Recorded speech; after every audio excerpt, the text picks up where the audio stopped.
playmakers. Will Howard good enough to join us? It's college football overtime with Denton Day. He's an alien. He's a freak. He's a mutant. He's the best player in college football. Every Saturday starting at 11 p.m. Eastern on Sirius XM College Sports Radio, Channel 84, and on the Sirius XM app. Nobody brings you the excitement of Formula One racing like Sirius XM. Let's go, come on, yes! Hear every thrilling lap of a worldwide championship chase. Verstappen takes the lead of the Grand Prix, and Hamilton couldn't hold him off. Plus comprehensive pre- and post-race coverage. That was the best race I've ever seen. The 2024 season rolls on Sunday afternoon at the Mexican Grand Prix. Our live coverage begins at 3 Eastern, with Lights Out Racing at 4 Eastern on ESPN Extra, Channel 81, and the all-new Sirius XM app. Quiet your mind, reduce your stress, and rest easy with channels designed to help you fall asleep easier and faster. Sink into the comforting white noise of a storm shower on Rainfall Radio. Fade out to the soothing sounds of the Sleep Channel, or drift off to nature sounds with Forest Dreams. Find them all in the Sirius XM app, included in all trials and popular plans. Just search Sleep. It's football and fun every weekday on SEC This Morning. I give you a little excitement, right? You're my guys. Starting at 8 a.m. Eastern, hear Peter Burns. Old married couple. We should go to counseling. Chris Dorick. We definitely need a psychologist. Alyssa Lang. I'm listening to it because that's where you get the good stuff. Plus, more of your favorite SEC personalities breaking down the conference where it just means more. That is a hell of a tease. SEC This Morning, weekdays from 8 to 11 a.m. Eastern, and available anytime on the Sirius XM app. Holy hell, this is a big deal. As we continue on the countdown to kickoff, here's a look at the recipe for success. Presented by BRQ Seafood and Barbecue, the official catering service of LSU Athletics. Visit brqrestaurant.com. Back to the booth with former Tigers, Jacob Hester and Gordy Rush on the LSU Sports Radio Network, powered by People's Health. All right, and we are back inside of Kyle Field here in College Station, Texas. Recipe for success here coming up for your LSU Tigers. Now, Gordy, I feel like I take the lead every week, and that is not fair to you, sir. So I am going to allow you to go first here. All right, well, I'm going to start then on the defensive side of the football. I think the recipe is the same as it was a week ago in Fayetteville. Take away the running game. Arkansas last week averaged 199 yards per game. LSU held them to 38, and they were able to get after Arkansas's quarterback, Mr. Green. The same thing tonight. Colin Klein is the offensive coordinator of this ball club. He played at Kansas State for Bill Snyder, where they love to spread it and run it. That's what he's trying to get done here. If LSU can stop the Aggie running game and get after Connor Wegman, who's been inconsistent most of the season except the one game against Missouri, I think LSU has a chance to be successful on defense. How about the offense, Jake? I think for the offense, it's got to be a lot of what it was just a week ago, right? You had an elite edge rusher for Arkansas. You have another elite edge rusher here for Texas A&M, Gordy, and you have been an offense that's only given up 2 sacks all season long, and none of those have been credited to an offensive lineman. It has been one of the reasons you have had one of the better offenses in the country and certainly in the SEC. Can you do it again? Because it is going to be strength on strength, and your strength has been the best in the country. No team has given up fewer sacks than LSU. We know Texas A&M is not a team that likes to blitz. Why do they not bring extra guys? Because they feel like, and they have been able to get home bringing just 4. Can you stop that? Can you force them to try to bring numbers? When you bring numbers, Gordy, you know this as a defensive back, right, you're going to have man coverage in the back end, and I like these receivers against A&M's corners. Yeah, A&M hadn't played a whole lot of man-to-man, and, you know, LSU's coming off their most complete football game of the year last week against Arkansas. Texas A&M's most complete game was our open week against Missouri. Last week against Mississippi State, talking to some people, they struggled. Mississippi State's freshman quarterback Van Buren threw for 242 yards, and they were able to get some receivers open. Hopefully LSU can have that sort of success tonight. Obviously, Le'Veon Moss is somebody that we watched play in high school in Baton Rouge. He's a very talented player. He is one of the better runners in the Southeastern Conference. Now, I would assume, Gordy, that Blake Baker is going to have a plan like he did last week to stop the rushing attack of Arkansas against A&M, and he's going to have to be proven that Connor Wigman can go out there and beat you through the air, and that hasn't really happened outside of that Missouri game you're talking about. No, absolutely. Talking to some people for Texas A&M last week against Mississippi State, he hit Mississippi State defenders 5 times. 5 times. They only caught 2 of them, but hit him 5 times. He had a rough game against Starkville, and we know LSU's a little bit better defensively, especially after Mississippi State gave up 50-something today to Arkansas.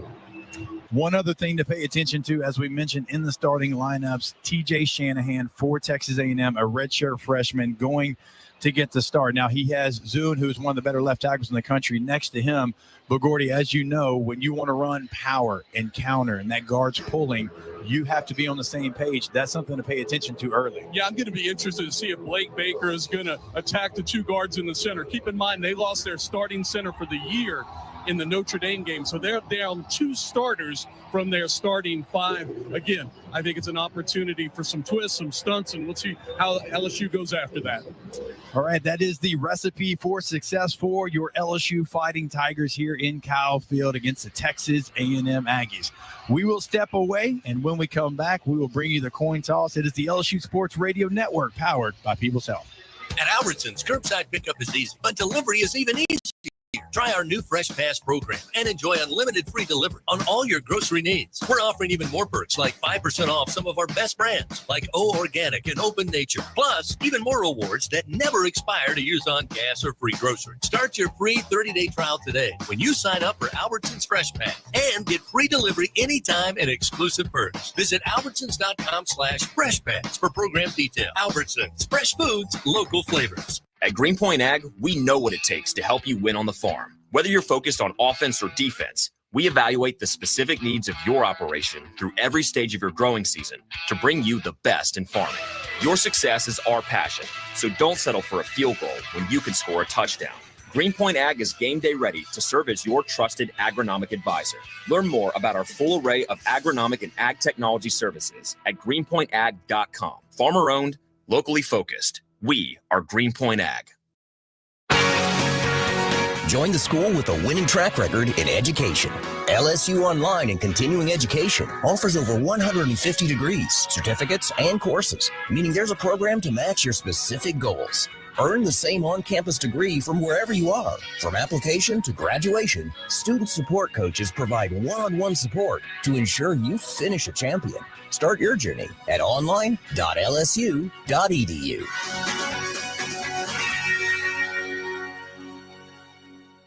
People's Health has a new Medicare plan designed for people with diabetes, chronic heart failure, or cardiovascular disorders. It features a monthly over-the-counter allowance, lower costs for a number of prescriptions, and lower specialist copays than non-special needs plans from People's Health. To learn more about a chronic special needs plan, call 1-844-663-2133. Plans are insured through United Healthcare Insurance Company or one of its affiliated companies, a Medicare Advantage organization with a Medicare contract. Enrollment in the plan depends on the plan's contract renewal with Medicare. Here come the Tigers. This has been the countdown to kickoff. It's game time for LSU Fighting Tiger football on the LSU Sports Radio Network, powered by People's Health. All right, welcome back into Kyle Field here in College Station, Texas. We have both teams getting ready to run as we get set for this coin toss. And Gordy, I'll bring you back in before we go to the middle of the field. I don't know that LSU feels like they can lose the coin toss because when the other team wins, they defer. When LSU wins, they take the football. I don't really expect anything to change from that, do you? I don't. That's been the trend all season long. Most teams, the majority of teams want to defer, not LSU. They like to get off to that good start, get Garrett Nussmeier going. That's exactly what I expect tonight. Now, if I'm not mistaken, I think Patrick Wright, our great statistician, brought it up that they have scored on 3 of the last 4 opening drives. And so it has been something that has worked out for them. It's not conventional, but at least, Gordy, it has worked out for them, and it's paid dividends. No, absolutely. And again, it's about getting a fast start offensively. We go back to the games earlier in the season against SC, against South Carolina. It took LSU a little time to get going. The best way to get hot is to get Garrett Nussmeier on the field. As we prepare almost here for this coin toss, LSU's game captains for today, number 14, Zai Alexander, number 34, Damian Ramos will be a captain right there. And this just feels like this could be a game where special teams is going to be crucial. So Ramos the captain, Gordy, and as we all know, games like this, you need him to be exactly who he's been. No, absolutely. He's been steady. What an environment it is tonight. It is a blackout, and it is beautiful. Beautiful. Will Johnson's the sideline guy for A&M. Say hello to the people in Louisiana. Hello, Baton Rouge. Hello, Louisiana. We're in for a good night, baby. All right. There we go. Great relationships here with all the radio folks. I've got to introduce a special captain here. The governor of Texas is down on the field as well. Couple special ceremonies before we step in, and we'll get the coin toss. Here, this is tails, and this is heads. I'm going to let Governor Abbott flip the coin for us. But first of all, what's your call? Heads. Heads has been called. Governor Abbott, here you go, sir. Governor Abbott's going to flip it. It is tails. So LSU has lost the toss. They called heads. It was tails. Texas A&M has elected to defer. And guess what, Jacob? LSU is going to start on offense. They'll be going from right to left on your radio dial. And a couple notes for you. You mentioned it in the starting lineups. I spent a lot of time watching Chris Hilton and C.J. Daniels warm up. I thought Chris Hilton was 100%. He looked good, ran a couple vertical routes. He was working with the number 2s. On the other side, C.J. Daniels, heavily taped left ankle, came out here, did a lot of warm-ups. I was a little skeptical until they got to team period, and he looked really smooth. So I expect Daniels to start, and I think Hilton will come in some spots, and hopefully when they need a vertical stretch, number 3 can provide it. Jake? All right, well, there is only one thing left to do, and before we do that, we'll welcome back onto the broadcast the voice of your LSU Tigers, Chris Blair. Thank you, Jacob, and welcome in, Tiger fans. This is going to be a dandy tonight, 107,000 here at Kyle Field. They are ready to go. Good group of Tiger fans down to our left behind the Golden Band from Tigerland. They are ready to go. And as Jacob and Gordy told you, Texas A&M winning the toss, deferring to the second half. So hopefully Garrett Nussmeier and this LSU offense, after taking the opening kickoff, will be ready to go. 63rd meeting all time. The Tigers lead this series, 36 wins, 23 losses, 3 ties. Again, last year LSU won 42-30 in Baton Rouge. They first got together way back in 1899. Texas A&M won that first matchup. But this one, very important. Both teams coming in ranked in the top 15. The only 2 teams unbeaten in conference play. So both teams plenty on the line as the Aggies and Tigers meet. Time now for the first half kickoff, as always, presented by Cintas, proudly helping local Louisiana businesses stay clean, safe, and ready for the workday for over 35 years. Jared Zirkle will tee it up at the 35-yard line, and he makes the approach. Boot meets ball, and we've got football here in Bryan College Station. As that kick going to hit out of the back of the end zone, and LSU will take the touchback and start first down and 10 at their own 25-yard line. Garrett Nussmeier, again, one of the top statistically in the SEC, one near the top in a number of categories in the country. He'll start out with Caden Durham checking in to start this drive. First possession of the game and running back, the freshman running back. Again, Texas A&M with the blackout, wearing all black jerseys, black pants, and black helmets. LSU countering with their all whites we saw last week in Fayetteville. White jerseys, white pants, and the LSU white helmet. We are ready to go. First down and 10 at the 25. Shotgun snap. Nussmeier stands in the pocket, looks left, now comes back right, then tries to deliver a throw to Thomas, but they'll say incomplete at about the 28-yard line.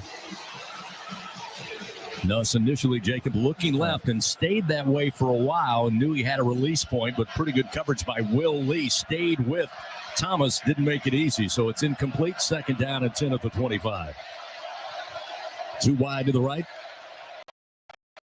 2 wide to the left side, wide side of the field. Nussmeier takes a shotgun snap, going to give it to Durham, and Durham going to be cut down. Lost maybe a yard, pulled down at the 24-yard line. Great pursuit by Texas A&M. Tarian York got right to the ball carrier, brings him down with a great tackle. Durham not easy to bring down, but that was a great tackle that time by York, and it sets up 3rd and 11 now at the 24. The Tigers on the season right at 49.5%. Opening drive, need a 3rd down conversion. Nussmeier steps up to the offensive line as they'll scrimmage from the near side hash, attacking right to left. Snap back to Nuss on 3rd and 11. Quick fire, and Mason Taylor got spun around. It's incomplete, hit him in the hands, but he couldn't hold on at the 31. And that will bring up 4th and 11 in a punting situation early here. B.J. Mays was on coverage for Taylor, and that throw looked, maybe he had to release it, Jacob, a little too soon because Taylor had a little separation, but it was thrown behind him. He tried to spin around and get and couldn't hold on. Yeah, it kind of answers one of the questions we asked in the pregame. Would A&M be aggressive? Would they blitz more? They're only 12th in the SEC right now in bringing pressure. They certainly brought numbers in that would kind of sped up the clock of Garrett Nussmeier. Tigers will punt it away. Jabri Barker back deep for the Aggies as this punt goes near side and calling for the fair catch. Coming near the boundary. Bringing it in is Barber after a 38-yard punt. So Texas A&M now will take over on offense for the first time tonight. Just underway, 14:06 remaining first quarter. And we'll see Connor Wegman. Wegman, the sophomore out of Cypress, Texas, coming in this season, only completing about 61% of his passes, thrown for 718 yards. 3 touchdowns, 4 interceptions. But as we've talked about all week, this is a Texas A&M offense that wants to be able to run the football, and they'll feature Le'Veon Moss as the tailback on this 1st down and 10 from the Aggie 38-yard line. Here's the snap, the give to Moss, and Moss goes nowhere, runs right into a sea of white jerseys. Savion Jones and Gio Paez combine on the stop. 1 yard on the play, 2nd down and 9 at the 39. That's a really nice job. Savion Jones just really just making that edge as short as possible. There was nowhere really for Moss to go. Certainly against a really good player in the left tackle there for Texas A&M. Heavy front up front. They've got a single wide to each side. Again, Moss the single back. Wegman calls for the shotgun snap. Calls again, now gets it. Handoff going to go to Moss, left side, got by the line of scrimmage and breaks off 1 tackle, crosses the 45 to the 46, but a late flag comes flying in. It was Weeks and Shand who combined on the stop after a 7-yard run for Le'Veon Moss, but that flag did come out extremely late, almost as he was coming to the ground. And Texas A&M is backing up. Personal foul, face mask, defense, number 0. 15 yards will be added to the end of the play. Automatic 1st down. Well, I spoke too soon. That goes against the Tigers. Last week, not a single defensive penalty, although the Tigers did have 11 on offense. But a big one there after the 7-yard gain, going to add insult to injury. And Texas A&M now scrimmaging on the Tigers side of the field. Their first possession of the game, 13-24, first quarter, no score.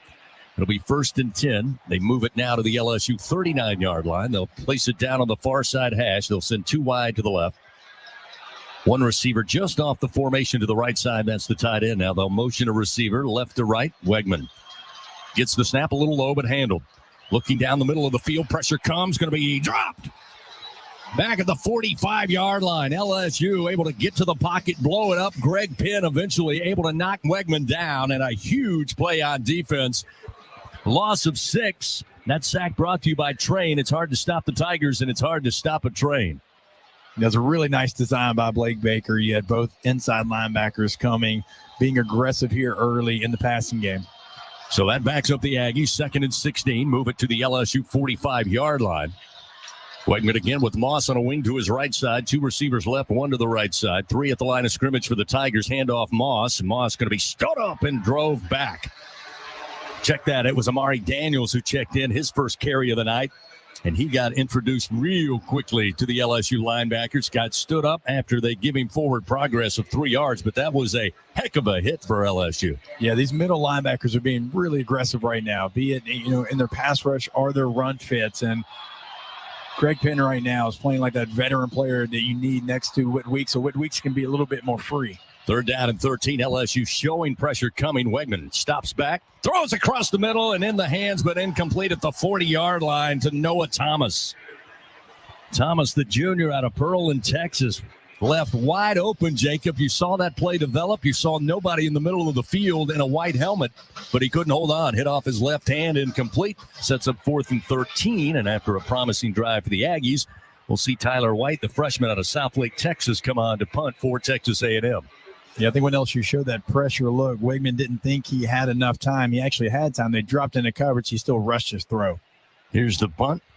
Xavion Thomas back deep for LSU. This one high in the air, middle of the field. He'll let it take a bounce, and it checks up at the 3 for Texas A&M, and they'll down it. It appears to be near the 5. Nope, they're going to say about the – they're going to roll a touchback. They roll a touchback? No, 6-yard line. 6-yard line. 6-yard line. That's interesting. I thought it was a little closer, but LSU will be happy to take some of those hidden yards in special teams. Timeout on the field. We are scoreless in Bryan College Station. Tigers get the football for the second time tonight, looking at 1st and 10 from their own 7 when we continue on the LSU Sports Radio Network, powered by People's Health. Now through November 1st, SiriusXM is giving away a pair of tickets to every MLB postseason game through the World Series. Listen to MLB Network Radio for the clues and be the first caller to correctly name the postseason hero, and you'll receive a pair of tickets to an MLB postseason game. MLB Network Radio has your chance to win on SiriusXM 89 and the all-new SiriusXM app. No transportation will be included in connection with these prizes. For full contest information and official rules, visit SiriusXM.com/MLB postseason hero. No purchase necessary. Open only to current SiriusXM subscribers prior to September 22nd. Must be a U.S. resident over the age of 18. Add some ghoulish grooves to your Monster Mash. With the ultimate Halloween party mix. This is Halloween. The Freaky 50. A spooky selection of songs to make you shudder and dance. Find the Freaky 50 along with many more Halloween specials in the SiriusXM app. Just search Halloween. SiriusXM was in Birmingham, Alabama for SEC Basketball Media Days. Head coach of South Carolina, Don Staley. You smell a championship, you win a championship, you want more. Head coach of the Arkansas Razorbacks, John Calipari. Can you do the gauntlet and survive? There is not an easy game. Head coach, Alabama Crimson Tide, Nate Oates. We've been knocking at the door. I think that next step is trying to win national championship. Listen to every interview on demand. Just search for your favorite team on the SiriusXM app. The UEFA Champions League is back on SiriusXM FC, and this year it's bigger than ever. Absolutely ridiculous from Real Madrid. Merseyside magic from Mo Salah. Now, with more matches featuring soccer's most iconic clubs as they battle it out for European supremacy. What a start for Inter! Haaland scored the hat-trick! From the league phase to the final, the Champions League is on SiriusXM FC 157 and the all-new SiriusXM app. LSU Fighting Tiger football on the LSU Sports Radio Network, powered by People's Health. Scoreless so far on this Saturday evening. The sun making its way into the western sky. LSU takes over after both teams have a possession, forced to punt. With 11:40 remaining here in the first quarter. Tigers take over 1st down and 10 from their own 7. Fans, it's the weekend, but that doesn't mean sleeping in. You got Tiger football to watch and Bud Lights to drink. Nothing easier to enjoy than that. Bud Light, easy to drink, easy to enjoy. Tigers take some time. Now they break from the huddle. We see Chris Hilton lined up for the first time this season. Number 3 out wide to the left. Kyron Lacey, the lone receiver, out wide to the right. They'll move Anderson from the left slot to the right slot as Nussmeier calls for the snap and has it. Steps into the end zone, rolling to his right, dumps it off to Durham. Durham up the far sideline, pulled down from behind. Got across the 10 up to about the 13-yard line before being pulled down into the boundary. Scooby Williams chases him down and makes the tackle. Gain of 6. It'll be 2nd down and 4 for the Tigers. Yeah, they want to get Caden Durham involved. That was kind of what they wanted to get done the first play of the game.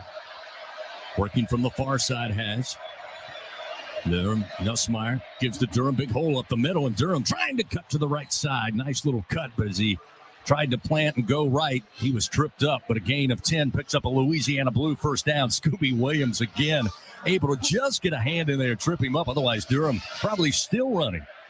That was very close to breaking, and I'm going to take him almost every time in a foot race. 1st down and 10 at the 23.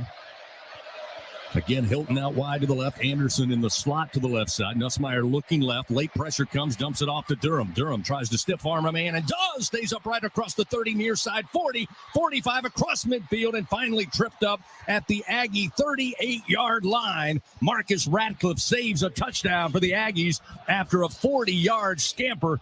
That time by Durham, who's come to play tonight. It'll be first down and 10 at the Texas A&M 37-yard line.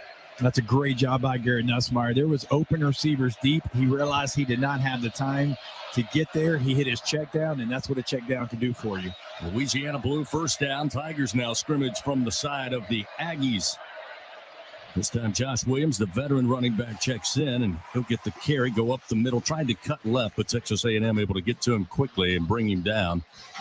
Looked like Albert Regis, first one to get to him. No gain on the play. It'll be second down and 37 at the 37. Second down and 10, rather.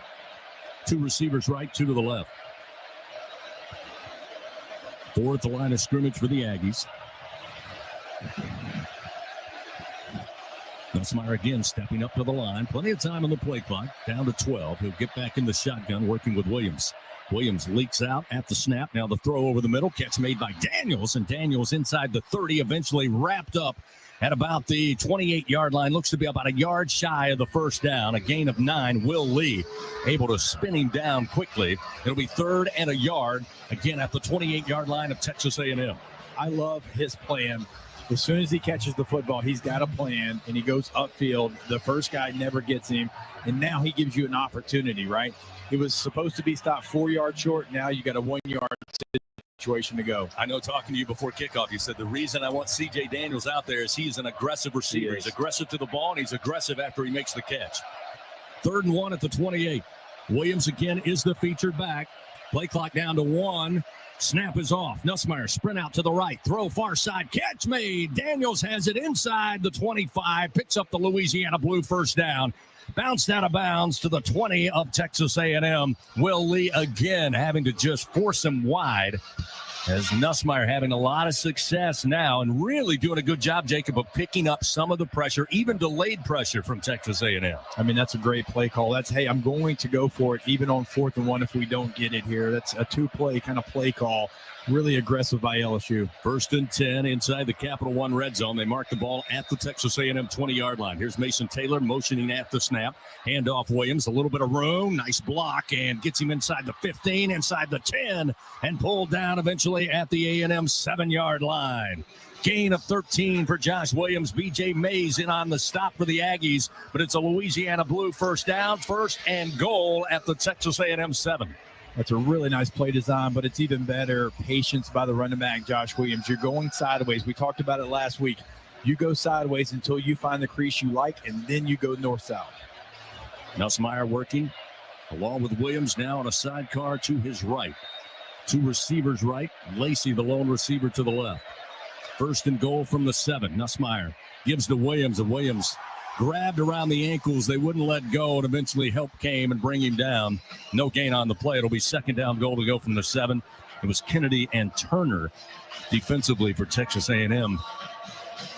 Was able to slow down Williams. That's when LSU hasn't really had a lot of success. It's when they start out in the run game going north and south right now. When they've had their success, it's east-west, and then allow the running back to make that decision. You lose at left guard there, and you're hitting the backfield.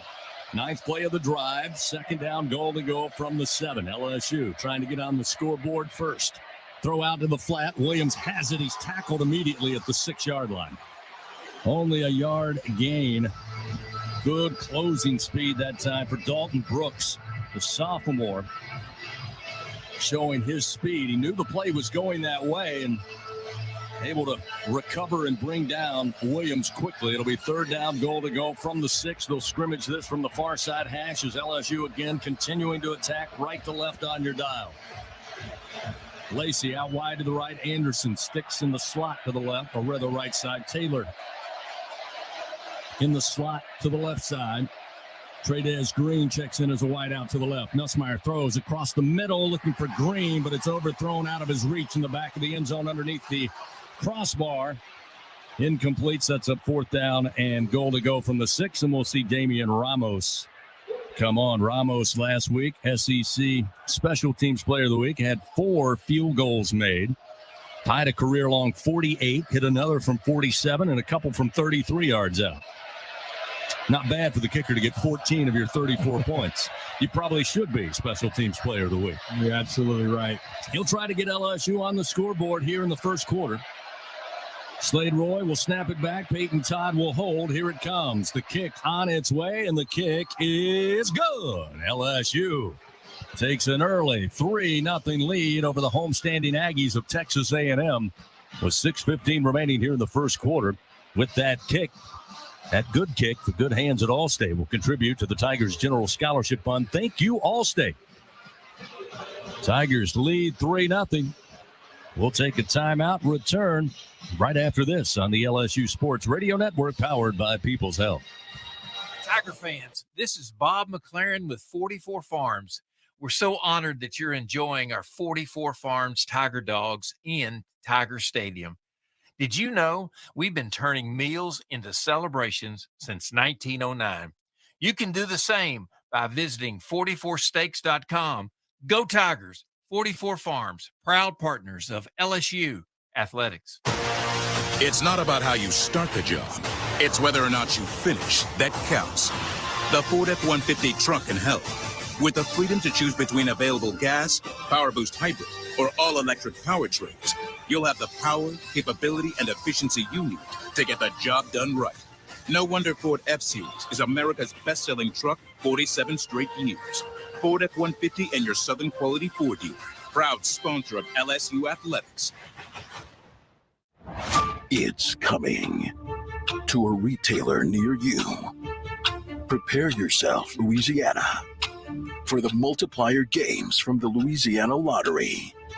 Play 5X to 100X, where the top prize is an exciting $500,000. The time is here. The time is now to play the multiplier games. Top prize of $500,000. The clock is ticking. Must be at least 21 to purchase. Squeeze every ounce of life out of every day. Memorize every sunset, every face you love, and climb every obstacle until you can't go higher. With Louisiana Blue, you're free to soar because you've got the compassion of the cross, the security of the shield, and the comfort of blue behind you. Live Louisiana. We've got you. Louisiana Blue. Louisiana True.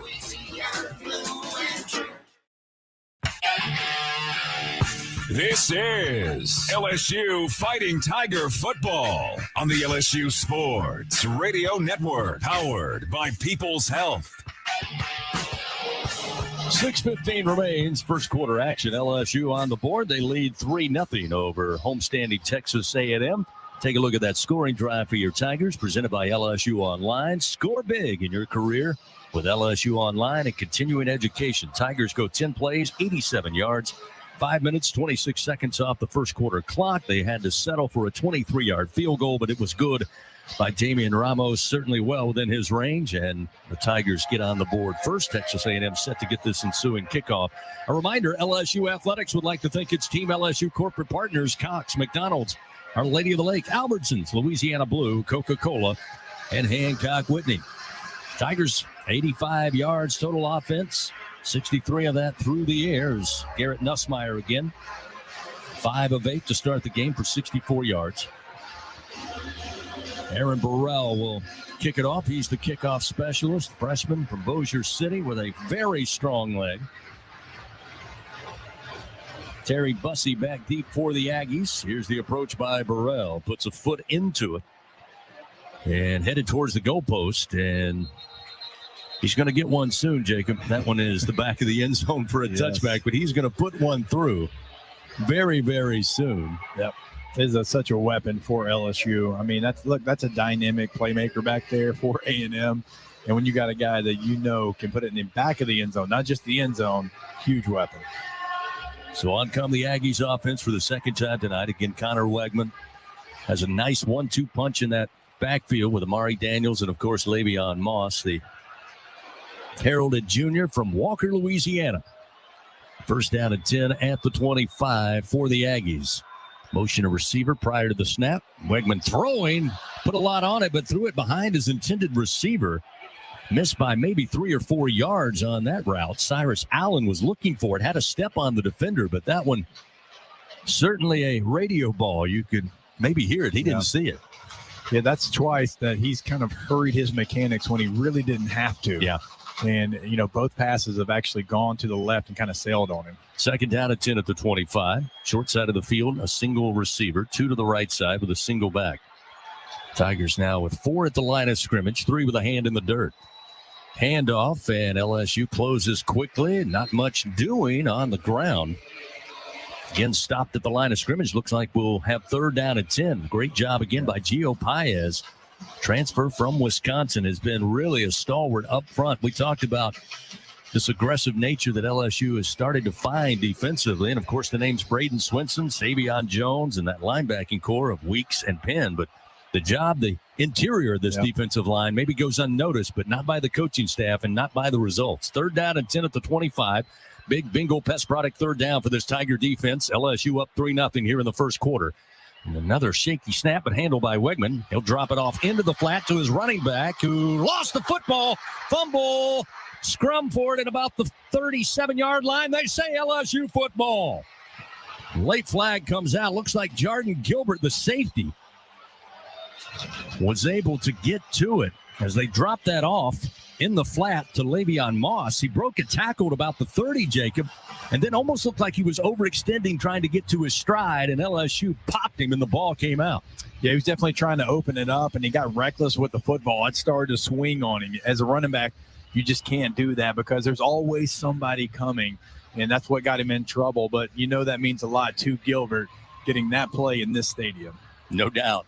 Returning, Gilbert, the transfer. Yeah, and it was a late hat, and I didn't see a replay, but the ball was dead. Gilbert had possession of it, and somebody from his blind side came and just laid a late hat. Ruling on the play is a catch followed by a fumble recovered by LSU. After the play, personal foul, late hit, Texas A&M, number 55. 15-yard penalty, first down, LSU. Maj Reed Adams going to be the guilty party. A little frustration coming out there after LSU forced the fumble. Sage Ryan delivered the blow that knocked the ball loose. Gilbert able to get on it. As Gordy said, it was clear even from where we are, which is just a little lower than the moon, Jacob. We could see he had the ball, and then there was that late hit. So LSU gets the takeaway. They get a little extra yardage on the penalty. It'll be first down and 10 just outside the red zone. The ball placed at the A&M 21-yard line with LSU up 3-0 early here. Still 5:21 remaining in the first quarter. Too wide to the right. Wide side of the field. Durham, the running back, along with Nussmeier. Now a motion of receiver. That's Lacey from right to left. A&M showing man as he got to the left side of the formation. Nussmeier steps up in the pocket, fires towards Taylor. Taylor hauls it into the left corner of the end zone. Oh, they say he did not hold on. Looked like he had it, but as he came crashing down, could not corral it. Cassius Howell was on coverage, maybe had a hand in knocking that ball free, but almost a sensational catch by the junior tight end. Yeah, it's no surprise you had man coverage, and Garrett Nussmeier saw that. He's like, okay, Mason Taylor is my guy, and it's a great throw to give your guy a chance. Just at the very end, it comes out. Trip receiver sent out quickly to the right. Again, Lacey, the lone receiver to the left side. Durham again, the featured running back. A&M crowding the line of scrimmage. Let's see if they try to come after Nussmeier on second down and 10 from the 21. Nuss, quick fire, long throw. Catch going to be made at the 15 by Xavion Thomas. Able to stay upright long enough to lean forward. Gets inside the 15 to the 13-yard line. A gain of 8, which will make third down manageable here. It was Des Ricks who eventually able to get him down on the ground. It'll be third down and 2 at the Aggie 13-yard line. And we say it all the time. Coach Kelly said it this week. It's great to have a weapon like Damian Ramos to get you points when you need it.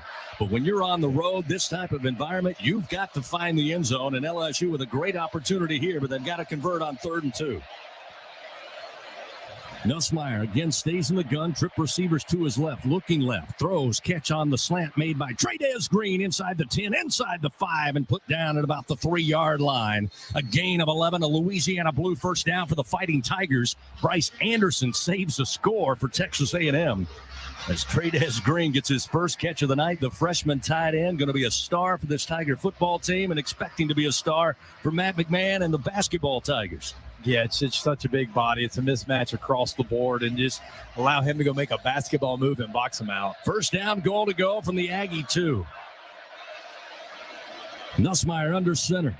Play action, throwing towards Taylor over the shoulder. He grabs it, he hauls it in, and it is a touchdown, Fighting Tigers. Des Ricks was on coverage. Nussmeier with a beautiful throw out of the reach of Ricks, and Mason Taylor, what concentration. Just over the shoulder, grabs it in the hands, makes sure he brings it to the breadbasket and rolls out of bounds.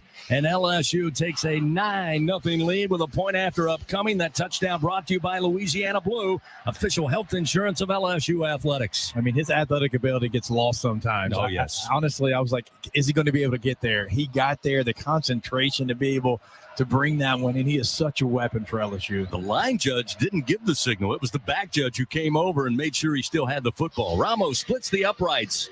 And LSU now leading 10-0 over Texas A&M with 3:51 remaining. First quarter with that good kick. Once again, the good hands at Allstate will contribute to the Tigers General Scholarship Fund. Thank you, Allstate. We'll return to Kyle Field in a moment on the LSU Sports Radio Network, powered.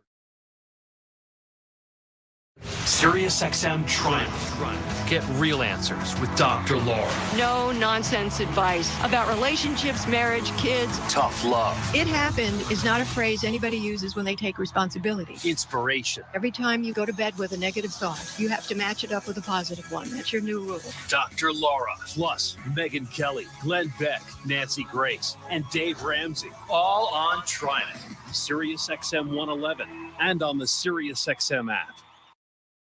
We're talking college football on SEC This Morning. How many regular season games have felt like postseason games? Yeah. The combination of massive upsets, some of these games significantly changed the chances of teams getting into the 12-team field. I don't remember a season feeling this exciting, and we thought regular season games were going to be devalued with the expansion of the playoff. These games are more important than ever, and I feel like the chaos is only just getting started. Catch the show every weekday from 8 to 11 a.m. Eastern.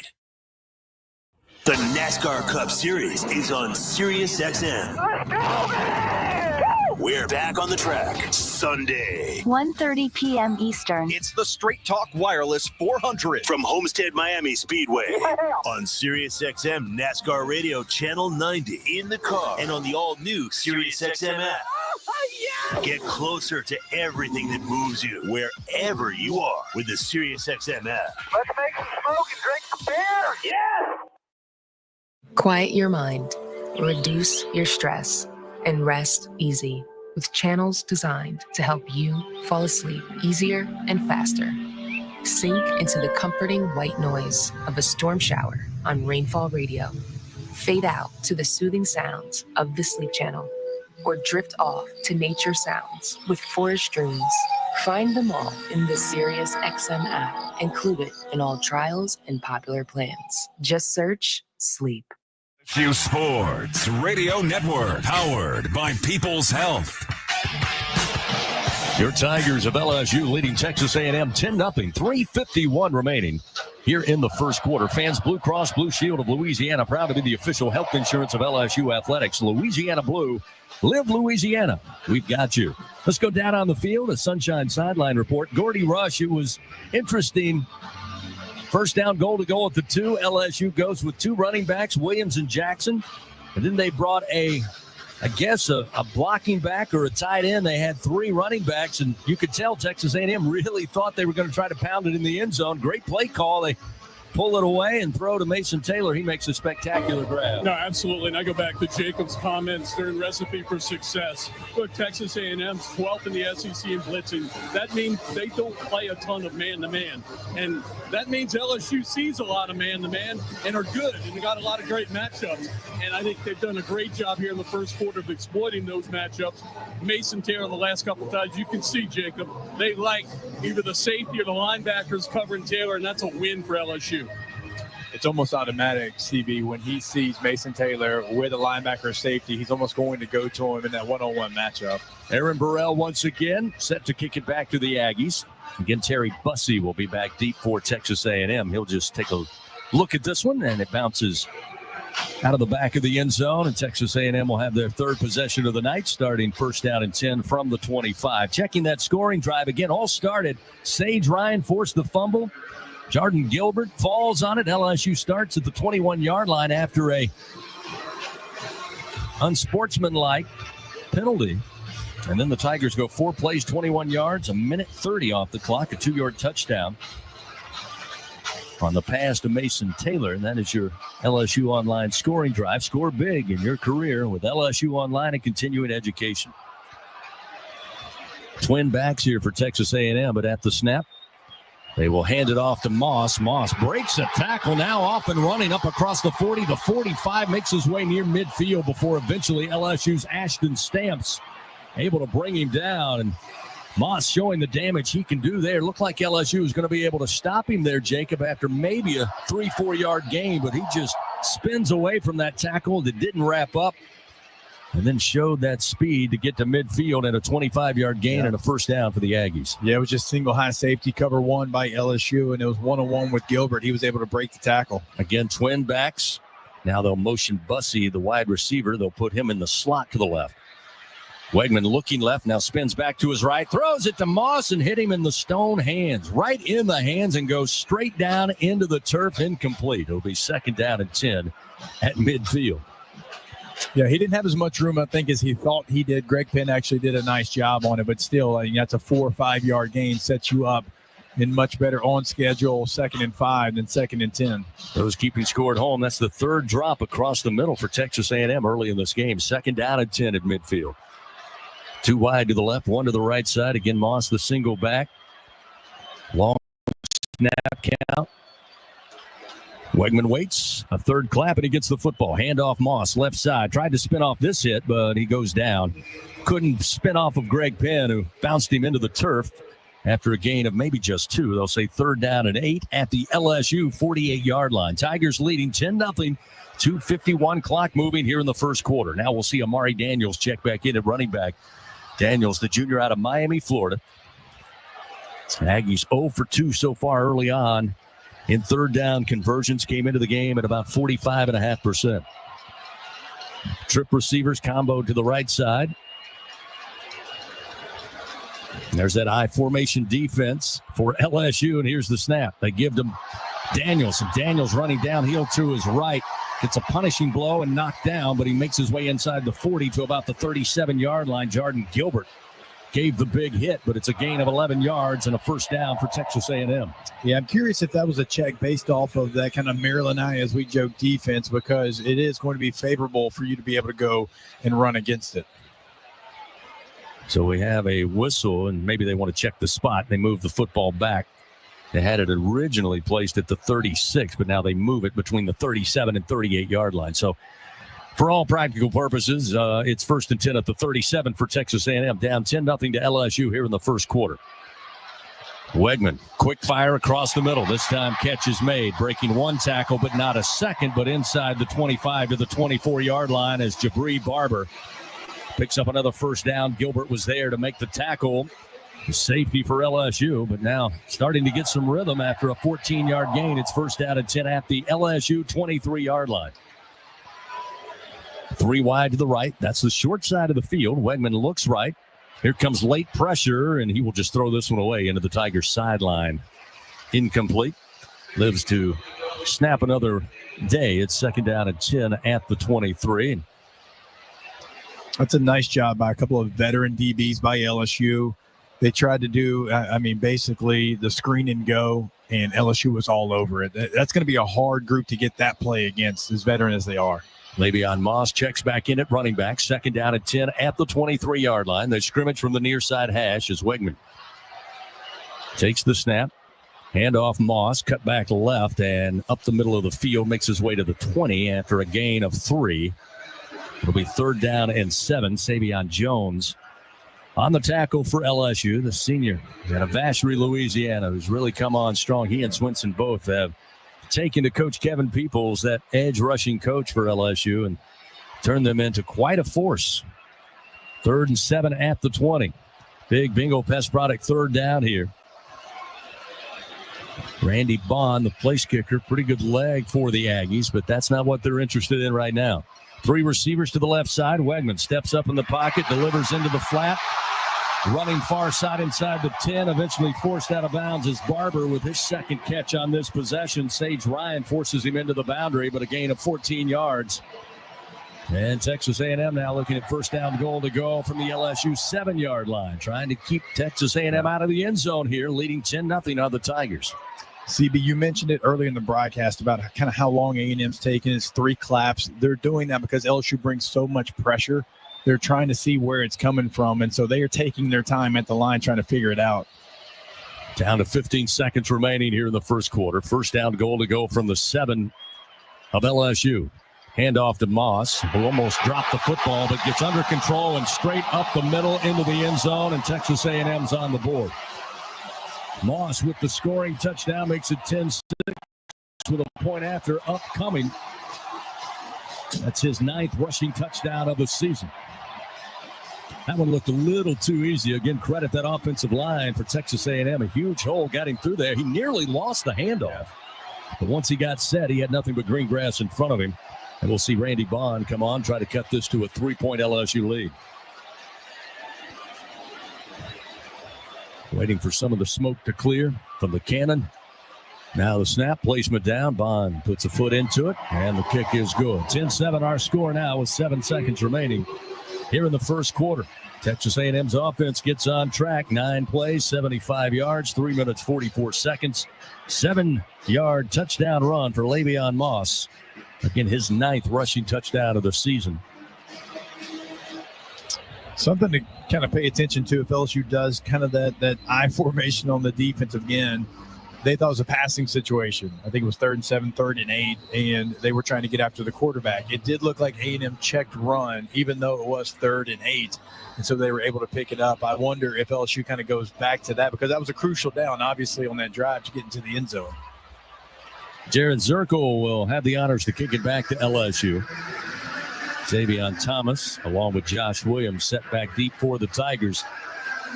And I can tell you tonight, if you're out there listening in Radio Land, there is not many an empty seat here at Kyle Field. And I'm talking lower bowl, middle bowl, and upper deck. They are to the very top.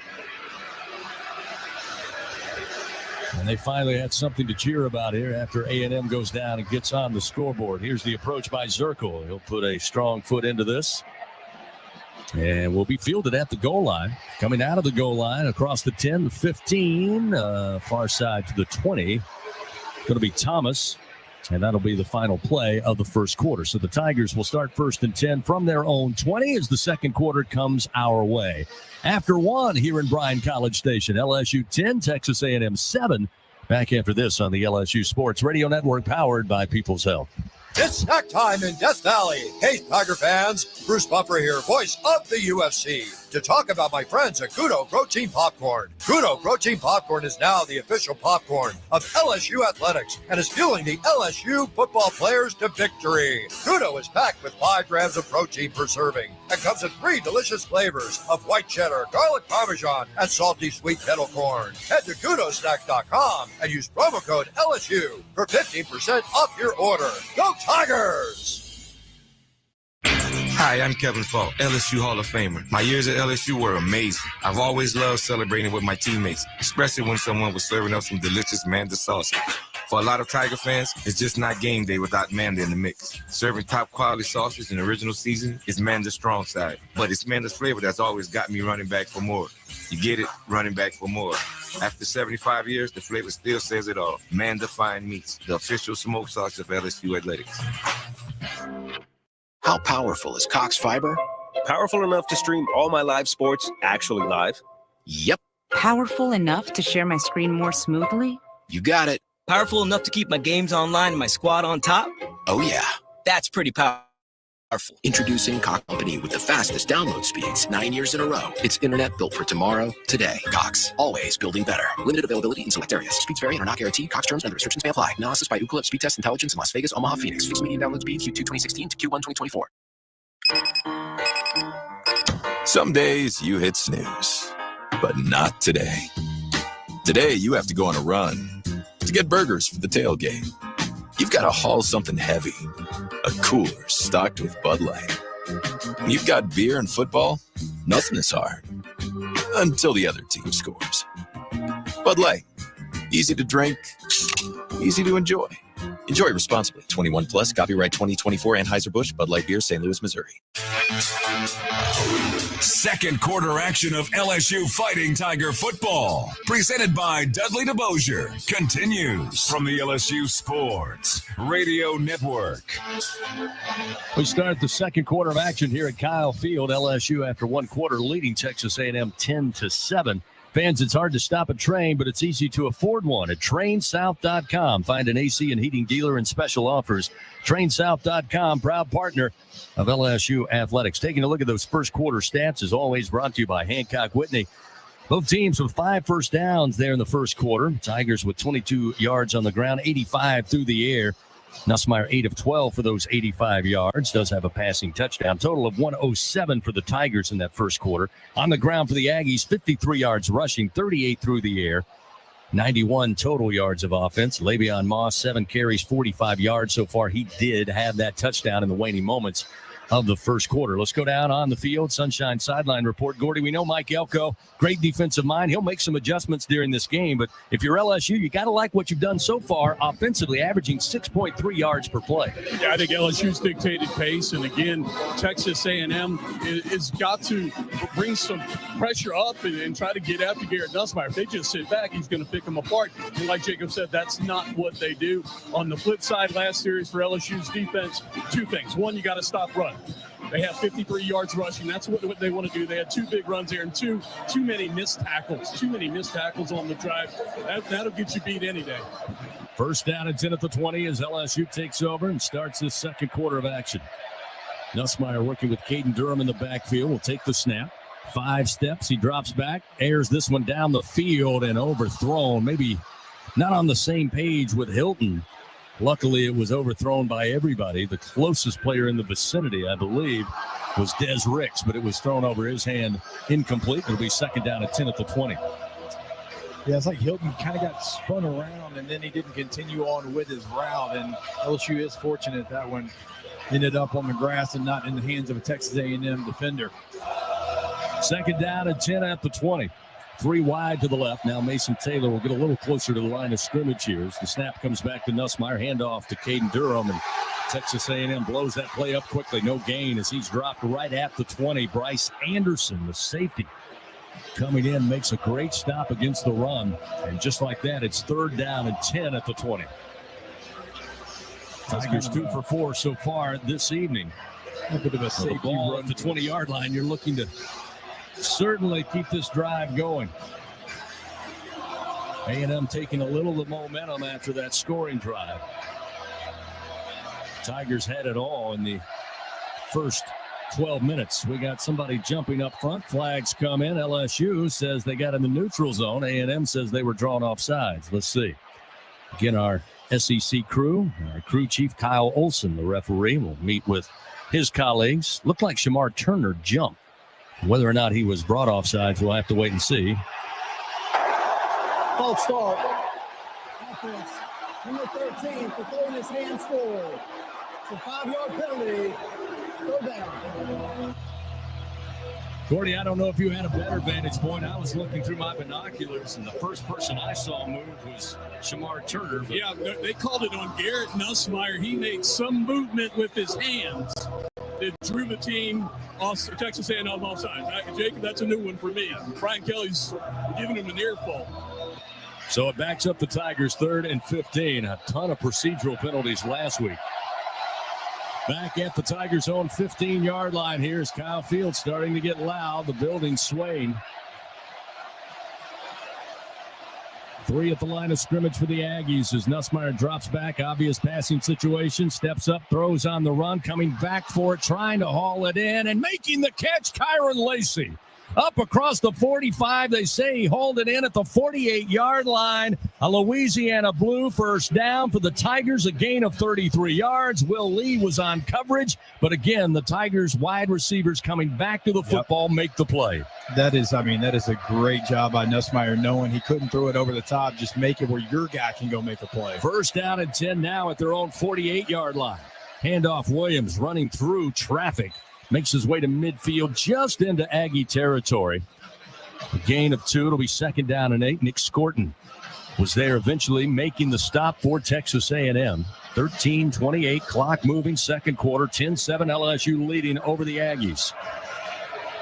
Big play by Nussmeier, who again just knows where the pocket needs to go. When he moves it, he is so comfortable doing so. 33-yard play on 3rd and 15, huge. 2nd and 7 now at the 49 of the Aggies. Nussmeier again working with Williams in that backfield. Tight pocket. Nussmeier sends it flying down the field. Trying to adjust to it is Thomas, but it's broken up. No flags on the play. That was Des Ricks. Looked like a little bit of contact before the ball arrived, but no flag and incomplete. It'll be 3rd and 7 at the 49. Yeah, that's a little surprising. There was no attempt at the ball at all, and certainly contact before the ball got there. Wow. Jake, that was bad. Yeah. I mean, he ran into him before the ball got there. They just put that up on the – that's unbelievable. They had 2 referees with a clear sight of vision there. Neither one threw a flag. Tough break for the Tigers. 3rd and 7 at the 49. 3 wide to the left. Kyron Lacey, the lone receiver down here to the right side of the formation. A&M crowding the line of scrimmage. They'll send some blitz. Nussmeier throws, catch by Lacey, near side at the 40. Skips away from a defender inside the 35. Forced out of bounds and around the Texas A&M 30-yard line. Great play after the catch. Gets him 21 yards. Lee and Anderson combine on the stop for Texas A&M, and there's an Aggie slow to get up inside the 20, laying flat on his back. Can't get the number just yet as the trainers came flying off that far sideline. Looked like he might have cramped up a little bit, but obviously in a lot of pain as they halt action here. It'll be 1st down and 10 at the Aggie 28-yard line. Kyron Lacey with 2 catches on this drive, resulting in 54 yards. We got an injury timeout. Once again, great to have Our Lady of the Lake, championship health partner of LSU Athletics. It's where athletes go who need further care. Timeout on the field, 12:50 remaining second quarter. LSU leads by 3, 10-7. Back after this on the LSU Sports Radio Network, powered by People's Health. We need to focus on today, not past today. Do the things in all 3 phases that get us in preparation to be the best we can be on the weekend and get ready to go. This is former LSU running back Jacob Hester. And this is former FSU quarterback EJ Manuel. Every Tuesday, our former coach Jimbo Fisher joins us on Off Campus at 3 Eastern. I'm going to say this. Yeah. Sitting on this end of the mic is a lot easier than sitting on that end of the mic. This time of year. Hear Jimbo Fisher with us Tuesdays at 3 Eastern exclusively on SiriusXM College Sports Radio, Channel 84 and the SiriusXM app. This is Steve Torrey, and if you enjoy the Sunday Drive, you can also hear me throughout the week on Mad Dog Daily. You won't want to miss your chance to discuss the latest in the NFL and the rest of the sports world. Right there is the glaring example of what it's like to try and beat the Chiefs. You know, you can get so freaking close, and you think you have them, and yet you're still miles away. It's Mad Dog Daily, Tuesday through Friday, 6 p.m. Eastern, only on Mad Dog Sports Radio, SiriusXM Channel 82, and on the SiriusXM app. Want to hear something scary? Spirits are swirling in the SiriusXM app with creepy Halloween treats. Drift into the dark with Scream Radio. Here's Johnny. Or ride with the devil into Nitro's Halloween Headbangers. Find even more monstrous fun right now on the SiriusXM app. Just search Halloween. Fighting Tiger Football, presented by Dudley DeVosier from the LSU Sports Radio Network. 12:50 remains second quarter. Packed out Kyle Field here in Bryan College Station. Top 15 battle. Remaining 2 unbeatens in SEC play. LSU leading 10-7 over Texas A&M.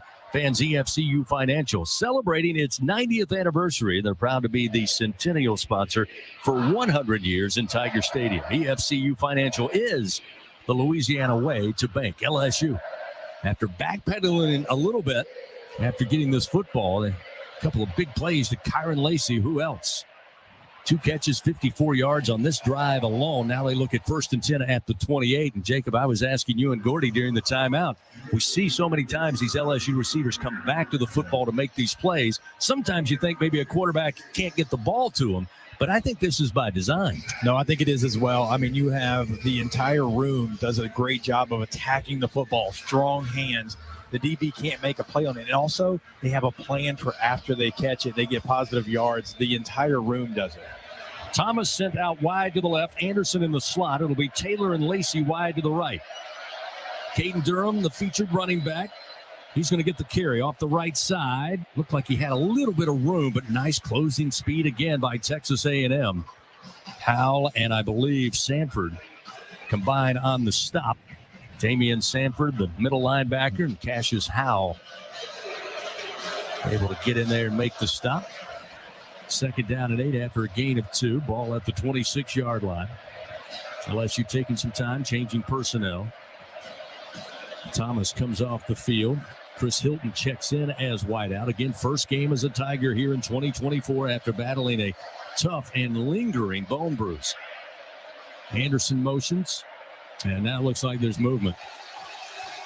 And flags come out. LSU doesn't look happy. False start. Offense, number 66. 5-yard penalty. 2nd down. Well, I'll say this, not that it matters, Jacob. It hasn't been the most obvious false starts or movement up front. But again, you go back to last week where they had multiple snap infractions and false starts. Give the crowd a little credit. I didn't last week. And Coach Kelly also said it was more procedural. We were taking too much time to go ahead and line up and make the play. He reacted to Scorton, by the way. The defense initiated that one. 2nd and 13 as it's backed up to the 31-yard line. Nussmeier with the ball in his hands, launches towards the end zone looking for Hilton, goes up, and it's incomplete. Maybe mistimed his jump just a bit. He was on his way back down to the ground when the ball was getting to him. He couldn't hold on in that left corner. Dalton Brooks was on coverage, but it just looked like Hilton maybe mistimed it a little bit. He goes up in the air, and then on his way down, the ball gets to his hands. No, you're exactly right, CB. He times that a little bit better. I think he certainly finds his way with the football. They're trying to get him involved. I mean, he has been out there a ton. They've targeted him a couple of times here in this drive. 3rd and 13 from the 31-yard line, leading 10-7 over Texas A&M. A crowded line of scrimmage for the Aggies. Handoff goes to Durham, and he runs right into the middle of that defense and goes nowhere. Solomon DeShields, the first black helmet to get to him, and no gain on the play. Sets up 4th and 13 at the 31, and we'll see Damian Ramos come on and try to extend this LSU lead again with 11:21 remaining here in the 2nd quarter. This will be right at 48 yards. Again, we'll tie a career long. Had 48 yards earlier this season against USC in the opener and 48 yards last week against Arkansas. The placement will be just beyond the inside hash, the near side hash. Slade Roy set to snap it back. Peyton Todd puts it down. Damian Ramos puts a foot into it, but it's wide left. Nowhere close. No good. A&M's defense holds. Score remains 10-7 with 10:53 remaining. Timeout on the field. Tigers held scoreless on that possession. They hold on to a 10-7 lead. We'll return to Kyle Field in a moment on the LSU Sports Radio Network, powered by People's Health.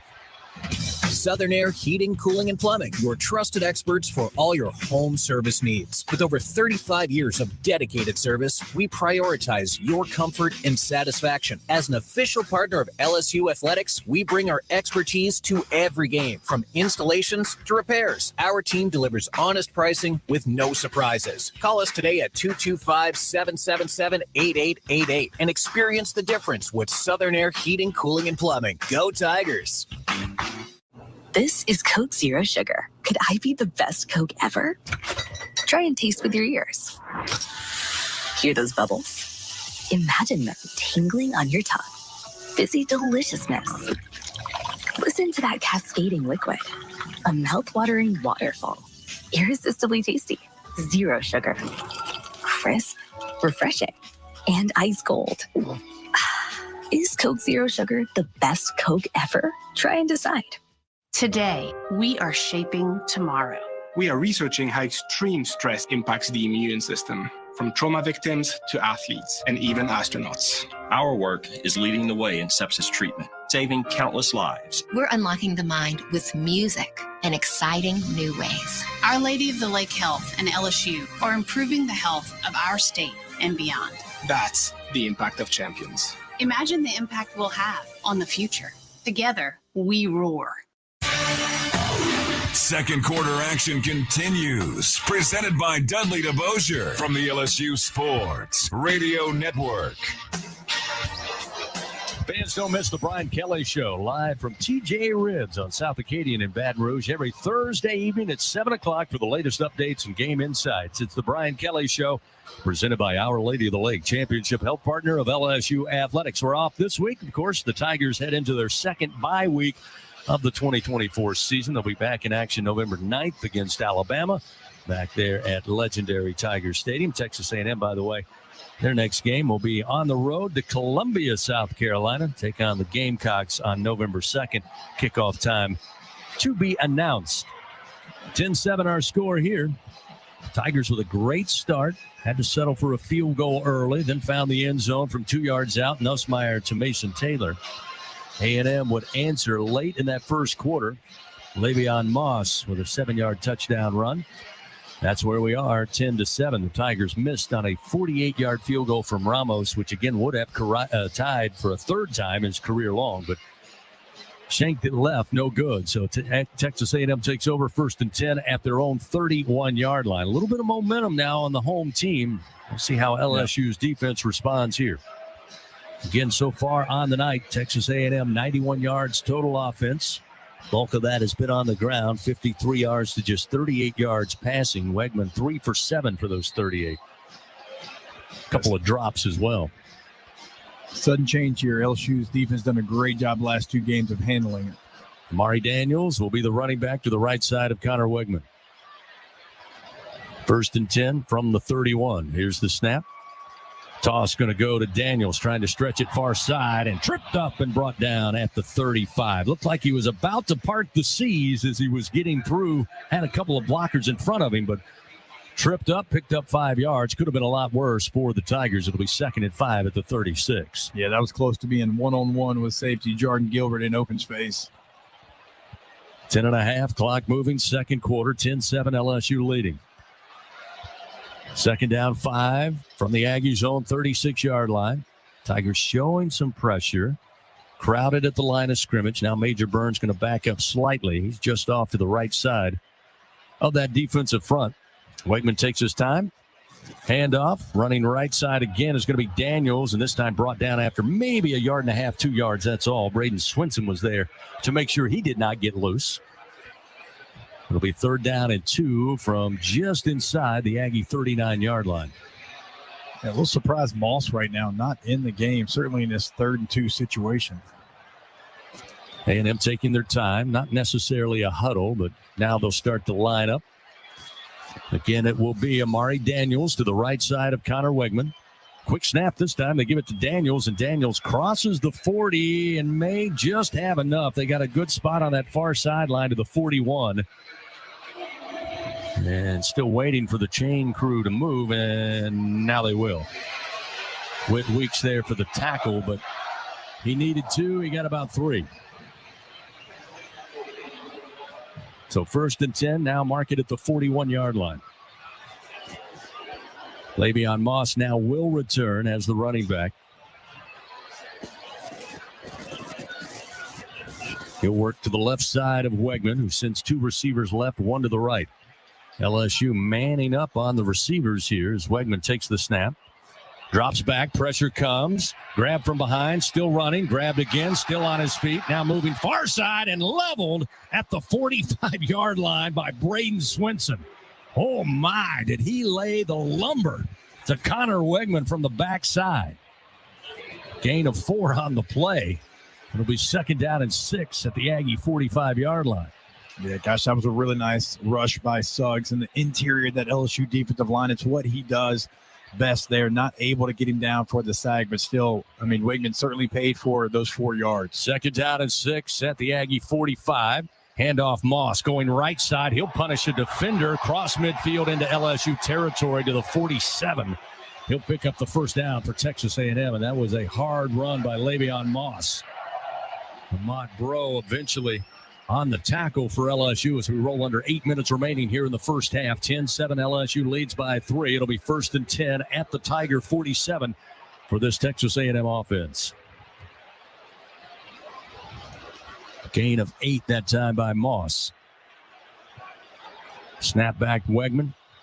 Looking to throw. Pump fakes. Now steps up in the pocket. Moving to his left. And pumps again. And this time will go down. Braden Swinson meets him once again. That sack brought to you by Train. Hard to stop the Tigers. Hard to stop a Train. I'll add to it, Jacob. Right now, it's hard to stop Braden Swinson out there. Yeah, it certainly is. The thing that quarterbacks, when they play LSU, they better remember, it's relentless effort. When they step up in the pocket, these edge rushers, they don't give up. They don't just keep running up to the field. That's a couple of times now we have seen those guys put their foot in the ground, come back, and be aggressive towards the quarterback. Loss of 3. It'll be 2nd and 13 back in midfield. Now we'll see E.J. Smith come in as a running back, and E.J. Smith will get the carry going right side, breaking through a couple of arm tackles. Flag comes out as he gets inside the 45, stopped at the 41, and those flags behind the play, and that may be holding for Texas A&M. Weeks and Parrish Shand out there defensively making the tackle for LSU, but A&M looks a little dejected. Holding, offense, number 61, 10-yard penalty from the spot of the foul. Still 2nd down. So that will back up Texas A&M. Yeah, Flyo, the center, he almost got an assisted tackle on the play. Made it a firm grasp of Savion Jones there down the line.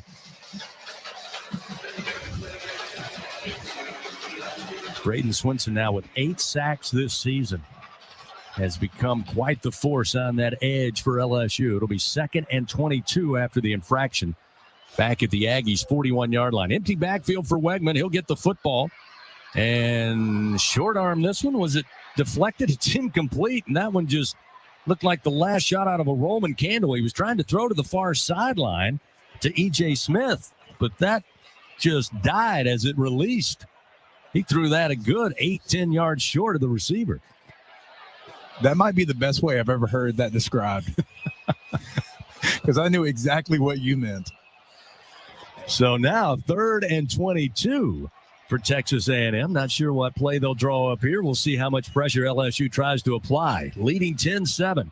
Big Bingo Pest Product 3rd down. 3rd and 22. LSU saying there's movement. And now the flag comes out. The officials really getting some help from both of these offensive and defensive lines here. And eventually they throw the flag. False start. Offense, number 67. 5-yard penalty. Still 3rd down. T.J. Shanahan, the freshman right guard. A little jumpy there for Texas A&M. Now we'll back him up. 3rd and a cab ride. Now 3rd and 27. Back at the 36. Yeah, Shanahan, a player we highlighted in the starting lineups. He is not a normal starter. He's a redshirt freshman. He's in there because of injury. Certainly a big moment for him.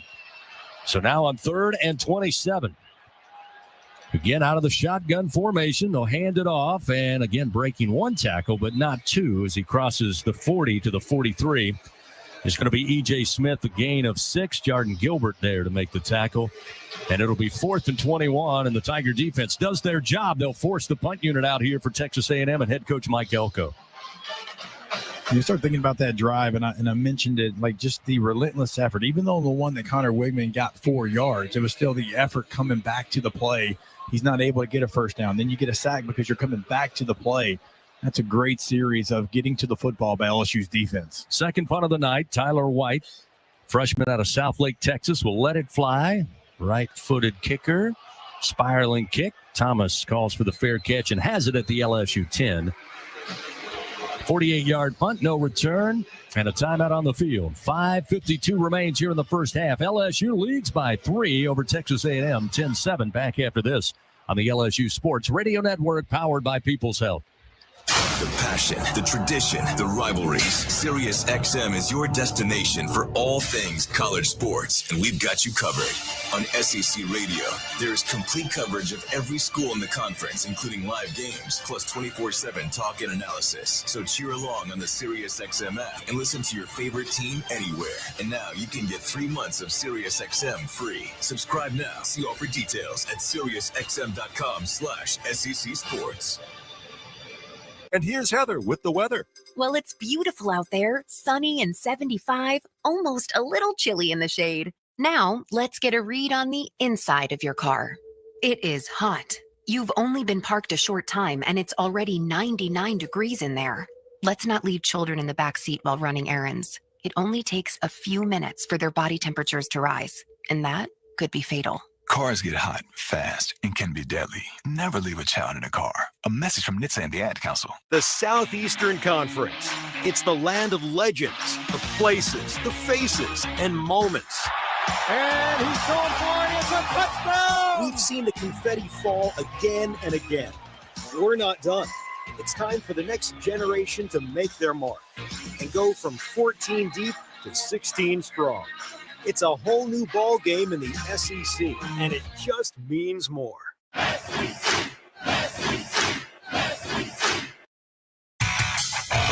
Second quarter action of LSU Fighting Tiger football. Presented by Dudley DeBosier from the LSU Sports Radio Network.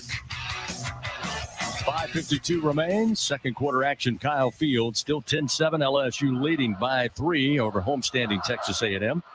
LSU Athletics would like to thank its Team LSU corporate partners, Cox, McDonald's, Our Lady of the Lake, Albertsons, Louisiana Blue, Coca-Cola, and Hancock Whitney, making this broadcast possible on this Saturday night. Packed house here at Kyle Field. LSU got out to a early lead. Texas A&M able to get on the board late in that first quarter. And since then, it's just been a battle of field position back and forth. LSU takes over now after the punt. 1st and 10 at their own 10-yard line. You know, Mike Elko in his first season after a couple of really solid years as the head coach of the Duke Blue Devils really had, like most teams in this day and age, 55 newcomers on this team, 29 freshmen, 26 transfers. And one of the biggest group of newcomers, Jacob, is this secondary. They've got a ton of new faces this season. 8 defensive backs out of the transfer portal for Texas A&M in the offseason. Yeah, one of the things that kind of makes that interesting is that is a position group that has to communicate with each other. And you don't have the ability to lean back on old times, right? It's always moving parts. And so that is a tough group to bring in that many new bodies. Garrett Nussmeier so far tonight, 10 of 17, 139 yards and a passing touchdown. He'll start 1st down and 10 from his own 10. Sprint out to his right. Throws on the run, coming back for it, but can't hold on as Lacey. Went diving at the 24 near sideline, and that one hit his hands and then ricocheted off his chest guard and couldn't hold on. It'll be 2nd down and 10 at the 10. Gordy, it appears at times Texas A&M really delaying the pressure more so than just all-out blitz. They're trying to disguise it. You've got Garrett Nussmeier. They know he's a veteran. He knows what he's seeing. He's able to get LSU in the right play. If you're going to show it early, he's going to counter you. So they're doing a nice job, a little cat and mouse here. 2nd down and 10, handoff to Durham, and he'll be wrapped up behind the line of scrimmage. There's a flag from the back judge way down at the 30, but Shamar Stewart got in and wrapped up Durham quickly on the play. We'll see what the infraction's about. Again, the ball spotted at the 10, that flag at the 29 downfield. That's probably a substitution type infraction. That's his hands to the face. Personal foul, face mask, defense. Number 14, 15-yard penalty, automatic 1st down. Tigers happy to take that.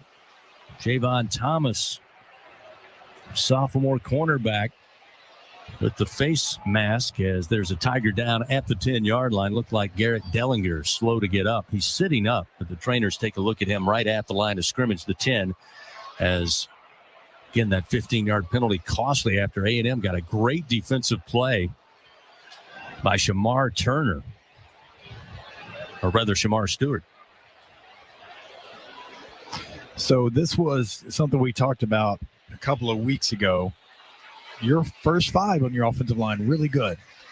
But you lost the key backup to injury a couple of weeks ago, and so it's going to be interesting to see how LSU handles this. Is it, does Bo Borderline come in to the guard position? Are you going to see maybe some other movement?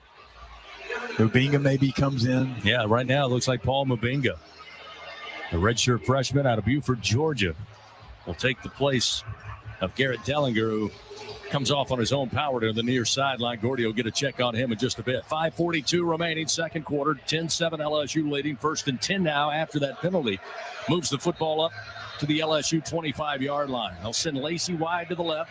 Put Durham in the slot to the left side. 3 wide receivers right, including Anderson, along with Mason Taylor and Shelton Sampson. Nussmeier in the backfield by himself, throwing out into the flat to Durham. He'll make the grab, but a loss of 2 as he's brought down near side at the 23 by Damian Sanford.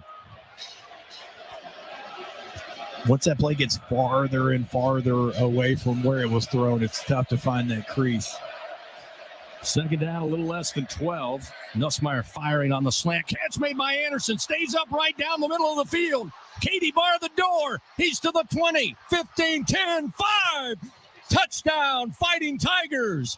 76 yards on the slant to Aaron Anderson, who outran the Aggies down the field. It's 16-7 LSU. I think Anderson reminds everybody, you know what? I'm fast too. We talk about some other fast receivers. He shows you one of the things that he can do. That is not easy. There was angles, and he erased the angles. What an incredible play, Aaron Anderson. The jump he has made from transferring in last year, coming off the injury of his freshman season at Alabama, and now becoming an absolute weapon in this LSU offense. Ramos on to try to add one more, make it an even 10-point lead. Roy snaps it back. Todd puts it down. Ramos puts it up, and the kick is good. 17-7 Tigers. That touchdown brought to you by Louisiana Blue, the official health insurance of LSU athletics. And Ramos again splits the uprights for the point after him with that good kick. The good hands at Allstate will contribute to the Tigers General Scholarship Fund. Thank you, Allstate. Your LSU Online scoring drive. How about 3 plays spanning 90 yards, 57 seconds off the second quarter clock, and a 76-yard touchdown pass to Aaron Anderson on the slant. Caught it on the run. Perfect throw, by the way. You give Anderson all the credit for going 76 yards out running the Aggies. But what a throw by Nussmeier to hit Anderson at full speed. He never slowed down. It is so crucial. We always talk about when you're aggressive and you get the ball to start the game. Look, they lost a coin toss, but they got the ball. It's what they want to do. Also, that's important. What you do right before the half. Now, I was going to say take 5 minutes off the clock, but they said, you know what, we're going to go ahead and get this thing in the end zone. That play, 76-yard touchdown pass, by the way, also the longest touchdown pass of the season for LSU. Here's Aaron Burrell with the kickoff. And Burrell will not give a chance for a return. Another touchback out of the back of the end zone. And Texas A&M will have it 1st and 10 at their own 25. Now down 17-7 to LSU. And this packed house got a little quiet after Anderson outran everybody right down the middle of the field. Fans, Dudley DeBosier stands up for the purple and gold. They fight for Tiger fans all across Louisiana. Dudley DeBosier, proud to be an official partner of LSU athletics. So the defense got a great stop, forced the punt. LSU's offense answers. Now the defense playing with a little momentum, a little swagger out there. 1st down and 10 at the 25. Connor Wegman motions a receiver right to left, takes the snap. Looks to throw now, will tuck and run. And looking to go down, but he's hit from behind before. Not sure if he wanted to slide or fall forward. Either way, he was tackled by Gio Paez at about the 29-yard line, a gain of 4. As Le'Veon Moss back in at running back. Connor Wegman certainly has the ability to run, but when you've got Amari Daniels and the aforementioned Le'Veon Moss, most of the time they'll keep it in their hands to run the football. 2nd and 6. 2 wide to the right. 3 wide to the left side. Wegman, empty backfield, looks right. Tight pocket, scrambles to his right, now throws towards the boundary, and it's broken up, incomplete at about the 40-yard line. They were looking for Noah Thomas, and Ashton Stamps, good coverage, got in there at the last moment, made it impossible for Noah Thomas to bring it in. It'll be 3rd and 6 at the 29. I think Wigman thought he had some space on that edge, and then he saw number 40. And he knows what kind of angles number 40 takes, what weeks, and he decided to pull up sooner than he wanted to. And again, he rushed the throw. 3rd and 6 at the 29. 3 for 6 on 3rd down tonight are the Aggies. And looks like movement on the right side of that offensive line. Looks like Armaj Reed Adams, the junior. False start. Offense, number 55. 5-yard penalty. Still 3rd down. So now makes it 3rd and medium to 3rd and long. 3rd and 11 here at the 24-yard line. Guys, good news. Garrett Dellinger is out of the tent, or about to get out of the tent. They rewrapped his right ankle. His return is probable. Great news. E.J. Smith checks in at running back for the Aggies here on 3rd and 11. It would seem to be a passing down for Connor Wegman. We'll see. Here's the snap, a little low, but handled.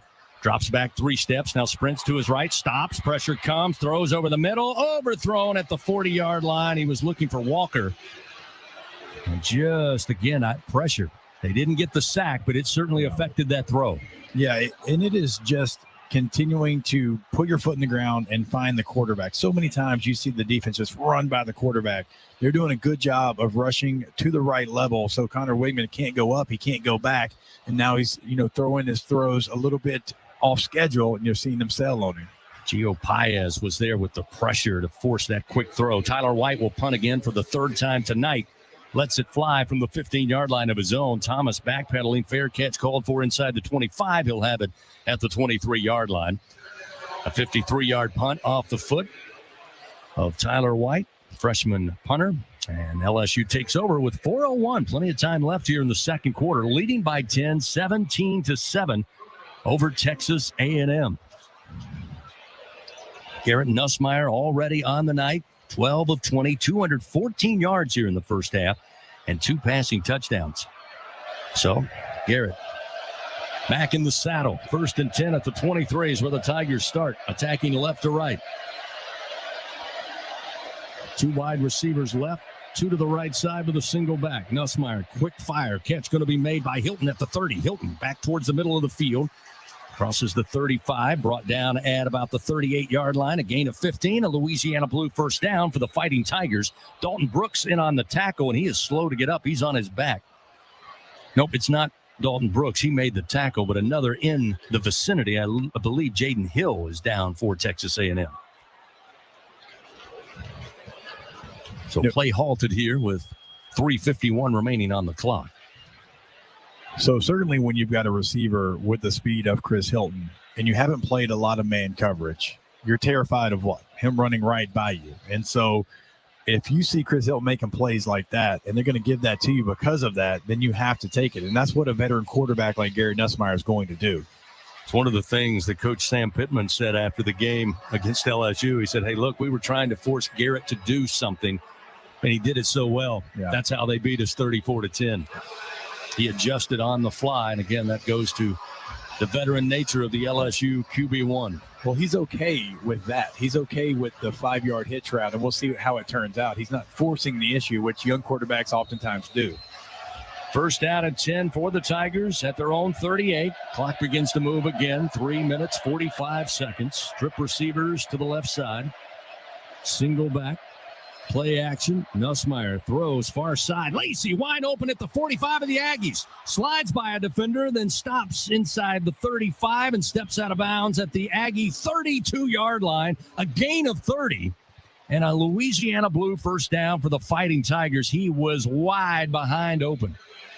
So what did we just talk about? Okay, so they faked the screen. Hilton goes deep, but everybody followed him. Here comes Lacey right underneath. 1st down and 10 now at the Aggie 32-yard line. Tigers on the attack.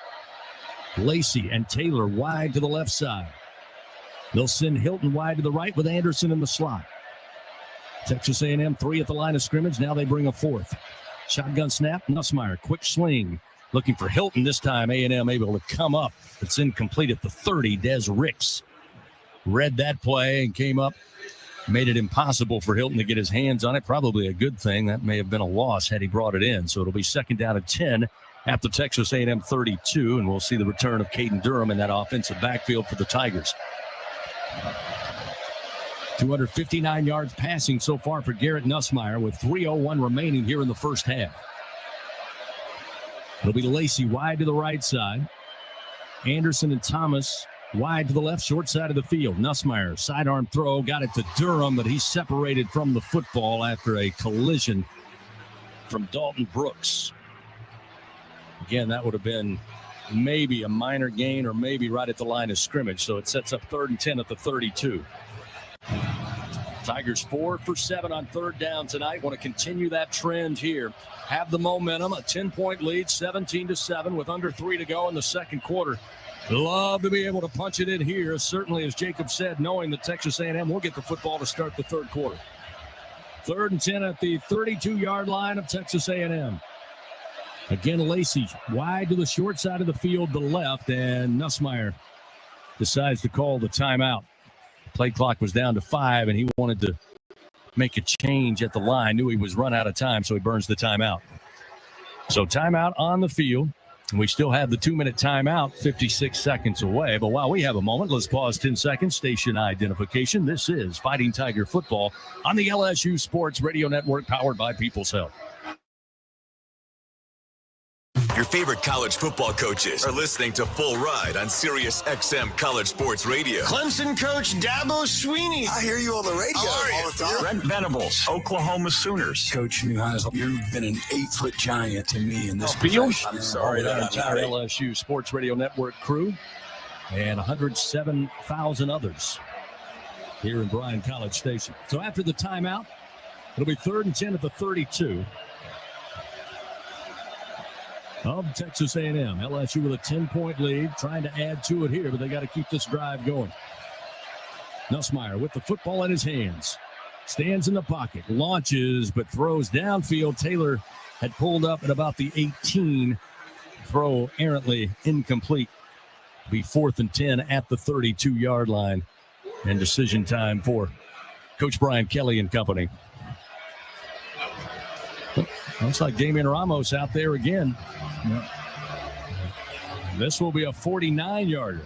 Now, talking during the break, that miss from 48 yards didn't have a great hold. We didn't see that initially, but wasn't quite the operation that special teams wanted. We'll see what happens here as he tries for a career-long 49-yarder. Hash mark far side, a little high snap. Placement is down, the kick is up, and the kick is wide right. Don't think it had enough to get there, but it missed right of the crossbar. And so the second miss of the night for Ramos. Again, one from 48, this one from 49. And the score remains 17-7, and the football goes back to Texas A&M with 2:46 remaining here in the second quarter. Tiger fans, multiply your winnings. Play 100X from the lottery. You can win up to 25 times. Win up to $500,000. Stop in at any lottery retailer. Ask for 100X today, where the top prize is an exciting $500,000. What's your X factor? Must be at least 21 to purchase. So the defense for LSU called upon once again. Try to keep that momentum on the Tigers sideline. It'll be 1st and 10 as Texas A&M takes over at their own 32. A single receiver right, 3 wide to the left with a single back. Handoff going to be given to Amari Daniels, running off right tackle, and he'll cross the 35 to about the 36 and pick up 4 yards. Gio Paez and Ashton Stamps combine on the stop for LSU. 2 minutes, 30 seconds remaining. 2-minute timeout coming up. 2nd down and 6. Wegman in the pocket, drops it off in the flat, far side, catch made at the 40, and very close, maybe a half yard shy on that far side after the catch, and it will be 3rd and a yard after a 5-yard reception that time to Amari Daniels. It'll be 3rd and 1 at the 41, and Texas A&M going to let the clock run down to the 2-minute timeout. So an even 2 minutes remain here in the second quarter. LSU leading 17-7 here on the road against Texas A&M. We'll finish up the second quarter and first half of action after this timeout on the LSU Sports Radio Network, powered by People's Health. Hey, Tiger fans, are you ready to roar? Oxbow Rum Distillery is the official rum for LSU athletics. Our cane-to-glass rum is made just 2 miles north of Tiger Stadium. We handcraft every drop from our own Louisiana sugarcane, all grown right across the river. So whether you're tailgating at the stadium or dropping by our tasting room for a tour and cocktail, you'll be keeping it local. Visit Oxbow Rum Distillery, open Thursday to Sunday, noon to 6. Go Tigers! Bridgeway Hospice, the official hospice of LSU Athletics, is the champion's choice for hospice care in South Louisiana. With over 10 years of excellence and experience, Bridgeway has 3 locations to serve you and your loved ones: Baton Rouge, Lafayette, and Plaquemine. Ask for Bridgeway Hospice by name, your champion's choice in comfort and compassionate care. Bridgeway Hospice says, go Tigers! It takes hard work to be the best in the game. Planning, commitment, resilience, sweat.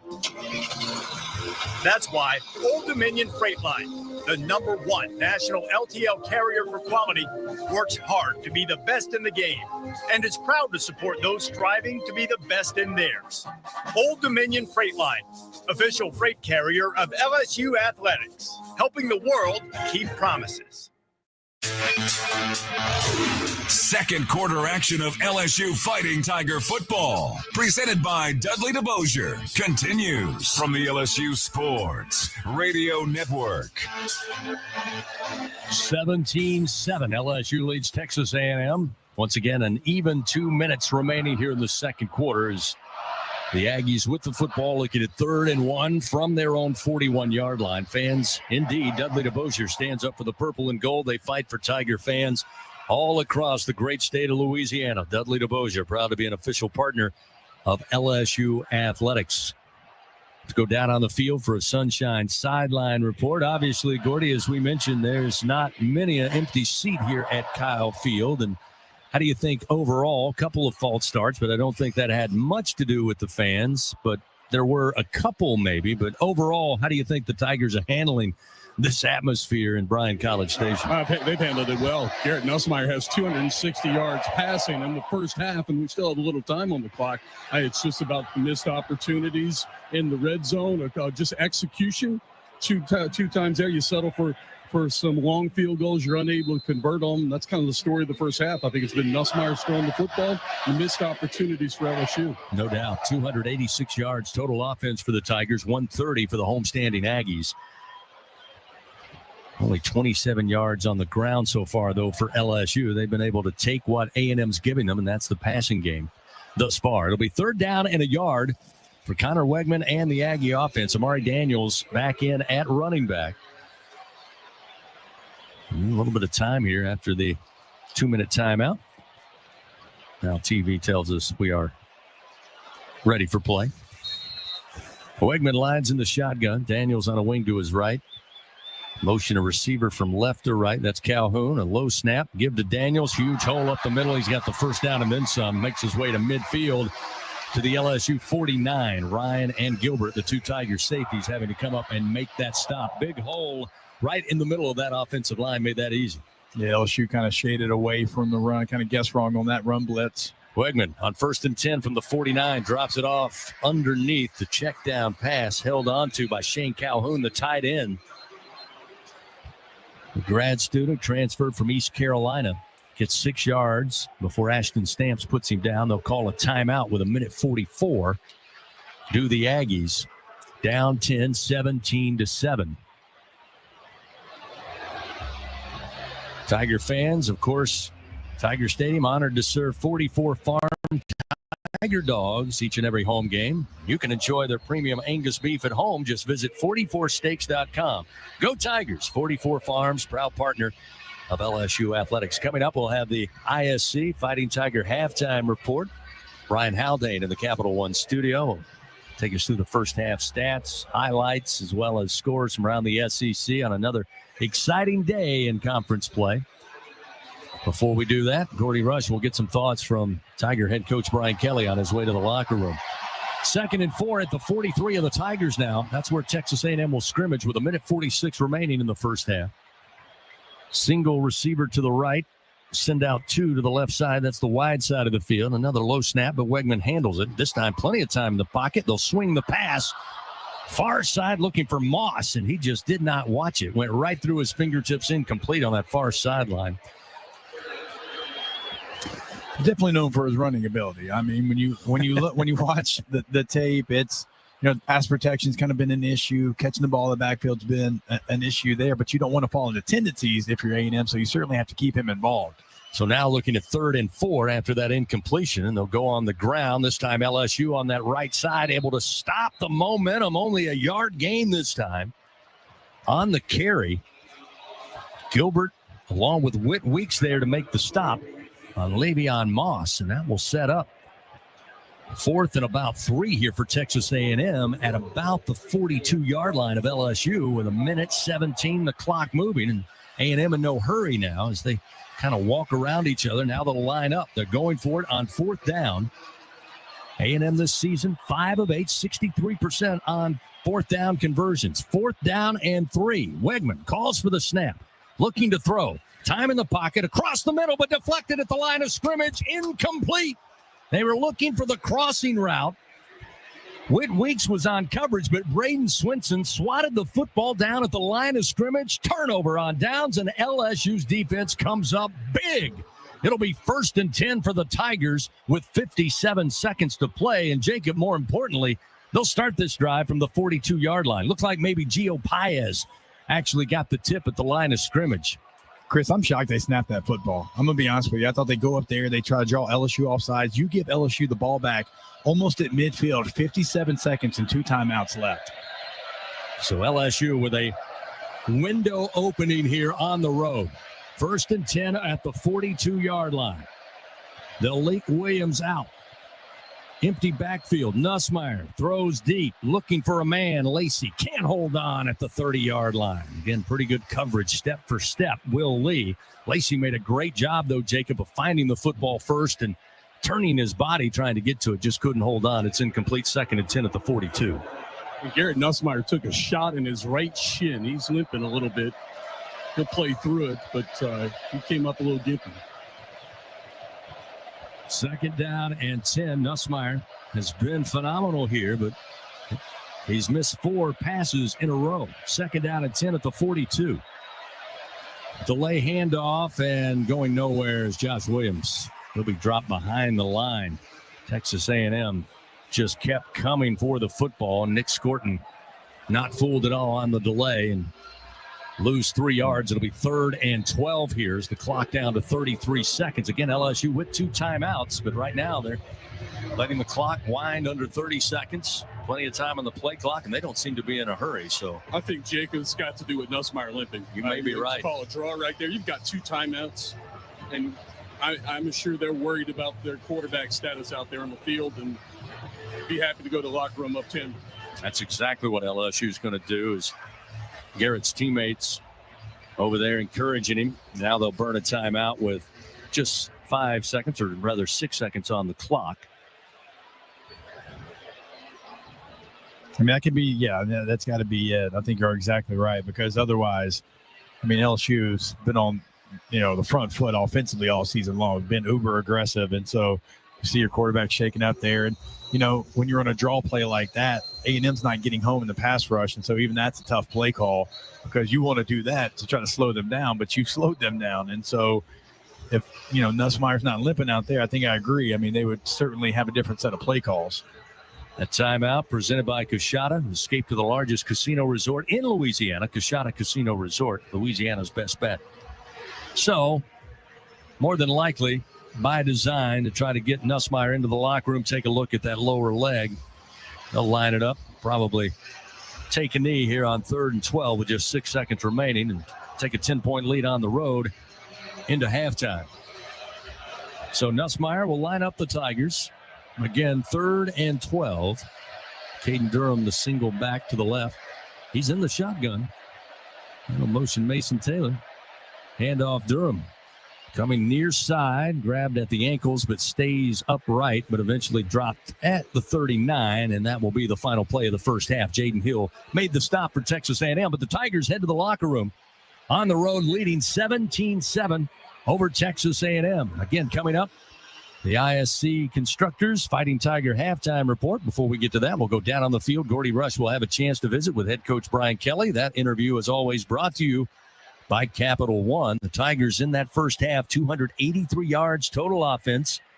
Again, Garrett Nussmeier, 14 of 26, 259, 2 scores. Tigers just 24 yards on the ground, but 259 of that 283 in the first half through the air from Nussmeier to his talented, deep room of receivers. Coming up, Brian Haldane inside the Capital One studio. We'll get our first half stats, highlights, and check scores from around the country and, of course, in the SEC before we bring it back to Kyle Field, start the third quarter of action here. Texas A&M, by the way, again, won the toss, so they deferred until the second half. They'll have the football to get it started, but it'll be interesting to hear on the road, this environment, his team up by 10, 17-7, what Coach Brian Kelly feels after the first 30 minutes of action here against Texas A&M. We'll go down to Gordy Rush. Gordy? All right, Coach, you got to be thrilled offensively. Garrett, 260 yards passing. I know you left a couple points out there on the field, but overall offensively, very well. You know, I think we're playing well defensively. We had the one drive where we lost our eyes on third down. We should have been spot dropping, and they hit a run. But overall, you know, a good first half. I thought we left some points out there with the 2 field goal attempts. We need to do a better job of managing it there, giving our kicker a little bit better of an opportunity. 48-49, that puts him at the top end of his range. But we'll come back, play better in the second half. We're going to need to play better in the second half and obviously know that we're going to have a challenge here from A&M in the second half. Thanks, Chris. Thank you, Gordy. Thank you, Coach. We're at halftime here at Kyle Field. Speaking of the field, taking the field, the Golden Band from Tigerland about to perform and entertain here at the half. We send it back to the Capital One studio. Brian Haldane with the ISC Constructors Fighting Tiger halftime report. Our score at the break, LSU 17, Texas A&M 7 on the LSU Sports Radio Network, powered by People's Health. Looking for a Get the Sportsbook's perspective of the World Series on Sports Grid Radio. The Dodgers opened up as the favorites to win the series at -128. The Yankees opened at +108. Every run scored can move the line and impact the odds to win the series. And we're covering it all right now. A lot of different prop options. The one that I like is Ohtani to have 3 or more home runs. From strikeout props to home run props, run totals, and the odds to win the MVP. The place to get the winning edge over the sportsbooks is Sports Grid Radio. Channel 159 in the car and on the SiriusXM app. Add some ghoulish grooves to your Monster Mash. With the ultimate Halloween party mix. This is Halloween. The Freaky 50. A spooky selection of songs to make you shudder and dance. Find the Freaky 50 along with many more Halloween specials in the SiriusXM app. Just search Halloween.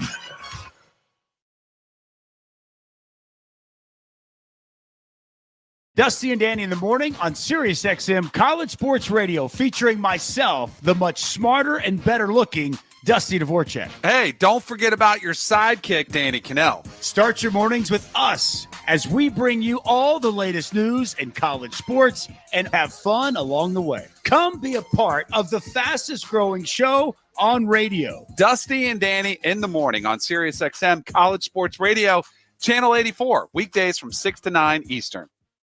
People, coming up, a breakdown of the first half with highlights, stats, and a check of the Republic Finance scoreboard. Now, from inside legendary Tiger Stadium in the Capital One studios, here again is Brian Haldane.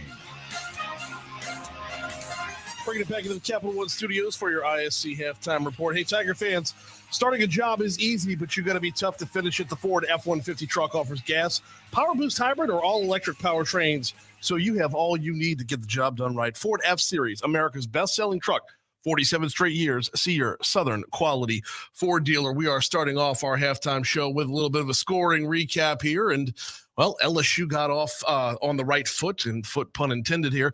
The Tigers scored first on an 11-play, 87-yard drive when Damian Ramos hit a 23-yard field goal. Slade Roy will snap it back. Peyton Todd will hold. Here it comes. The kick on its way, and the kick is good. LSU takes an early 3-0 lead over the homestanding Aggies of Texas A&M with 6:15 remaining here in the first quarter. That was, of course, after both teams punted after a few plays.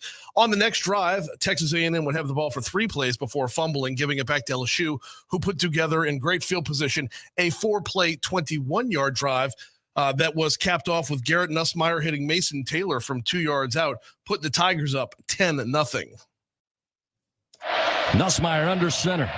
Play action, throwing towards Taylor over the shoulder. He grabs it, he hauls it in, and it is a touchdown, Fighting Tigers. Des Ricks was on coverage. Nussmeier with a beautiful throw out of the reach of Ricks. And Mason Taylor, what concentration. Just over the shoulder, grabs it in the hands, makes sure he brings it to the breadbasket and rolls out of bounds. And LSU takes a 9-0 lead with a point after upcoming. And that is where Texas A&M would get their feet underneath them, putting together a 9-play, 75-yard drive, pulling 3 minutes and 44 seconds off of the clock, ending up with Le'Veon Moss running it in from 7 yards out. LSU would get the ball back, march it down the field, and end up missing a 49-yard field goal. Texas A&M with a punt. And then LSU finds pay dirt again, this time a 90-yard drive. Didn't take that long, though. It was only 3 plays. That happens when one of those plays is 76 yards from Nussmeier to Aaron Anderson.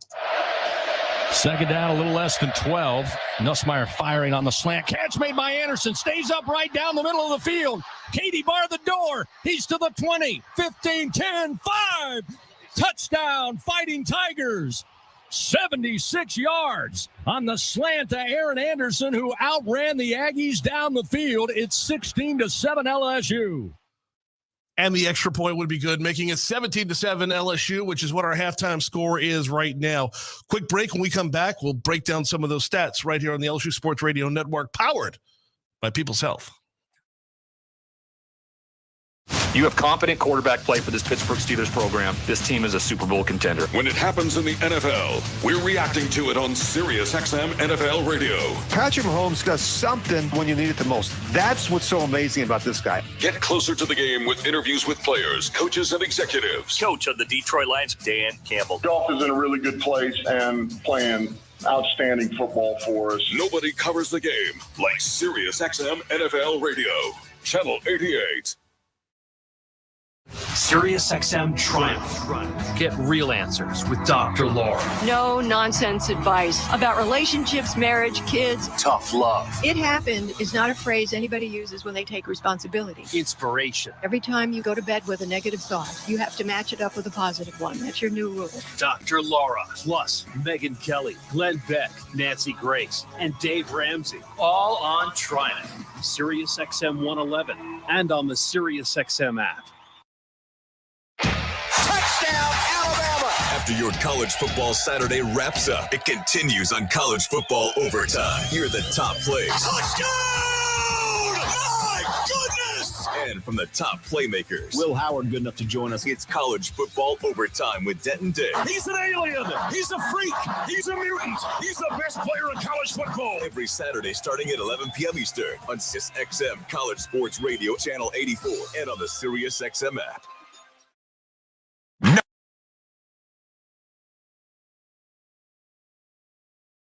Quiet your mind, reduce your stress, and rest easy. Here again is Brian Haldane. Capital One is offering checking and savings accounts with no fees nor minimums. What's in your wallet? Taking a look at some of the overall stats, LSU has the lead on first downs right now. LSU with 12, Texas A&M with 9. Although third down efficiency, Texas A&M is looking slightly better. They are 5 of 9, where LSU is 4 of 9. A&M 0 for 1 on fourth downs. When it comes to the penalties, Tigers have been hit 3 times for 25 yards. Texas A&M 5 times for 50 yards. Looking at time of possession in the first half, pretty doggone even. LSU had the ball for 15 minutes, 11 seconds.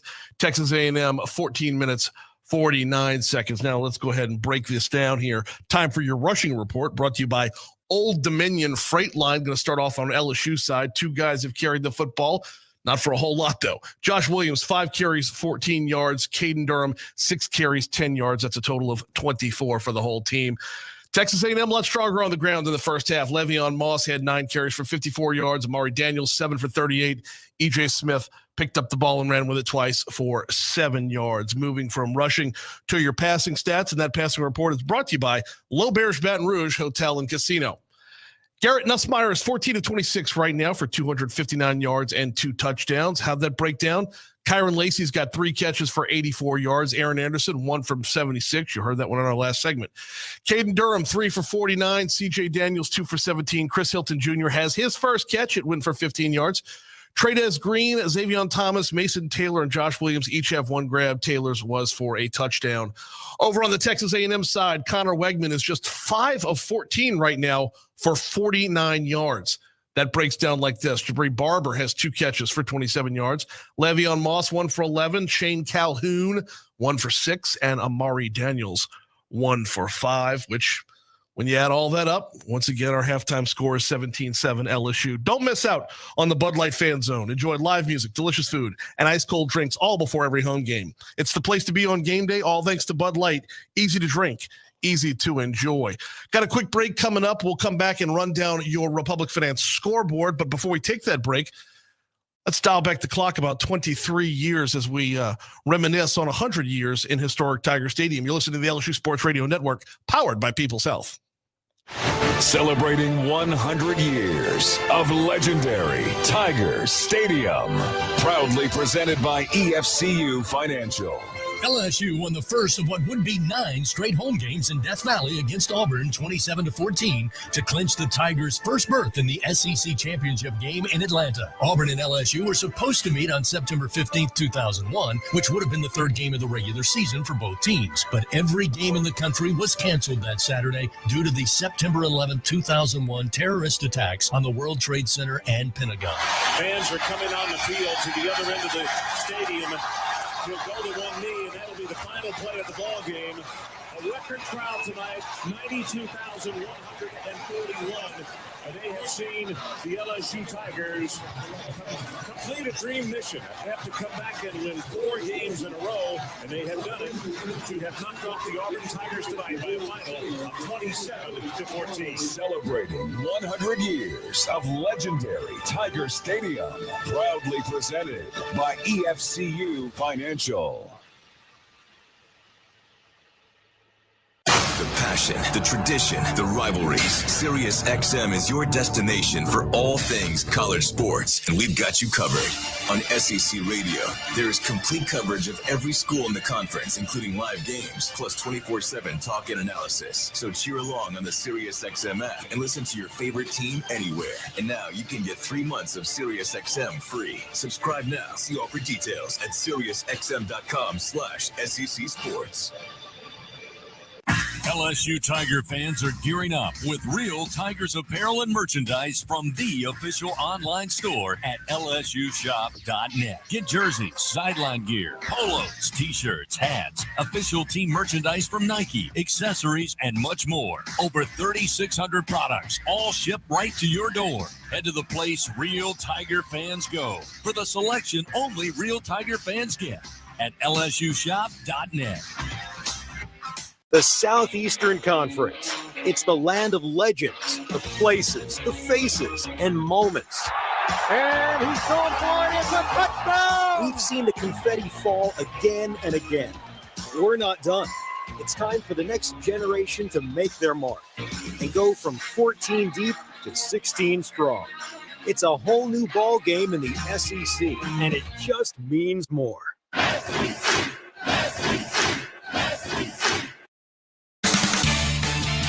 Moments away from second half action for LSU Fighting Tiger football. Here's a quick check of the Republic Finance scoreboard on the ISC Constructors Fighting Tiger halftime report from the LSU Sports Radio Network. Let's get you that scoreboard update presented by Republic Finance. Visit Republic Finance for all your personal loan needs. Get started at republicfinance.com/ Tigers. Number 1, Oregon broke Illinois' will with a 34-3 first half on their way to a 38-9 final score. They'll hold on to that number 1 spot. Third-ranked Penn State is currently trailing at the half. They're behind at Wisconsin 10-7. Nebraska took number 4 Ohio State down to the wire. The Buckeyes do survive, though, 21-17. Vanderbilt came so close to giving number 5 Texas a 1-2 SEC punch, but the Longhorns do survive, 27-24, your final score there. Right now, at number 6, Miami, the Hurricanes hold a 23-7 lead over the Florida State Seminoles. The fourth quarter of that game just got started. It was number 11, BYU, 37-24 over UCF. 12th-ranked Notre Dame handled Navy 51-14. Indiana, 31, Washington, 17. And number 15, Alabama blanked Missouri 34-0. Going back to another game that is in action right now, that would be Kansas at Kansas State. And right now, this is a tight one. They're almost to halftime. 48 seconds to go in the second quarter. Jayhawks have the ball, and they're trailing by 2, 14-16 to the Kansas State Wildcats. Number 17, Boise State, with a 29-24 winner at UNLV last night. 18th-ranked Ole Miss took care of business, pitching a second-half shutout on the way to a 26-14 win over Oklahoma. And number 19, Pittsburgh pummeled Syracuse Thursday night, 41-13. In state, we got a number of scores to run you down here. Tulane was a 45-37 winner at North Texas. La Tech topped UTEP 14-10 way back on Tuesday. UL Monroe picked up their first conference loss of the season at South Alabama, 46-17. Nichols topped McNeese 24-19. Northwestern State falls to Lemoore 42-10. Right now, Southeastern trails Incarnate Word 27-23. They just started the fourth quarter of that contest, and we are looking at in the SWAC. Southern trails Florida A&M 21-6. They're in the fourth quarter there. Grambling is behind by 1, 17-16 at Texas Southern. That game is also in the fourth quarter. Once again, our score 17-7. LSU with the lead, though Texas A&M will have the ball to begin the second half. One more break to go. When we come back, we'll be back in the press box with Jacob Esther, Gordy Rush, and voice of the Tigers, Chris Blair, after this on the LSU Sports Radio Network, powered by People's Health. The UEFA Champions League is back on Sirius XM FC, and this year it's bigger than ever. Absolutely ridiculous from Real Madrid. Merseyside magic from Mo Salah. Now with more matches featuring soccer's most iconic clubs as they battle it out for European supremacy. What a start for Inter! Haaland scored the hat-trick! From the league phase to the final, the Champions League is on Sirius XM FC 157 and the all-new Sirius XM app. SiriusXM Triumph. Get real answers with Dr. Laura. No nonsense advice about relationships, marriage, kids. Tough love. It happened is not a phrase anybody uses when they take responsibility. Inspiration. Every time you go to bed with a negative thought, you have to match it up with a positive one. That's your new rule. Dr. Laura, plus Megyn Kelly, Glenn Beck, Nancy Grace, and Dave Ramsey. All on Triumph. SiriusXM 111 and on the SiriusXM app. We're talking college football on SEC This Morning. How many regular season games have felt like postseason games? Yeah. The combination of massive upsets, some of these games significantly change the chances of teams getting into the 12-team field. I don't remember a season feeling this exciting, and we thought regular season games were going to be devalued with the expansion of the playoff. These games are more important than ever, and I feel like the chaos is only just getting started. Catch the show every weekday from 8 to 11 a.m. Eastern. The NASCAR Cup Series is on SiriusXM. We're back on the track Sunday, 1:30 p.m. Eastern. It's the Straight Talk Wireless 400 from Homestead Miami Speedway on SiriusXM NASCAR Radio Channel 90 in the car and on the all-new SiriusXM app. Get closer to everything that moves you wherever you are with the SiriusXM app. Let's make some smoke and drink some beer. Yes! Fighting Tiger halftime report. Second half action of LSU Fighting Tiger football is coming up. Once again, from inside the broadcast booth, here are Gordy, Jacob, and Chris on the LSU Sports Radio Network. All right, and welcome back into Kyle Field here in College Station, Texas, where it is your LSU Fighting Tigers up 17-7 over the home Texas A&M Aggies. Texas A&M will receive the opening kickoff here in the second half. Both teams finishing up their warm-ups. And with that, we'll welcome back onto the broadcast the voice of your LSU Tigers, Chris Blair. Thank you, Jacob. Exciting first half of action. I think Brian Kelly summed it up best talking to Gordy going into the locker room. We're a couple of missed opportunities there. Not only to get points, 2 missed field goals from long distance, but just some drives stalling after a little bit of momentum got on the Aggie side of the field. Tigers do have a 10-point lead. The defense, once again, has played solid tonight. They've held Texas A&M, as Brian Haldane told you moments ago, to just 147 yards total offense. We were also told, Jacob, at halftime that we were wondering at times where Le'Veon Moss, the heralded running back, apparently, according to Texas A&M, a little stomach issue. Yeah. And he was out for a considerable amount of time. Did come back late in that second quarter, but we'll see how close to 100%. They've used, obviously, Moss along with Amari Daniels, who's an excellent running back in his own right. And we've even seen E.J. Smith, who transferred in from Stanford, on a couple of carries and a couple of pass targets so far in tonight's game.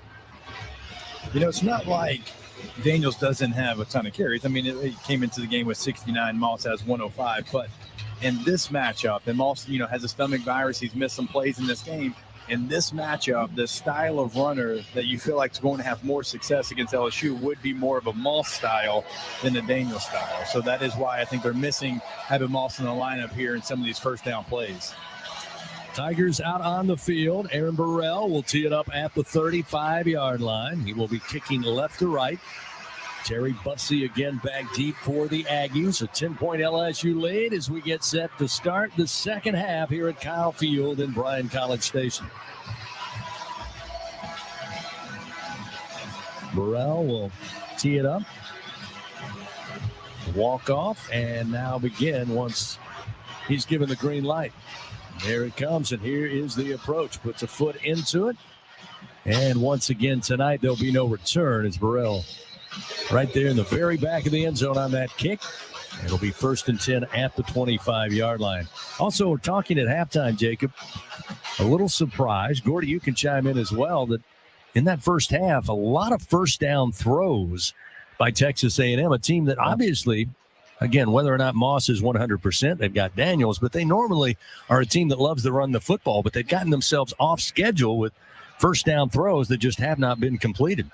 Yeah, it's certainly been surprising. Something that we'll see if they make the adjustment here early, because that is not their MO so far this year offensively. Moss is out there to start this drive to the left, or rather right side of Wigman.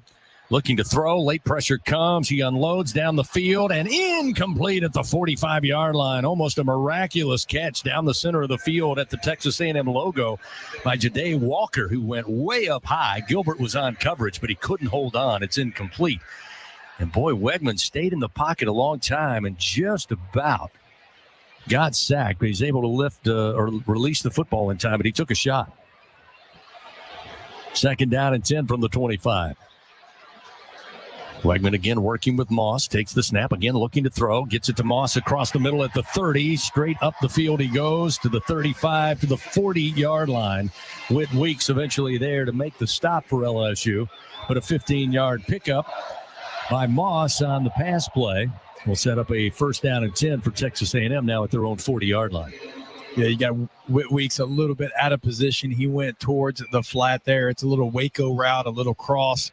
Some nice job by Moss crossing face there. Whit Weeks got to recognize that one a little bit sooner. 1st down and 10 at their own 40. Wegman again looking to throw in the pocket, dumps it off across the middle in the hands, but incomplete at the 45-yard line to Ja'Day Walker, who also took a shot after the fact. You heard the crowd thinking maybe there should be a flag on that, but that was a clean football hit. He touched the football, couldn't hold on, and then got rocked. Yeah, it was by actually Major Burns. That was a nice job by Burns. If you'll watch like the very end of the hit, he does a nice job of making sure he turns his head sideways, and so there's no targeting issue. 2nd and 10 at the 40. Opening drive of the third quarter. LSU leading 17-7. Texas A&M with the football. Motion a receiver from left to right. Handoff going to go to Moss, hit at the line, lunges forward and gets to the 41, only a yard pickup. Savion Jones was there at the line of scrimmage defensively. Got a hold of Moss and eventually got him down. It'll be 3rd and 9 now at the 41. I mean, that's an all-conference left tackle that Savion Jones just kind of threw out of the way right there on that last play. I mean, he's so physical at the point, and there's just no rushing lanes on that edge right now. 3rd down and 9 from their own 41-yard line, scrimmaging from the near side hash. Texas A&M attacking right to left on your dials. Wegman in the pocket. Here comes pressure. Wegman goes down. Nothing but white LSU jerseys back there in the pocket. Wegman had no chance. Braden Swinson, Zy Alexander coming on a corner blitz. They get home. Another sack for the Tigers, brought to you by Train. Hard to stop the Tigers, hard to stop a Train. And that will set up 4th and 16 on the sack from the 34-yard line, and Texas A&M has to punt it away. I think that's the definition of swarmed right there. I mean, it was multiple players, and it was in a hurry. Tyler White to punt it away, puts it high in the air, spinning kick. Thomas going back now will get out of the way, hits at the 14 and then falls forward to about the 10, just shy of the 11-yard line. Down by Texas A&M, 52-yard punt. They've had some great punts tonight. LSU has started deep in their own territory. They'll do it again here. Their first possession of the second half. They lead 17-7 over Texas A&M. It'll be 1st and 10 at the 14 for the Tigers when we return on the LSU Sports Radio Network, powered by People's Health. I learned patience from my adoptive dad. All he had to say was, "Hey, you got this. Just breathe." Hey, we're pretty good. Yeah. Might have to start a band. I got it. Learn about adopting a teen from foster care. You can't imagine the reward. Visit adoptuskids.org to find out more. This message is brought to you by Adopt US Kids, the U.S. Department of Health and Human Services, and the Ad Council. And here's Heather with the weather. Well, it's beautiful out there, sunny and 75, almost a little chilly in the shade. Now, let's get a read on the inside of your car. It is hot. You've only been parked a short time, and it's already 99 degrees in there. Let's not leave children in the back seat while running errands. It only takes a few minutes for their body temperatures to rise, and that could be fatal. Cars get hot fast and can be deadly. Never leave a child in a car. A message from NHTSA and the Ad Council. The Southeastern Conference. It's the land of legends, the places, the faces, and moments. And he's going for it. It's a touchdown. We've seen the confetti fall again and again. We're not done. It's time for the next generation to make their mark and go from 14 deep to 16 strong. It's a whole new ball game in the SEC, and it just means more.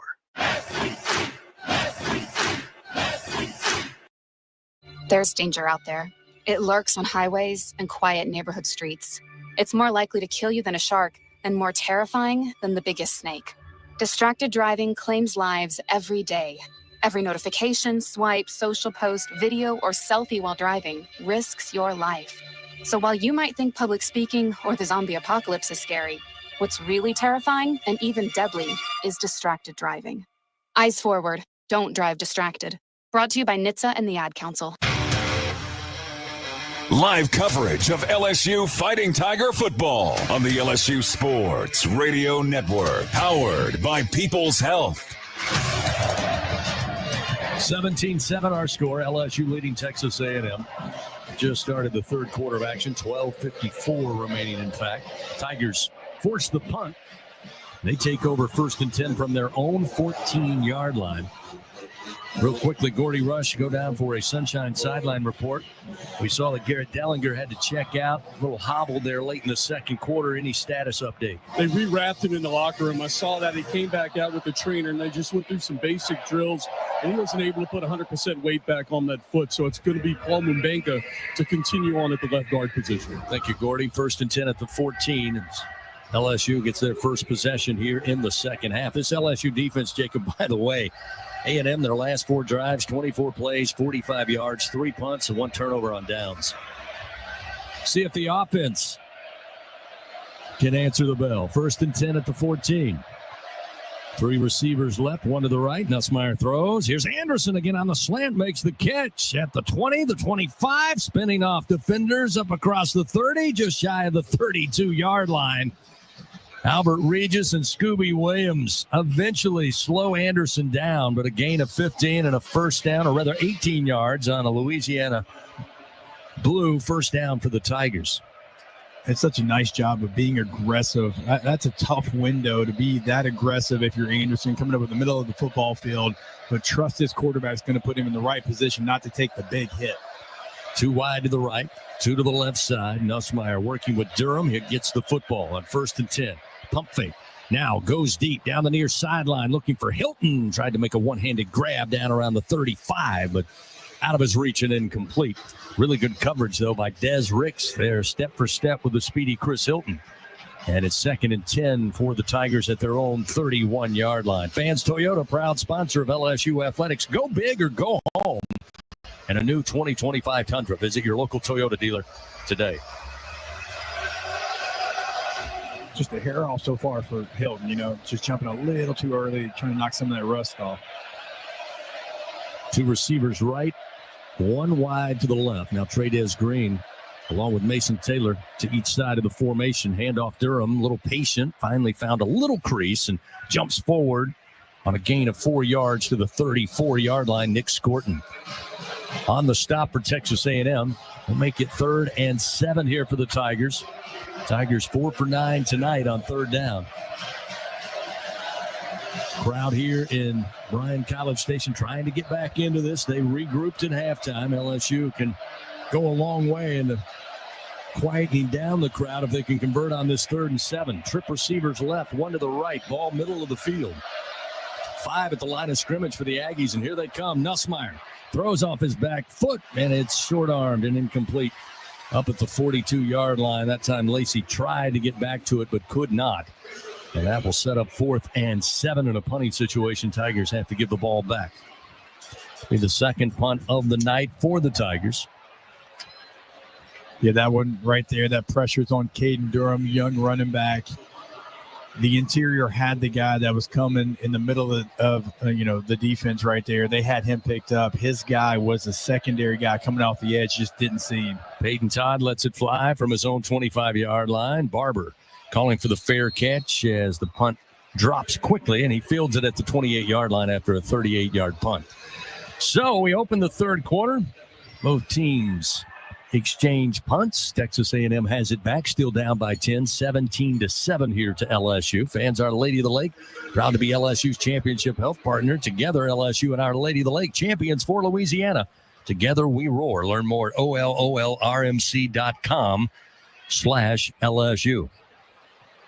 Again, Connor Wegman tonight has been asked to throw the football. He's 6 of 17 for just 64 yards. Of their 156 total offense, they've had 92 of that on the ground. We'll see Barber and Daniels split to each side of Wegman. Now they'll move Barber into the slot as he takes the snap. Pressure comes. Wegman goes down, brought down at the 22-yard line. JVR Suggs, almost untouched, made a beeline to a direct snap. And what a play. His first step quickness from that position, it has been really good this entire football season. I mean, pass rush, and even that one, very similar play. Big loss on the play, loss of 6. They'll go on the ground, and here's a little success, a little bit of room up across the 30 to maybe, let's see, a little pushing and shoving after the fact here. Officials come flying in, no flags as of yet. Mari Daniels picks up 10 yards. It'll set up about 3rd and 6 here for the Aggies with 10:26 clock moving.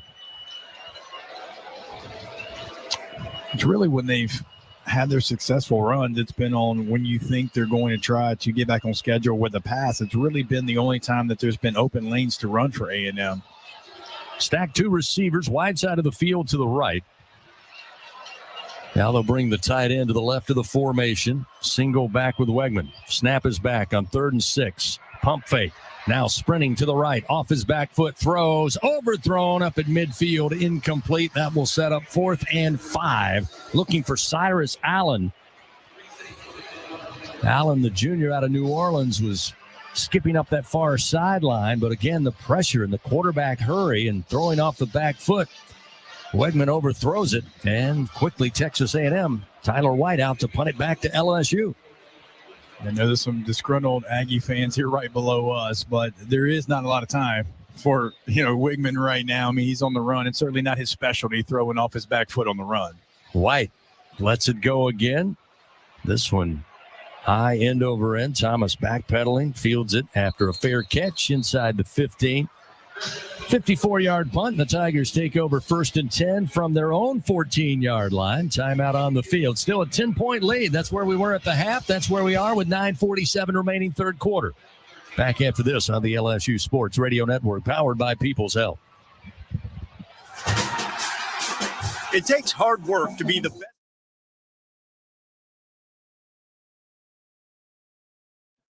This is Steve Torrey, and if you enjoy the Sunday Drive, you can also hear me throughout the week on Mad Dog Daily. You won't want to miss your chance to discuss the latest in the NFL and the rest of the sports world. Right there is the glaring example of what it's like to try and beat the Chiefs. You can get so freaking close, and you think you have them, and yet you're still miles away. It's Mad Dog Daily, Tuesday through Friday, 6 p.m. Eastern, only on Mad Dog Sports Radio, Sirius XM Channel 82, and on the Sirius XM app. Want to hear something scary? Spirits are swirling in the Sirius XM app with creepy Halloween treats.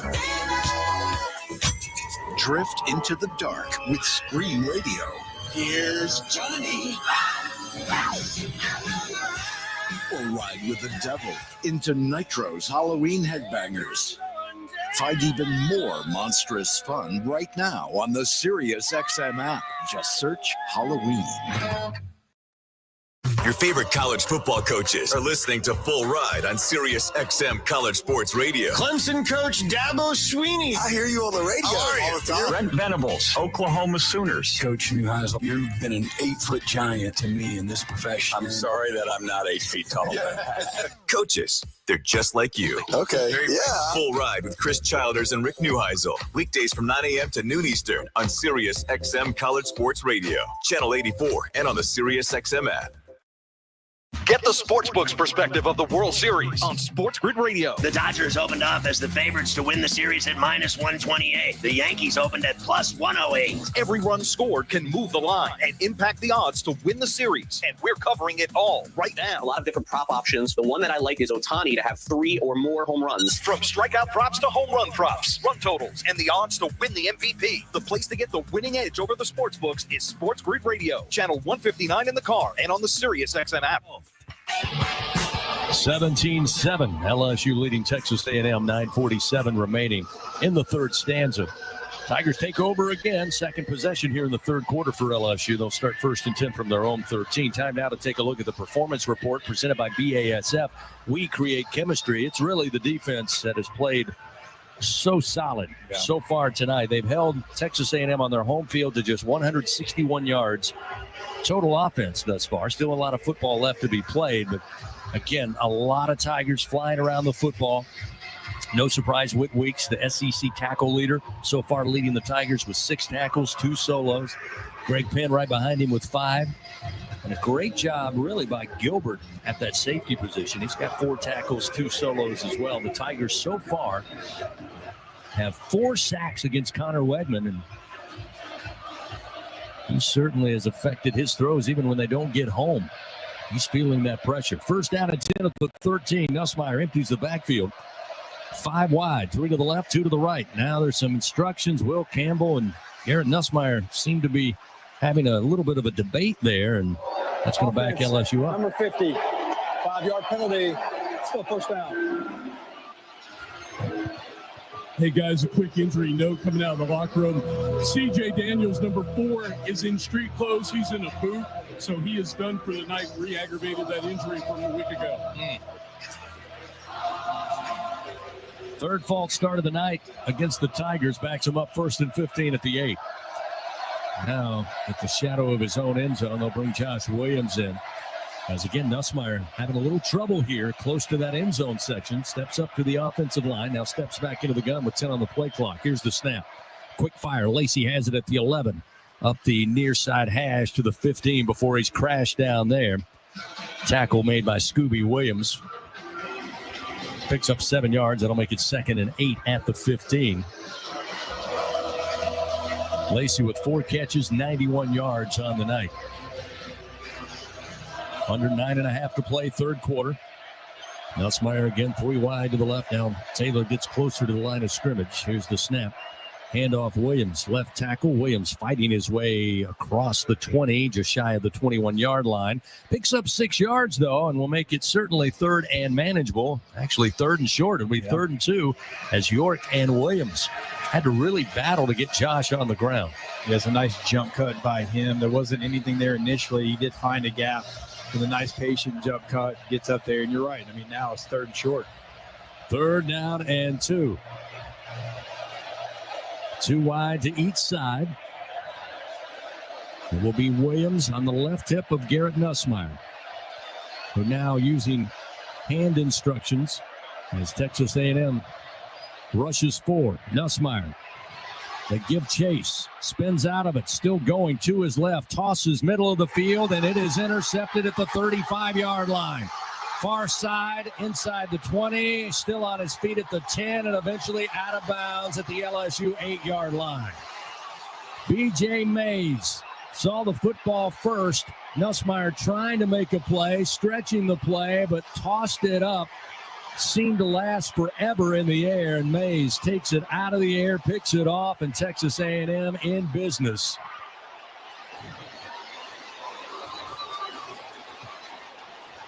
Each team with a turnover here in tonight's game.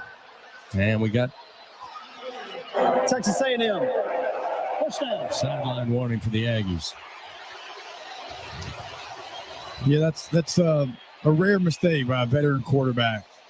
In that situation, you're throwing across your body with pressure. You did a great job of escaping the pressure. You throw it away. You punt the ball. Your defense has been playing lights out. You live to play another day. That was always going to be an almost impossible throw for you to make, and you just weren't going to make a play there. Yeah, it was looking for Aaron Anderson. Anderson actually was waving his hands, trying to bail out his quarterback. When the throw went up, Mays just jumped in front of the passing route, took it over, and now it's 1st and goal at the LSU 8. So the defense has played so well, but they're put in a tough spot here. Leading by 10, 17-7, but what a turn of events. 1st down goal to go from the 8. Marcel Reed checks in at the running back for Wegman. He'll hand it. Nope, he'll pull it. He's off left side, inside the 5, and he gets into the end zone. Marcel Reed, the freshman out of Nashville, Tennessee. 8-yard rushing touchdown. That's his 3rd rushing touchdown of the season. Called upon earlier in the year due to the injury to Connor Wickman. And we kind of speculated during that last time out, Jacob, Gordy, that maybe Coach Elko going to add Marcel Reed to the mix at quarterback because of his ability to scramble and run, much more so than Connor Wegman. And we just see it there for the score, and it's now 17-13 with a point after upcoming. Yeah, it gives you a different dynamic. And right now, I mean, Connor Wegman wasn't able to throw the football because of the pressure, and so you go to the running quarterback to try to give you an extra guy out there on the field. Point after attempt coming up for Randy Bond. Swings the leg, puts the kick up, and it's good. And A&M cuts the lead to 3, 17-14. They take the turnover. 1st and goal at the 8, and they cash it in. Texas A&M, one of the more efficient teams in the red zone. You hate to give it to them that close to the goal line. 7th in the country coming in, 2nd in the SEC with a 96.3 conversion rate. They've scored 26 of 27 trips this year, including 19 touchdowns. Now make it 20. And what that does now, it brings this crowd back to life. They were quiet for a long portion here in this early portion of the second half, and now you get the backup quarterback in there. The guy's always the most popular guy in town, and you get a score off a turnover. The offense has to come and try to answer that. You saw Garrett Nussmeier, the quarterback, go out and almost apologize to every defensive guy coming off the field. And that's a veteran player that you want to see locked back in and go lead his team to a scoring drive.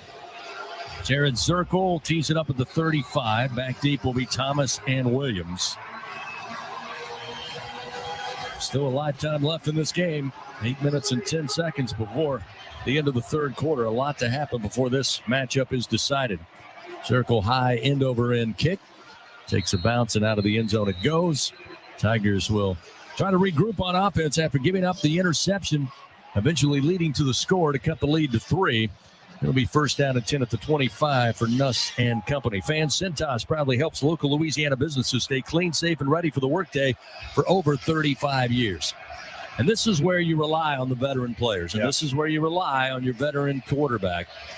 After throwing the interception, resulting in the score, it's one of the things Coach Kelly said he admires most about Garrett Nussmeier, his ability to put the last play behind him, good or bad, and be ready to compete. Caden Durham will be on a wing to the left side of Nussmeier. First and 10 from the 25-yard line, and Kyle Field has come alive again. Mason Taylor, the tight end, to the right. Anderson and Lacey wide to the right. Snap is back. Nussmeier on the sprint, throws on the run, and throws it into the LSU sideline. Now 16 of 32 passing for even 50% as Nussmeier started this game red hot. Started the game 6 of 8, but finished a little slow and a little wobbly in that second quarter. Again, had a little bit of a lower leg injury late. Second down and 10 at the 25. 2 wide to the left, 2 to the right side. Here's the snap to Nussmeier. Handoff Durham, and Texas A&M will meet him at the line of scrimmage. No gain. Stopped at the 25-yard line. It'll be third down and 10 for the Tigers. It was Ryland Kennedy, sophomore out of Mansfield, Texas, wrapping up Cade Durham immediately.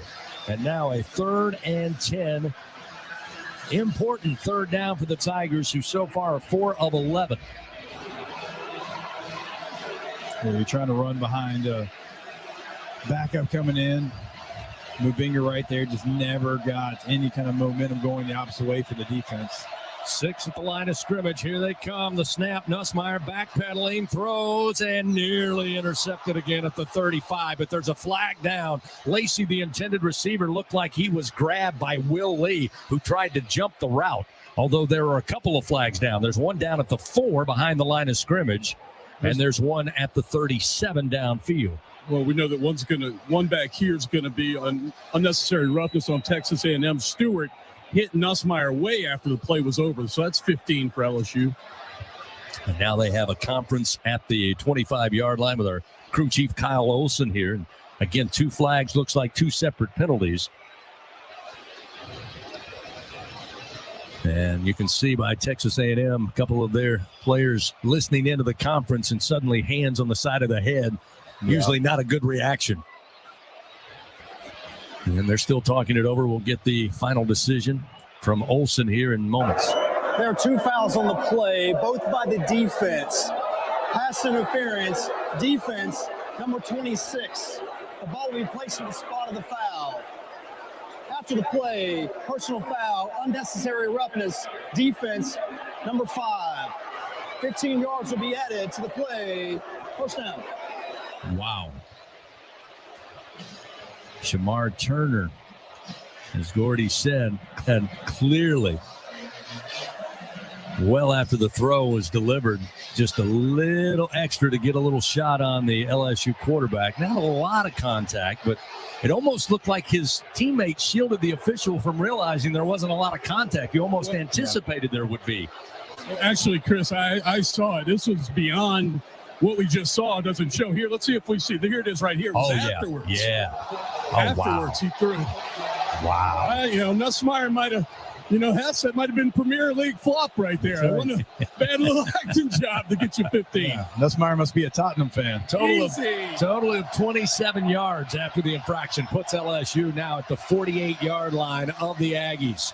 On first down, the give to Durham, and he's going to be stuck immediately. He'll fall forward maybe a half yard, that's all. Tarian York, again, this A&M defense up front and not relinquishing much on the ground. The Tigers so far, only 33 yards, about 2 yards per carry on the night. Yeah, there's nothing on that left side right now. 2nd and 9 at the 47. Two receivers right, one to the left. That's Kyron Lacey. Here's the snap. Nussmeier with time. Now on the run to his right. Throws the football downfield, looking for Anderson, but out of his reach near side. Incomplete. It'll be 3rd and 9 at the 47. Yeah, you had an open receiver. Nuss just couldn't get his shoulders turned enough to be able to find Anderson. Anderson certainly ran himself open, beating the safety across the field. Nussmeier now 2 of his last 11 throwing the football. Again, bailed out on compounded penalties, but now looking at 3rd and 9 at the A&M 47-yard line, leading 17-14 with under 7 to go here in the 3rd quarter. Nussmeier in the shotgun. Here's the snap. On 3rd down, steps up in the pocket, drops it off underneath Lacey. Lacey breaks an arm tackle to the 45 of the Aggies, inside the 40. Down inside the 35 to the 32, a gain of 15 yards, and that is a Louisiana Blue first down, one the Tigers desperately needed. Low throw, Lacey just grabs it off the top of the grass and then breaks an arm tackle to get extra yards. What a catch by Kyron Lacey. You're right. I mean, it did not come out of Nussmeier's hand, certainly the way he wanted to. And also, you're probably thinking drifting back to try to get the first down. So for Lacey to see that, go down, get it, get the first down, that's a big play by a veteran player. Play clock down to 8 as they line it up. 1st and 10 from the Aggie 32-yard line. Play clock down to 3. Here's the snap. Nussmeier again sprinting to his right to avoid pressure. Throws on the run, but out of room and into the boundary. The throw goes incomplete. He was looking for Taylor, who again was his favorite target early, Jacob, because he had some mismatches out there with the Aggie linebackers, but haven't been able to get connected with Mason here of late. A little surprised right now, Nussmeier's not been on target on the run. He's been so good all year long. There's open receivers. The guys are getting open. Nuss just hasn't been able to, on the run, put it where he needs to. 298 yards passing here, but they need some more. 2nd and 10 at the 32. 2 receivers left. That's the wide side of the field as they scrimmage from the near side hash. Handoff Williams. Williams straight ahead. Reaches the 29 before his progress is stopped there. Gain of 3. Looks like, again, Ratcliffe, the safety, along with Torian York, combined to make the stop. Tigers 5 for 12 on 3rd down. They were bailed out by the penalties earlier on this drive, as now there's wholesale changes defensively for Texas A&M. Virtually the entire defense swapped out. Play clock down to 10. LSU lines up. 3 wide to the left. Lacey, lone receiver to the short side of the field, the right. Play clock down to 2. Nussmeier has to call timeout. Again, stepping up to the line. Looked up. There were 3 on the play clock. He calls the timeout with 1 second on that play clock. So with 5:03 remaining 3rd quarter, a 3-point ball game. LSU 17-14 over Texas A&M. A monstrous 3rd and 7 upcoming for the Tigers from the Aggie 29-yard line. When we continue on the LSU Sports Radio Network, powered by People's Health. It's 4 in the morning when the roaches are on. You need the Bingo roach spray. Get ready for a bug-free Louisiana summer with Bingo Pest Control products. Our best-in-class indoor and outdoor solutions are powerful enough to eliminate those never-ending bugs, guaranteed. Visit bingo.com or call 833-GO-BINGO. Bingo keeps pests gone. If you're tired of trying, you should be buying the famous Bingo roach spray.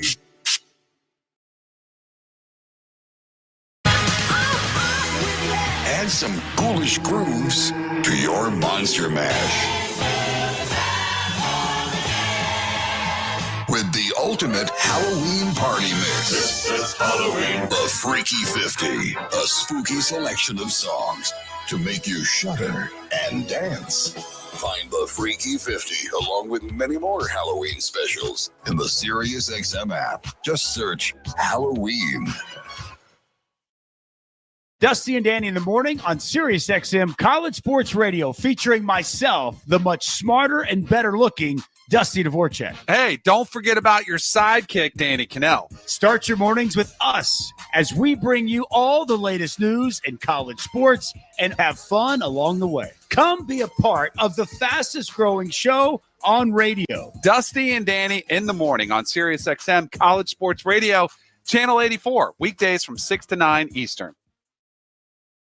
You have competent quarterback play for this Pittsburgh Steelers program. This team is a Super Bowl contender. When it happens in the NFL, we're reacting to it on Sirius XM NFL Radio. Patrick Mahomes does something when you need it the most. That's what's so amazing about this guy. Get closer to the game with interviews with players, coaches, and executives. Coach of the Detroit Lions, Dan Campbell. Golf is in a really good place and playing outstanding football for us. Nobody covers the game like Sirius XM NFL Radio. Channel 88. Check out our booth cam on Facebook and YouTube from the LSU Sports Radio Network. LSU Athletics would like to thank its Team LSU corporate partners, Cox, McDonald's, Our Lady of the Lake, Albertsons, Louisiana Blue, Coca-Cola, and Hancock Whitney. Pivotal play coming up here. 3rd and 7 for the Tigers at the Aggie 29-yard line with 5:03 remaining here in the third quarter. A 3-point lead, 17-14. Tigers with a costly interception early in this third quarter resulted in a first down goal to go from the 8. Texas A&M called upon Marcel Reed, the backup quarterback, a dual threat quarterback. He comes in first play of scrimmage, sprints out to the left side, gets in the end zone, point after good. We got a 3-point game. Tigers need to convert on this third down. If the ball stays where it is right now, we're looking at about a 46-yard field goal try. Yeah. And, of course, 2 have been missed so far tonight. 1 from 47, 1 from 48, 1 from 49. Wonder if you get Garrett Nussmeier back on the move. I know he's missed his last 2 throws on the move, but like we were talking about during the break, he's been so good this year doing that, and you've had open receivers. Can you count on him to come back and make the throw? 3rd and 7. Nussmeier with Williams back there to pass protect. Picks up the block. Throws. Caught and dropped. Incomplete at the 15-yard line. Scooby Williams separates the football from Xavion Thomas. Boy, that looked like the play they wanted across the middle. Looked like it hit Thomas right in the 0 on the jersey. And credit Scooby Williams, the middle linebacker. He just gave him a clean football shot, and he couldn't hold on. It'll be 4th and 7 at the 29, and indeed it will be Damian Ramos trying from 46 yards out towards the same end zone where he's missed on 2 earlier tonight. Need a good snap, need a good hold, and it is not. The snap got away from Peyton Todd. Ramos has to fall on it at the 40, and Texas A&M gets the football back on a special teams miscue with 4:52 remaining in the third quarter. And that operation has been so smooth all season long, and it has been, to say the least, a disaster tonight. It has. There hasn't been a clean one. It has been a mess all night long.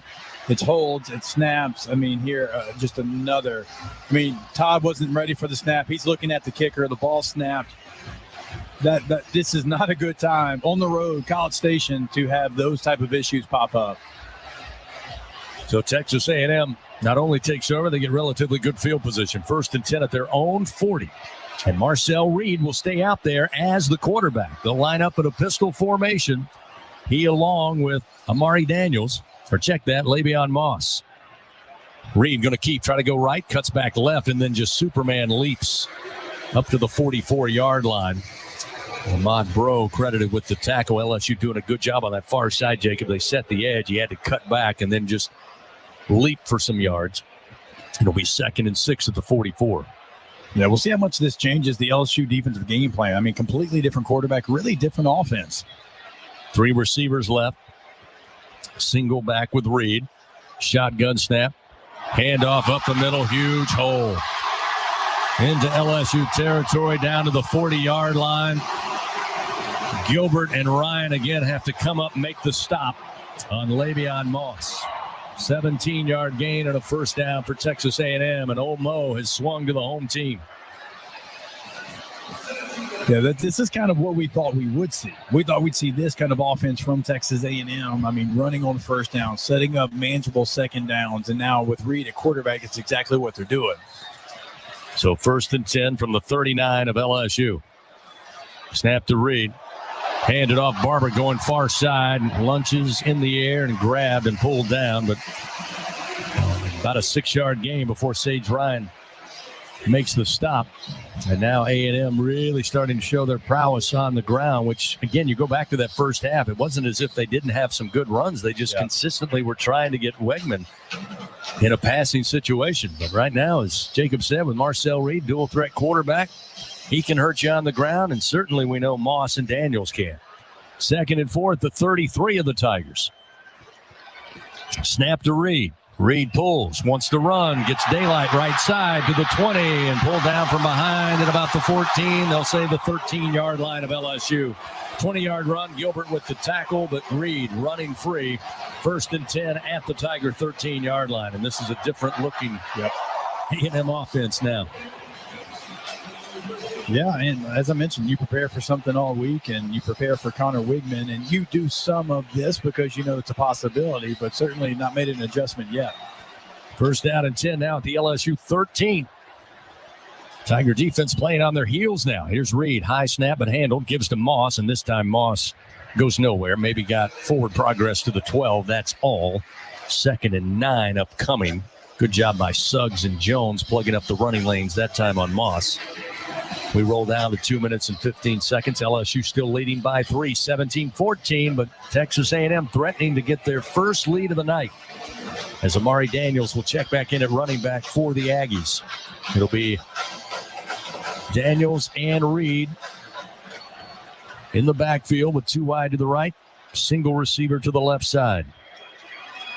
Motion the slot receiver right to left. Handoff going to go to Daniels. Tried to spin off a tackle, made his way down inside the 10 to the 9, picks up 4 yards on the carry.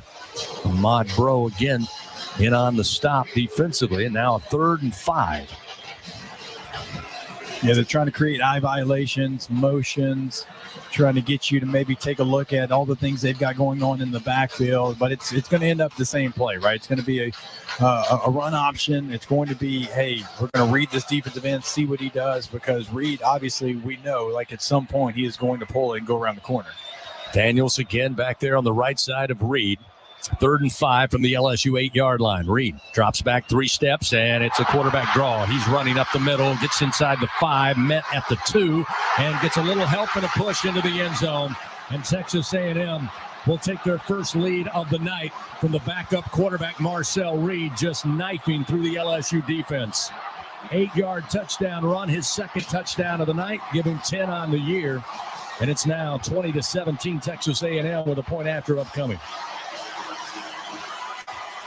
Yeah, as soon as you saw that ball snapped, he's flat on his feet. You knew quarterback draw was coming. That's what I'm talking about. Like all week long, if you're playing Marcel Reed, that's something you're ready for on that 3rd down situation. When you prepare for Connor Wigman, you haven't spent as much time on that. So LSU getting to the sidelines is going to have to make those adjustments. Point after try from Randy Bond. Back comes the snap, placement down, kick is up, kick is good. And it's a 21-17 Texas A&M lead. Tigers with some uncharacteristic miscues. One from Garrett Nussmeier on an interception that set up the 2nd score of the game for the Aggies. And now a botched field goal operation gives it back to him, and Marcel Reed leads the Aggies down the field to take a 21-17 lead, and the Tigers playing from behind for the first time tonight. And guess what? It's going to remain loud here. That it is. I mean, you almost had the crowd out of it. And then, they've made this comeback here in the 3rd quarter. Now, look, you're going through adversity. You knew you were at some point going to go through some of that on the road in the SEC. And you have a veteran football team, certainly a veteran offensive side of the football. What can you do to answer Texas A&M's answer? Darren Zirkle back to kick this off. Again, Thomas and Williams set deep for LSU. An even minute remaining 3rd quarter.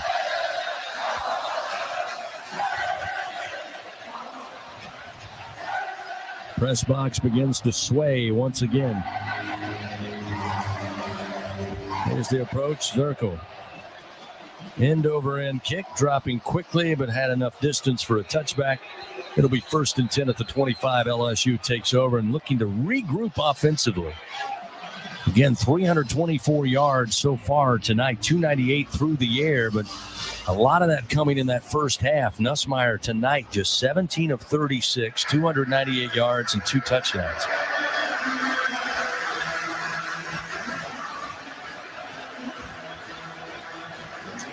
So as Jacob said, the Tigers face their first adversity here tonight. They get the football back with a minute to play, third quarter. Again, no need to rush. Just go back to what works and what's worked all season long. Offensively, again, had to step up to the line. 5 on the play clock. Nussmeier back in the gun. Will take the snap. Looking left. Now looks back to his right. On the run, throws, and Kyron Lacey makes the catch, but he's wide into the boundary, incomplete at the 34. And again, that's maybe the third or fourth time we've seen that patented sprint out to the right where Nussmeier has been so great this season, and the throws have either been short or they've been wide. And that time, Kyron Lacey tried everything he could to try to stay on his feet, but, the throw took a while to get there and just fell out of bounds. Second down, 10 at the 25. And again, Nussmeier shouting instructions. Still plenty of time on the play clock as he steps into the gun. 2 receivers to the left, 2 to the right. He'll move Durham out of the backfield at the snap of the football. 4-man rush. Nussmeier fires, and it's intercepted at the 28-yard line. Second interception of the game for B.J. Mays.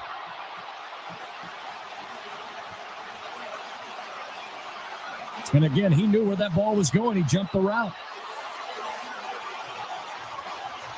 He made a move for the football before LSU did, and Nussmeier throws his second pick, and Texas A&M leading 21-17 in big-time business now.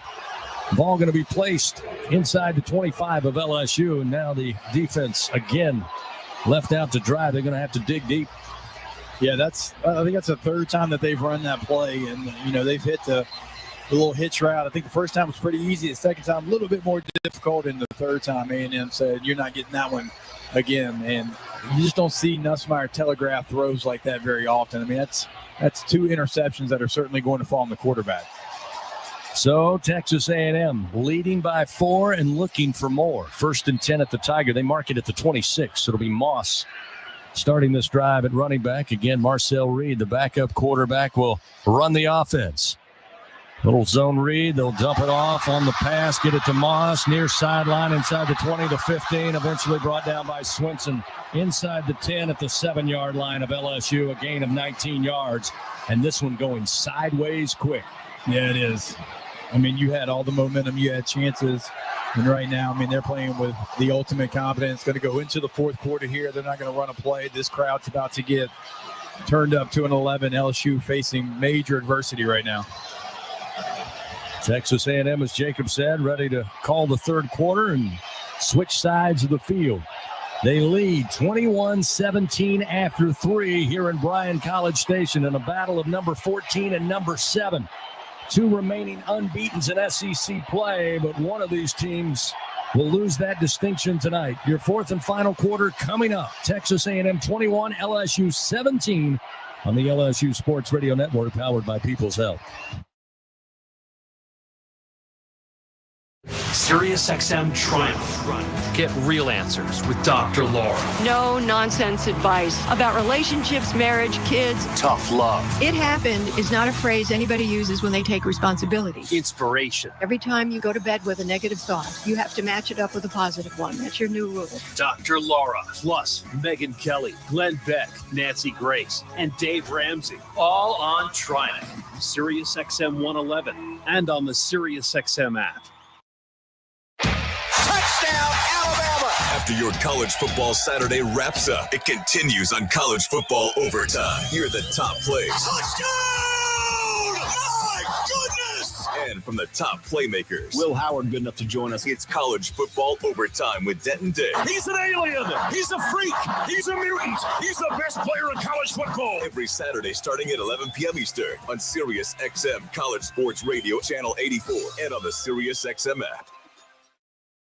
Nobody brings you the excitement of Formula One racing like Sirius XM. Let's go, come on, yes! Hear every thrilling lap of a worldwide championship chase. Verstappen takes the lead of the Grand Prix, and Hamilton couldn't hold him off. Plus comprehensive pre- and post-race coverage. That race, that was the best race I've ever seen. The 2024 season rolls on Sunday afternoon at the Mexican Grand Prix. Our live coverage begins at 3 Eastern with Lights Out Racing at 4 Eastern on ESPN Extra Channel 81 and the all-new Sirius XM app. Quiet your mind, reduce your stress, and rest easy with channels designed to help you fall asleep easier and faster.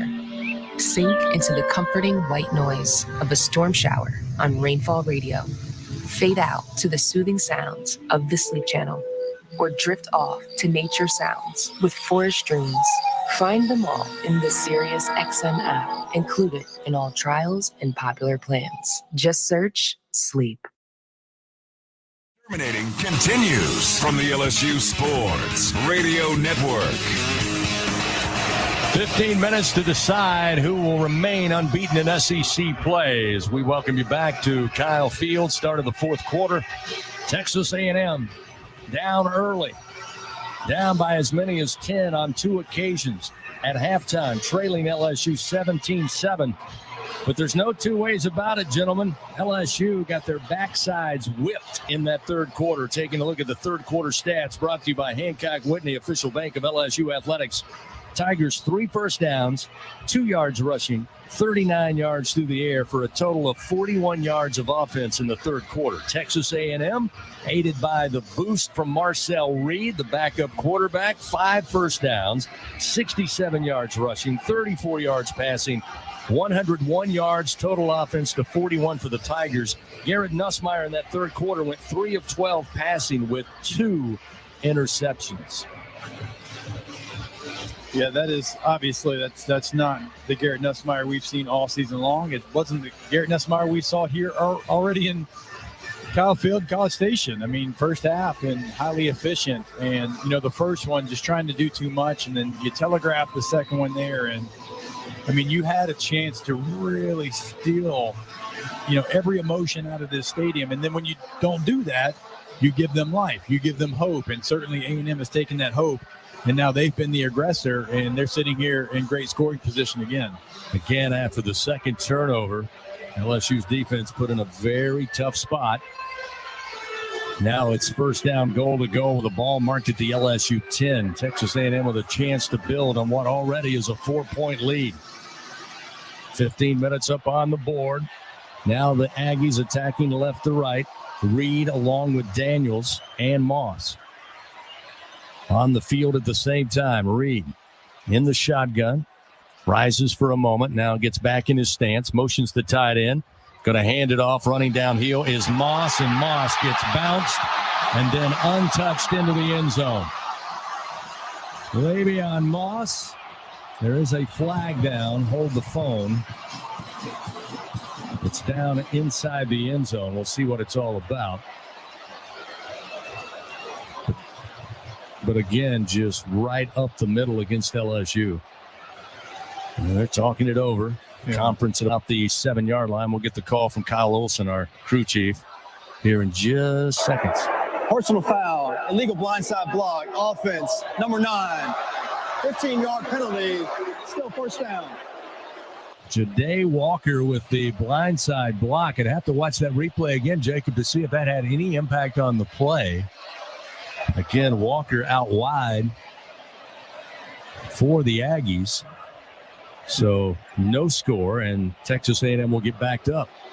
He was definitely pleading his case there. Yeah. It was down the field. Oh, yeah, I see it now. Middle of the field.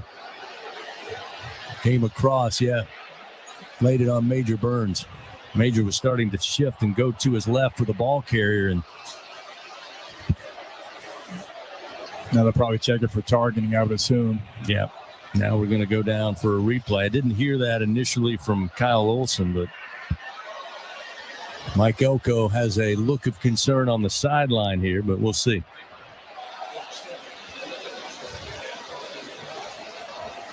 Didn't hear that from Kyle Olson as to whether or not they were checking for targeting. I heard him say blindside block. But we are under review, brought to you by Acme Oyster House. And it was on Sage Ryan, actually. Yeah, it was Ryan. Yeah, he leads with the head. Oh, wow. He leads with the head. Defenseless player. You can go down the checklist there. Yeah, drowning afterwards as well. If you want to continue the checklist. Contact to the head or neck, that's clear, and it looked like he dropped his helmet. Face guard was down. But, we've had that rule now for a number of years, and until we get the call from down there, who knows?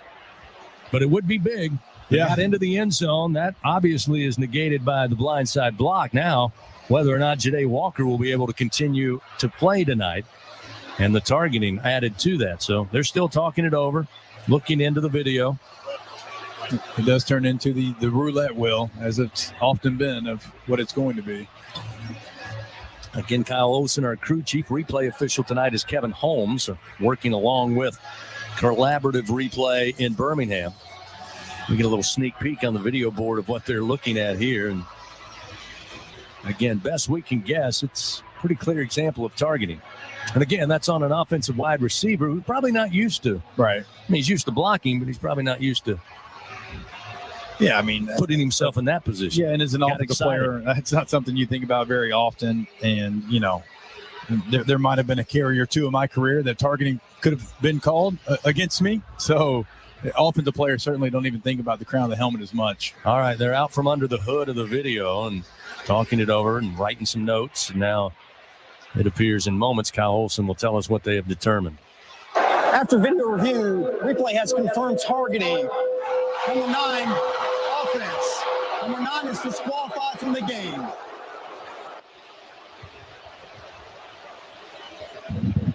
Well, Gordy, I've said it once and I'll say it again. Home crowds never like targeting, but again, watching that one, that's pretty much a textbook. That may be on the film study for the officials moving forward.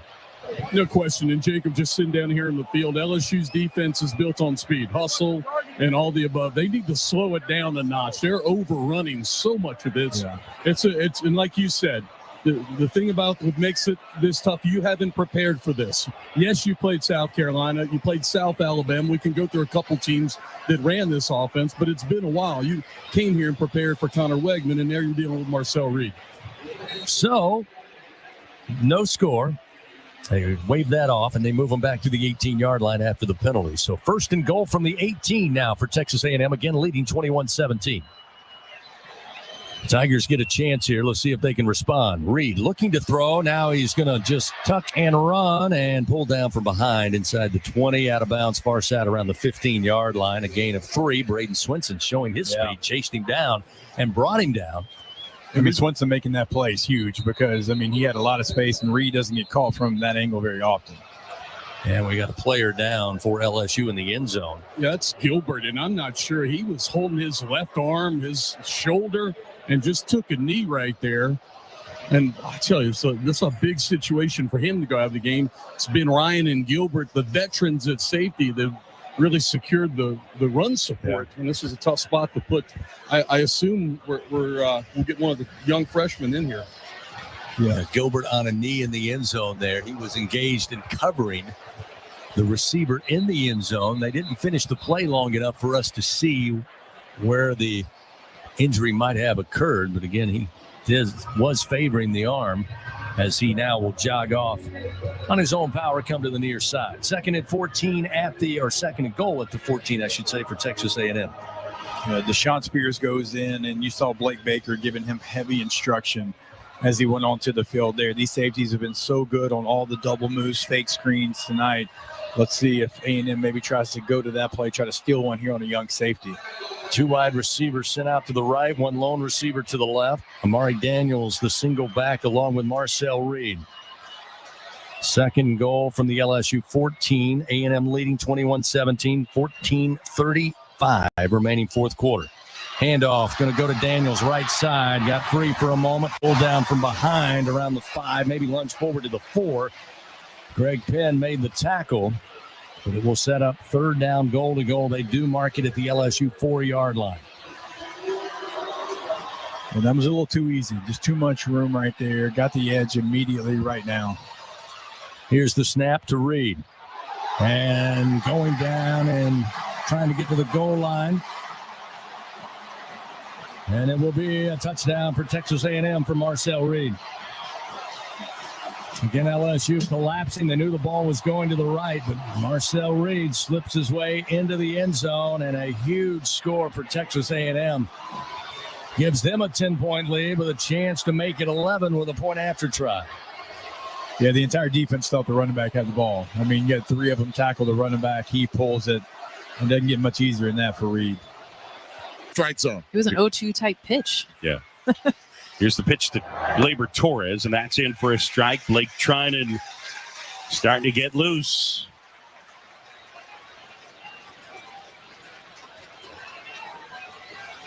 And the 0-1. That's outside.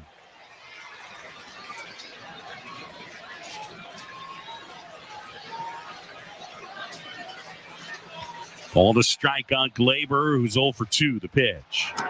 And that's in the dirt. Keep showing Dave Roberts in the dugout, and I know he is focused on Kopech, but you can't. You almost want that thought bubble of where his mind is, and it is 100% on Shohei Ohtani. Here comes the 2-1. Swing, and a ball popped up right side. Freeman and Kike Hernandez. Freddie posts up Kike and makes the catch. Out number 3. And the Yankees go 1-2-3. We're midway in the 8th here in L.A. in Game 2. And it's 4-1 Dodgers leading the Yankees. This is the World Series on ESPN Radio and ESPN app.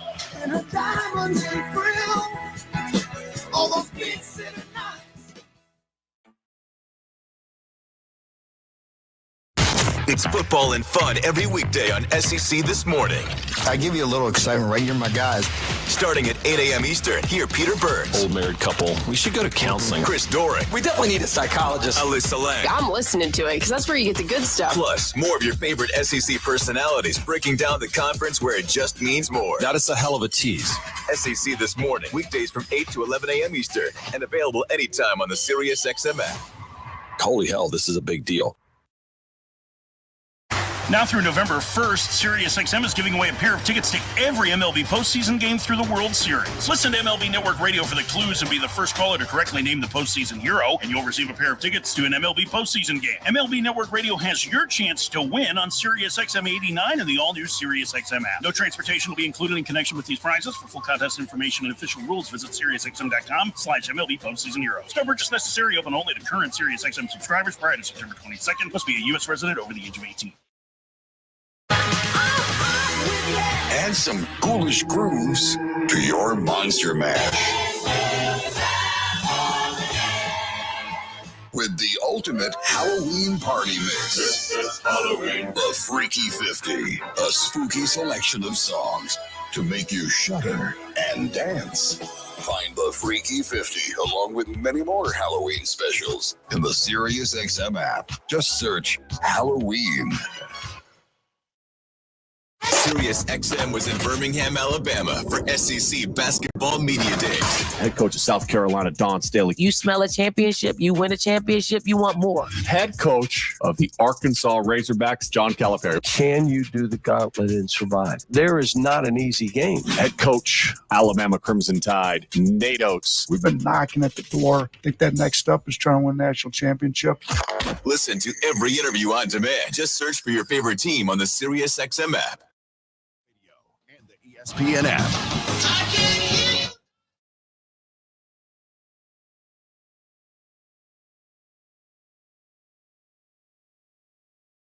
The UEFA Champions League is back on SiriusXM FC, and this year it's bigger than ever. Absolutely ridiculous from Real Madrid. Merseyside magic from Mo Salah. Now with more matches featuring soccer's most iconic clubs as they battle it out for European supremacy. What a start for Inter! Haaland scored the hat-trick! From the league phase to the final, the Champions League is on SiriusXM FC 157 and the all-new SiriusXM app.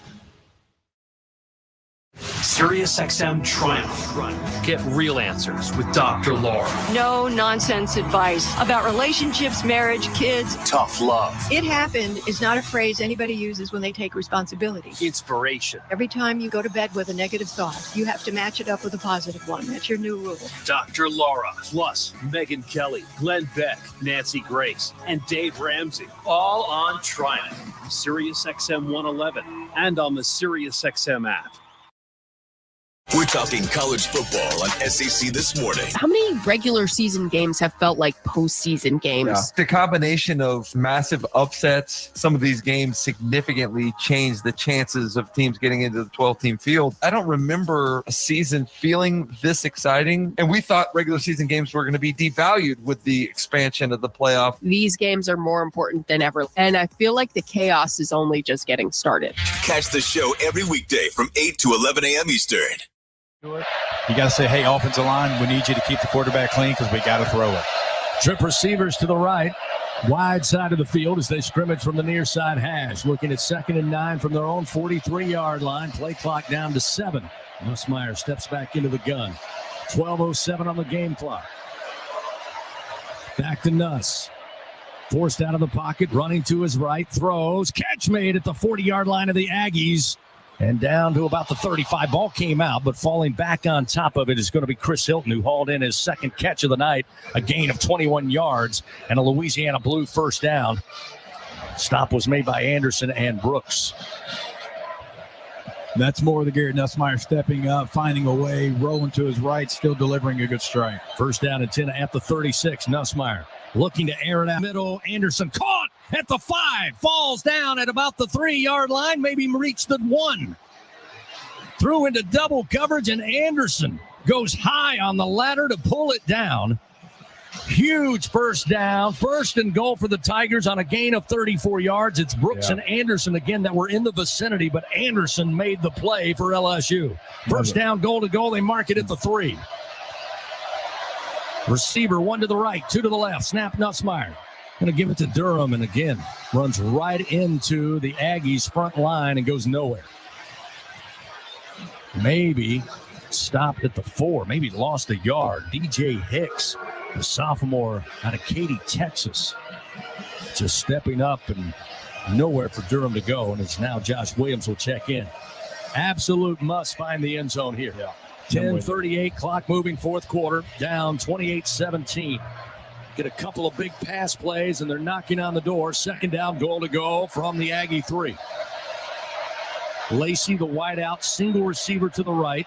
Trades Green in the slot to the left. It'll be Hilton wide to the left. Snap to Nussmeier. Running to his left, throwing to his left. Green has it at the 1, falls to the pylon. Touchdown, Fighting Tigers.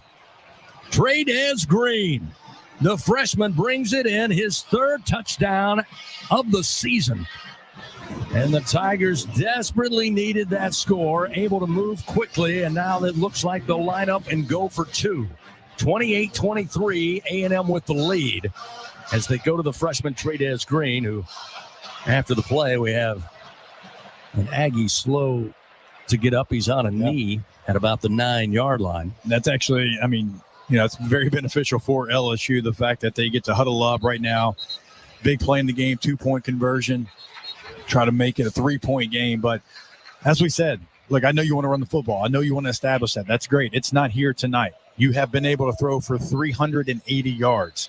You keep doing what has gotten you to this point.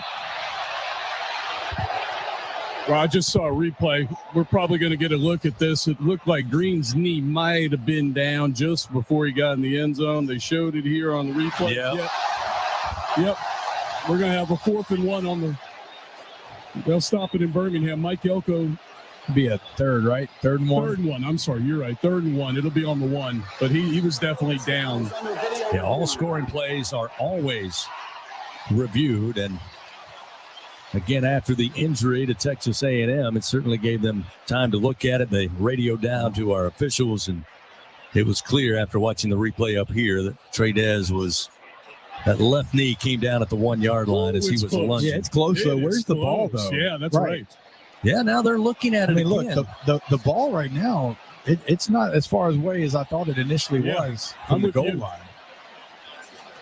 It's bare. Oh, it's so close. They really need So the close. straight line camera, and we're looking at two slight angles, which it's hard to tell if the football crossed the plane, but it was close, closer than I thought originally after I first thought he was in for the score. But we go under review, again brought to you by Acme Oyster House. Critical decision here, of course. Called a touchdown. We'll hear from Kyle Olsen now.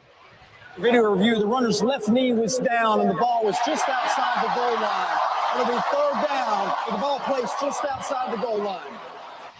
So unable to get it in. They roll Trey'Dez Green down at the 1. The problem now, Jacob, is you're looking at third and goal from the 1. You haven't been able to run the football effectively at all, and you probably got to go back to the air here.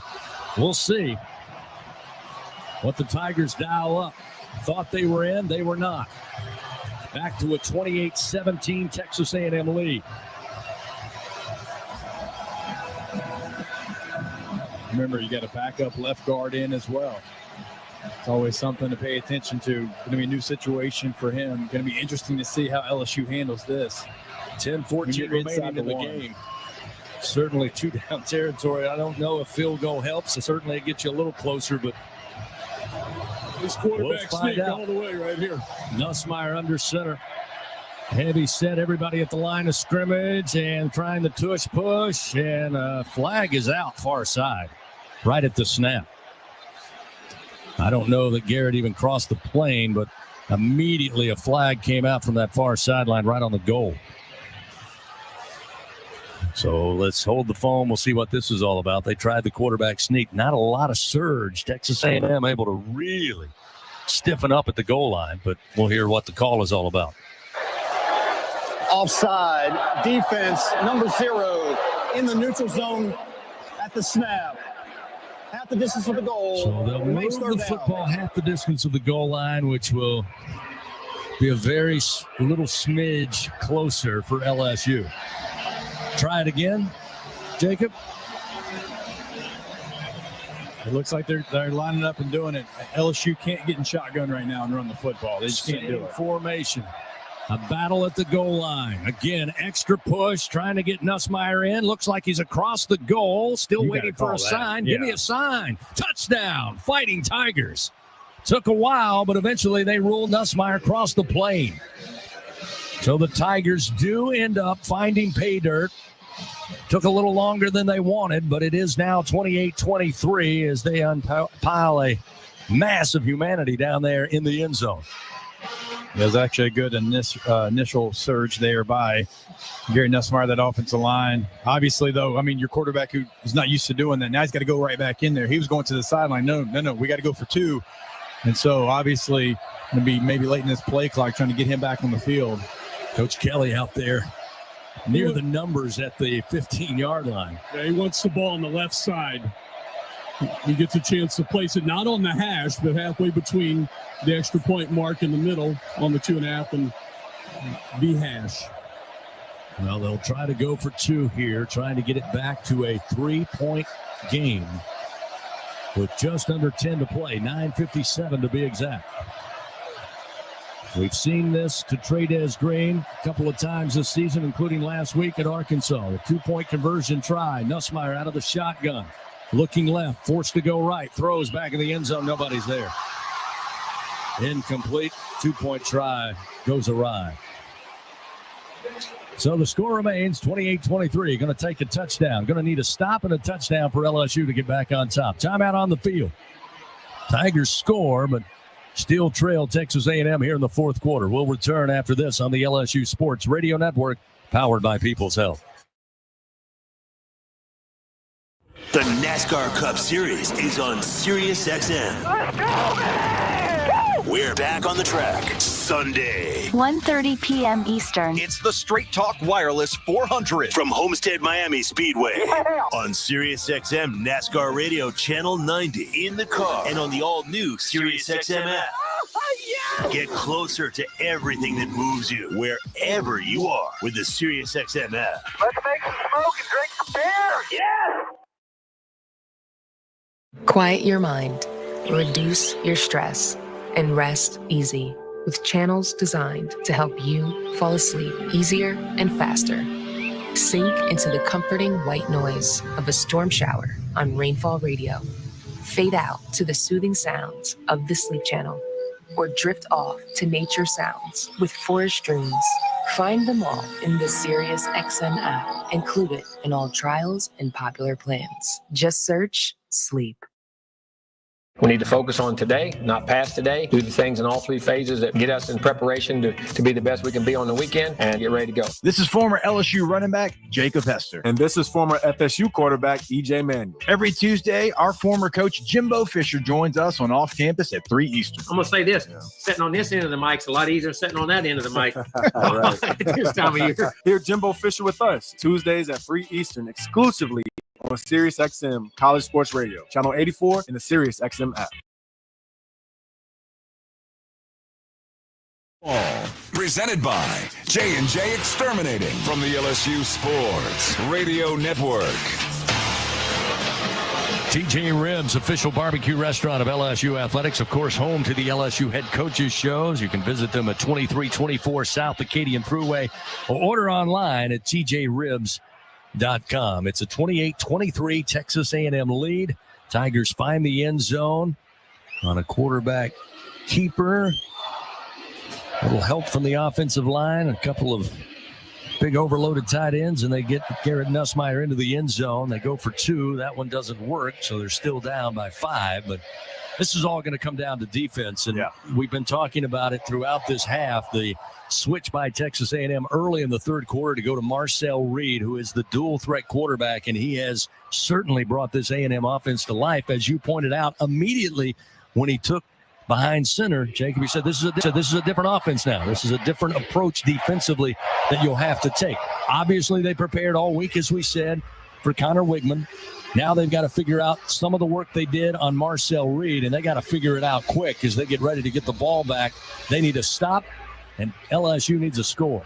Now, this will be kind of the defense's first opportunity at a normal drive, not a sudden change, not an interception. And, they'll have to go the full field to drive and to get points. And so LSU's defense, really their first opportunity to maybe make that adjustment. Aaron Burrell set to kick it back to the Aggies, and he does. Again, end over end and deep into the back of the end zone. No return. It's a touchback, and they'll start 1st and 10 with the Aggies at their own 25-yard line. While we have a moment, let's pause 10-second station identification. This is Fighting Tiger Football on the LSU Sports Radio Network, powered by People's Health. Hear the Tigers roar worldwide. The LSU Sports Radio Network and the LSU Sports mobile app.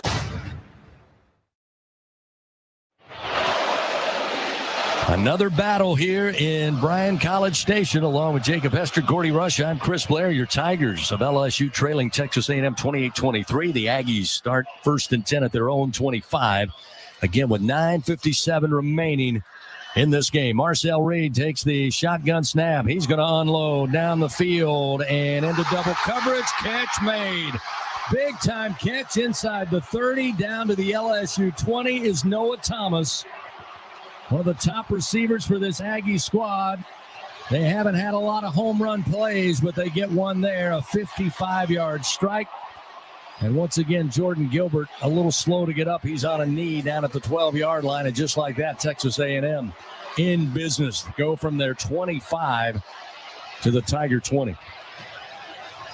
So what have they done? I mean, they've run their quarterback. They've run any kind of read option that they want. And so, hey, on 1st down, let's go take a shot. Let's go see what we can do to maybe change the momentum back in our favor. What's their mindset? And, LSU was a step late. They were a step behind because the safeties, they start to creep. They start to get, instead of 12 yards, maybe your toes are at 9. And you get caught out of position there, and they're able to hit the 55-yarder.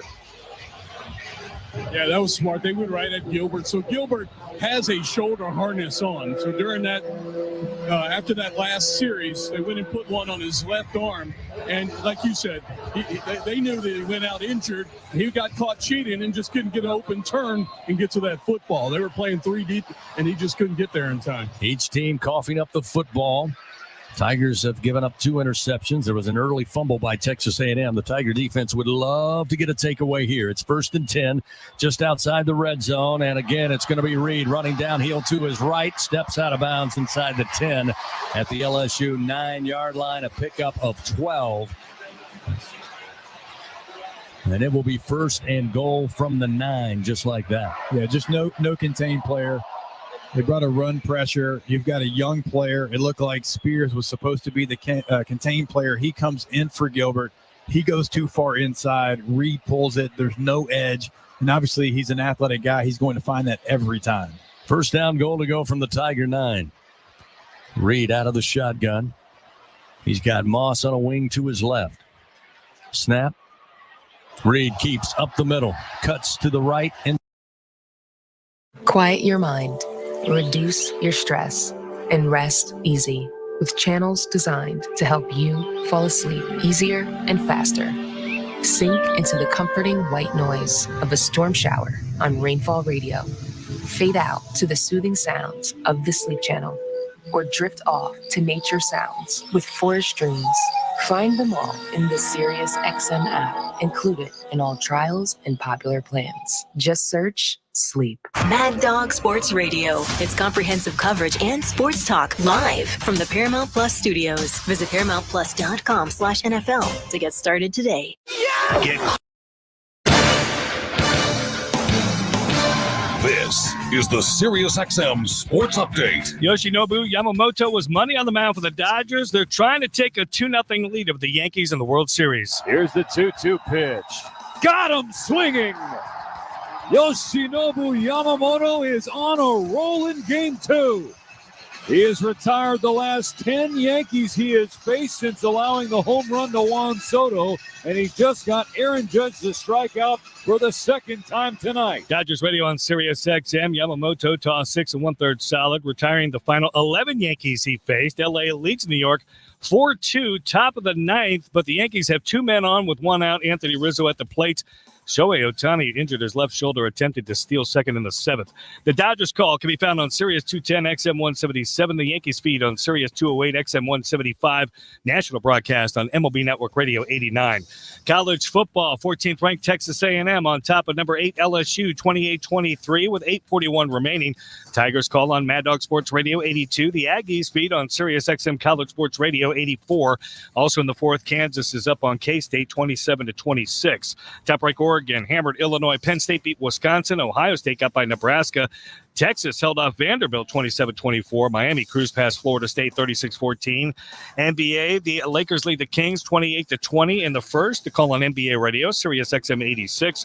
Suns have a 50-38 advantage over the Mavericks in the second. Celtics got by the Pistons 124-118. Cavaliers cruised past the Wizards 135-116. On the ice, the Penguins lead the Canucks 1-0 after 1. Coverage on NHL Network Radio, Channel 91. Jets improved to 8-0 with a 5-3 win over Calgary. For SiriusXM Sports, I'm Chuck DeLapp. If it's happening in sports, it's happening on SiriusXM. LSU Athletics. Bath Fitters got you covered. From beautiful and durable new tubs to safe and stylish showers. Bath Fitter has brought winning experience to bathroom remodeling for nearly 40 years. Their dedication to excellence matches the Tigers' commitment on the field. When it comes to the highest quality baths and supporting LSU Athletics, they just fit. Visit bathfitter.com to get in the game. And go Tigers! Fourth quarter action continues. Presented by J&J Exterminating from the LSU Sports Radio Network. Indeed, call Louisiana-owned J&J Exterminating, your first defense against termites, pests, and mosquitoes for your home or business, shielding Louisiana for over 65 years. That's J&J Exterminating. Yeah. Games like this, top 15 matchup, need to take advantage of those opportunities given. And here in the second half, Texas A&M has done just that. They've got 4 straight touchdown drives of 8 yards, 60 yards, 26 yards, and their largest just moments ago, 75 yards.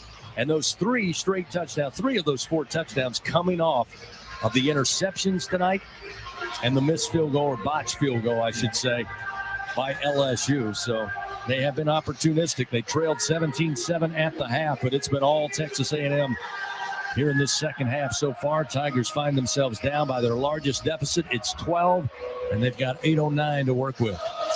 Anytime you have a matchup like this, and it's kind of like a heavyweight fight, if you're the one fighter that's coming out and you're swinging and you're connecting, but you're not knocking your opponent out, you're always going to give him hope. And he's going to counterpunch, and then he's going to try to land some haymakers of his own, and certainly A&M has done that. And LSU has had moments in this game to maybe put it away, and we'll lean back and talk about some of the special teams mechanics that they've had on those field goals. We're talking it's 9 points right there, right? Because it's been so good this year. You can count on those 9 points for a majority of the year. You don't get those. And so now, because of that and other things, but certainly because of that, it's a different conversation. And we should give credit to Texas A&M's defensive front. Again, LSU started to see the run game develop over the last couple of games. Not so much tonight. 28 yards on the ground for the Tigers thus far. We'll see Jared Zirkle kick it back to the Tigers. Here's the approach and the kick. And again, out of the back of the end zone, we got two big legs tonight in kickoffs. Only a couple of returns for the Tigers, and there'll be none there. It'll be 1st and 10 at the 25. And Jacob, this is where it gets interesting because, again, you look at the clock, you're down 12. It's 8:09, but you've had to rely on the big play. Yeah. You've had to rely on the passing game, as we just pointed out, with just under 30 yards rushing. And now it's almost like you need a couple of home runs real quick. Again, 8:09 is plenty of time, but you're down 12 points. You got to score quick, and then you got to hope LSU's defense can figure out the riddle of Marcel Reed. Yeah, that's the other part of it. Yes, you can score. You want to do it quickly, but you have not figured out what they're doing offensively now to be able to get you the ball back. 1st and 10 at the 25. Trip receivers to the right. Play action to Williams, and Texas A&M gets home, gets their first sack of the night. Nussmeier gobbled up by Nick Scorton.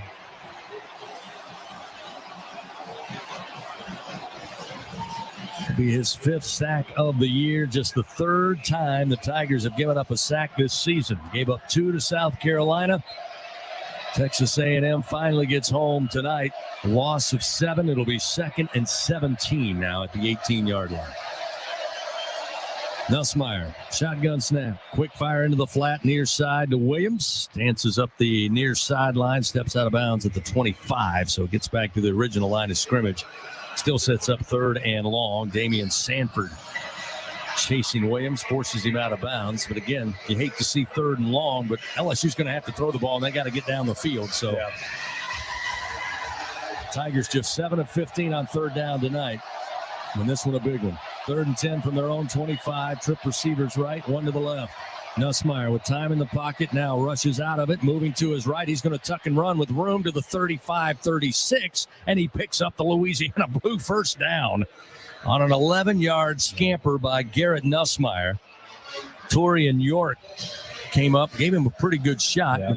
Nuss hops back up, but a huge pickup and a fresh set of downs. It's 1st and 10 now at the LSU 37. Under 7 to play. I don't think he could have slid there. I think he had to go full bore like he did.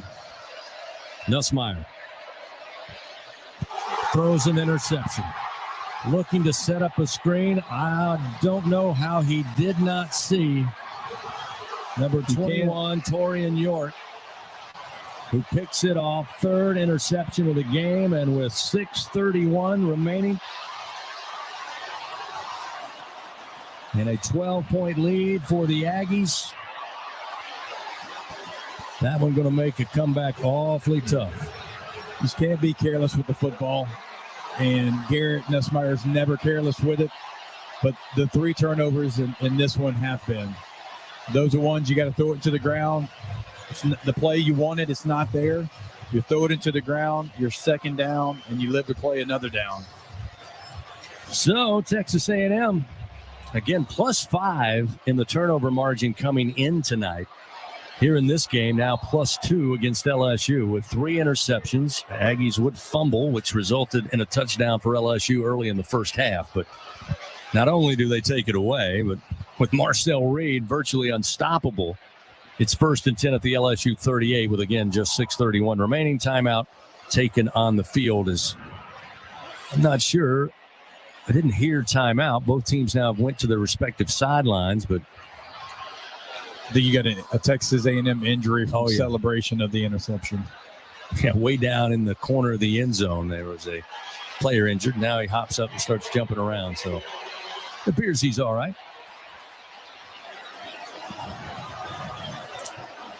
Tiger fans, multiply your winnings. Play 50X from the lottery. You could win up to 20 times and win up to $200,000. Stop in at any lottery retailer.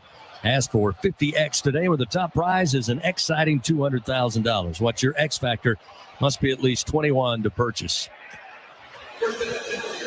So Texas A&M takes over. 1st and 10 at the Tiger 38. Bussey and Daniels to each side of Marcel Reed. Now they'll send Bussey into the slot. As Reed waits on the snap, now he'll motion a receiver and he'll hand it off.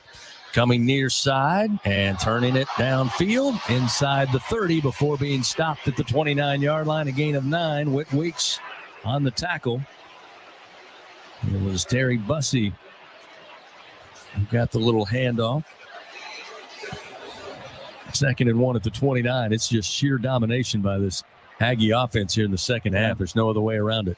No, they're getting the movement. They're getting north and south. They're getting it east and west. They're creating eye violations for this LSU defense. They're taking the bait, and you're right. I mean, dominance is the right way to say it. 2nd down and a yard from the Tiger 29. Reed, obviously in no hurry. Ken will motion the tight end way out from the left side. Little cross-buck handoff, and it's Daniels. He's free. 15, far side 10, outside the numbers, inside the 5, and bumped out of bounds at the LSU 1-yard line by Deshaun Spears. 28-yard run. 1st and goal for the Aggies, looking for more. Already leading by 12, trying to make this blowout style on a Saturday night.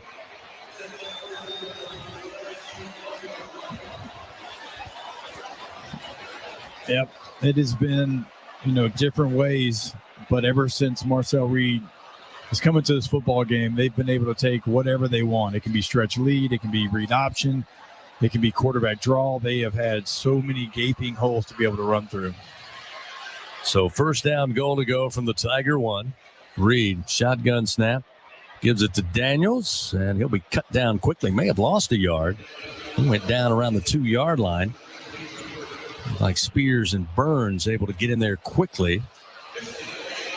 Getting back to the line of scrimmage, they'll say 2nd down, goal to go from the 1. Fans, you can help shape the future of medicine with Velocity Clinical Research. Participants can receive compensation, access new potential medicines, and get free study-related exams. Find a study near you at velocitytrials.com. 35-23, A&M leads by 12. Looking to add more. They look at 2nd down, goal to go from the Tiger 1. Reed going to work up under center now. Long snap count. He'll get it. Put the football, I think, on the ground. There's a flag out. It looked like A&M able to fall on it, but Reed came from out of under center without the football. And we'll see what the flag is. May have been false start. False start. Offense, the left guard. 5-yard penalty. Oh, wow. Still 2nd down. They went without the number. They just said left guard. Fortunately for LSU, that play occurred in the penalty and the snap because LSU only had 10 men on the field. And they went to a specialty package, and Bo Davis looked at Blake Baker. I think he wanted to call a timeout. They were going to burn a timeout right here, and thankfully the snap was botched. 4:19 remaining in the game. And again, LSU just trying their best to keep them out of the end zone here. Backs them up. 2nd down, goal to go from the 6. Reed back into the shotgun. Moss to the sidecar left of the quarterback. Ball on the far side hash. Long snap count again. Reed now motions the tight end. He's going to keep, and he'll go nowhere. Braden Swinson will swing him down at about the 10. Loss of 5 yards on the play as Swinson, not fooled that time, stayed at home after the pull by Reed. Reed thought maybe he was a little too aggressive talking to the official there. The crowd thought it was as well, but didn't see much there except threw him down hard on the ground.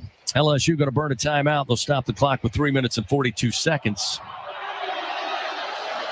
And there'll be a timeout on the field. Again, the replay there. Swinson kind of manhandling Marcel Reed, and that doesn't please the Aggie fans. So with a timeout and just 3:53 remaining, Texas A&M leads by 12, 35-23. Back after this on the LSU Sports Radio Network, powered by People's Health. Elevate your game day spirit with Sugarfield Spirits, the official vodka of LSU Athletics. When crafting the perfect mixed drink, our vodka is the winning choice that'll have your taste buds cheering for more. Sugarfield Spirits, where the spirit of the Tigers meets exceptional locally made vodka. See our winning lineup at sugarfieldspirits.com or visit us at our tasting room in Gonzales.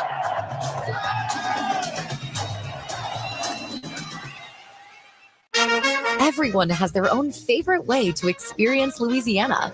For some, it's the taste of hot beignets with a creamy cafe au lait. For others, it's swaying to the music of brass bands, Zydeco, and all the music in between. It's boating on the bayou, weaving your way through festivals, road tripping in pursuit of the greatest gumbo. Whoever you are, whatever you crave, Louisiana will feed your soul. Go to findyourlouisiana.com to plan your visit today. Hey, Tiger fans. Need funds to help with your financial situation? Republic Finance is a proud partner of LSU Athletics and has served the SEC area since 1952. Check out our loan options to see how we may help you. Visit a local branch or get pre-qualified online at republicfinance.com/tigers. Not all consumers are eligible to apply online. Secured loans are available exclusively in branch and have collateral and insurance requirements. Standard loan terms, rates, and fees apply based on your state. All loans are subject to approval pursuant to standard underwriting criteria. Not all consumers will qualify. For more information, call 833-907-1737. Fourth quarter action of LSU Fighting Tiger football, presented by J&J Exterminating, continues from the LSU Sports Radio Network. Join MMR fans, the largest privately owned open shop electrical and instrumentation contractor in the nation, proud partner of LSU Athletics. Story not so good for the Tigers tonight, 35-23. They trail late in this one. 3 minutes and 53 seconds. And A&M, by the way, haven't had the cleanest of possessions after getting down inside as close as the one, then had a mishandled snap, false start, backed him up. Then a huge stuff by Braden Swinson, backed him up. But they're looking at third down, goal to go from the LSU 10, so still within striking distance to say the least. Already leading by 12 points tonight. Again, the Tigers, the story of this one. Got off to a good start, led 10-0, led 17-7 at the half. But the second half, just some real tough mistakes, uncharacteristic mistakes from the Tigers and Texas A&M, as good teams tend to do. Take advantage of that. Third down, goal to go from the 10. Reed working with Amari Daniels to his right in the offensive backfield. The receiver to each side. Reed now calls. Nope, looks over to the far sideline now. Will motion a receiver. Handoff coming near side on the stretch play, and LSU pretty well defended. They'll stop him at the 9 and throw him back to the 11-yard line. LSU's Brian Kelly down there calling a timeout immediately with 3:45 remaining here in the fourth quarter. It was Terry Bussey again. Deshaun Spears, though, this time able to get to him and wrap him up quickly.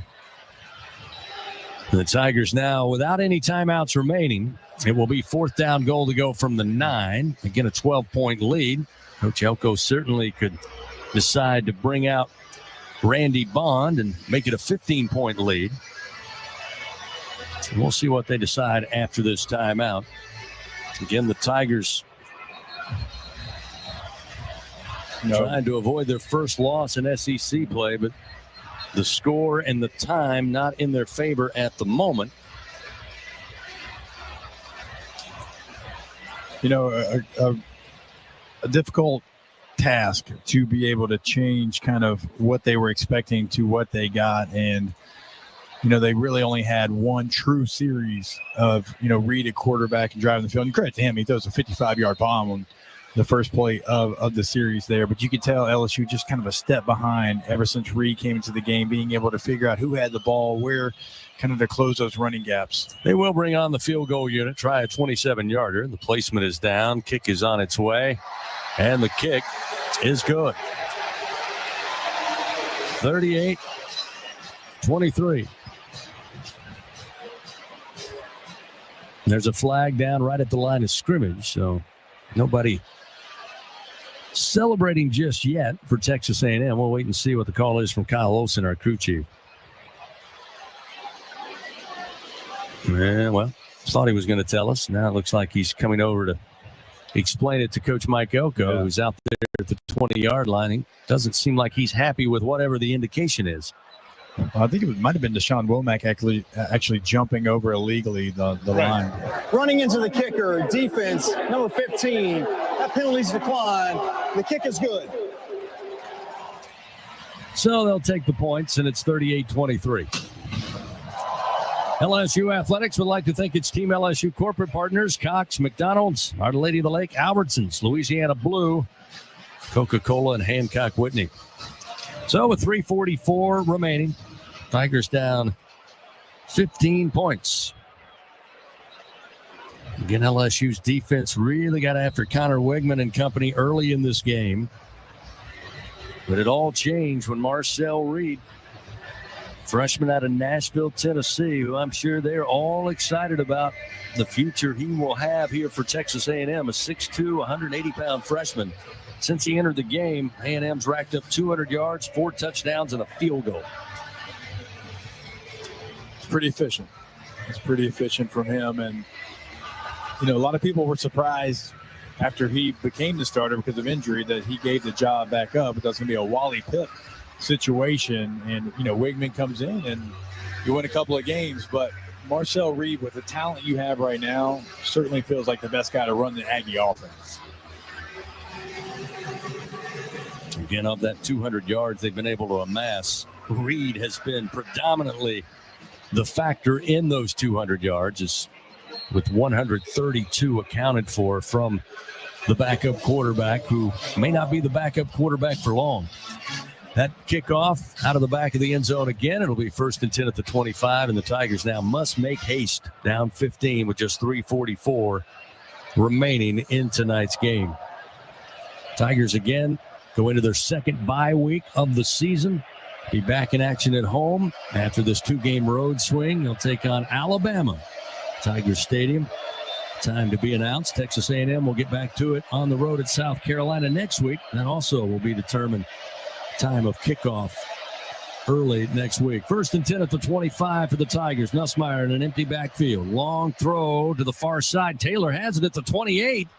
They tried to jump the route and left him some open running room. He's up across the 35, the 40. Out of bounds, far side, picks up 15 yards, gets out of bounds, stops the clock with 3:35, and picks up the Louisiana Blue first down. Oh, yeah, it's still another dangerous throw. That's a long throw. A&M almost gets their hands on it again. Taylor will motion out of the slot to the left side and leaves Lacey, the lone receiver, left. 3 wideouts, or rather to the right. There's 3 wide to the left. Nussmeier again taking time, steps up to the offensive line. Back into the shotgun, gets the snap. Backpedaling, going to his right and looking to throw this one away. Does so into the far sideline. 2nd down and 10 from the 40 with 3:05. Now the clock is stopped on the incompletion. Coming up, the Fighting Tiger post-game report. If this score holds up, Texas A&M goes on to win. It is certainly a textbook case of a tale of two halves. Yes. 2nd 10 from the Tigers' own 40. 2 wide to the right, 2 receivers, including Hilton to the left side. Caleb Jackson in, the sophomore running back, to the left of Garrett Nussmeier. Play clock down to 2. Here's the snap. Quick fire goes to Taylor. Taylor gets the catch on the boundary, steps out of bounds. And mark him out at about the 43.5-yard line. Gain of 3 as Jaden Hill forced him into the boundary. Clock back moving, 2 minutes, 53 seconds. Again, A&M not allowing anything downfield, having to use the check down throws. And still a long way to go. 3rd and 6 from their own 44.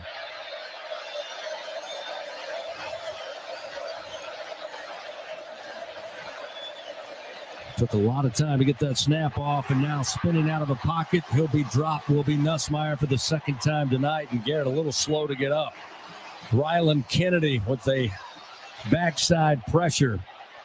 Nuss was trying to spin away from one defender, had no idea that Kennedy was breathing right down his neck, and took a tough shot. Loss of 9. And that may bring us down to the 2-minute timeout with 2:07 clock moving. It's 4th and 15, now back at the LSU 35.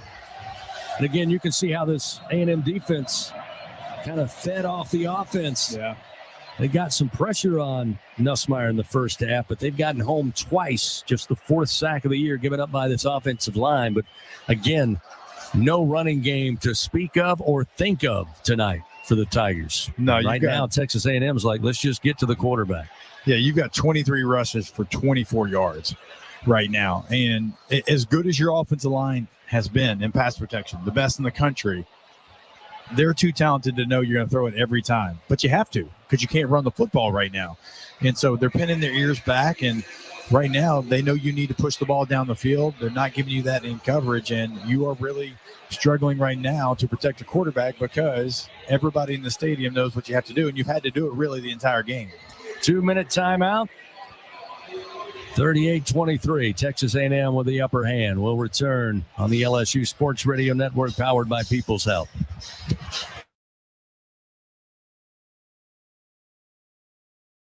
SiriusXM Triumph. Get real answers with Dr. Laura. No nonsense advice about relationships, marriage, kids. Tough love. It happened is not a phrase anybody uses when they take responsibility. Inspiration. Every time you go to bed with a negative thought, you have to match it up with a positive one. That's your new rule. Dr. Laura, plus Megyn Kelly, Glenn Beck, Nancy Grace, and Dave Ramsey. All on Triumph. SiriusXM 111 and on the SiriusXM app.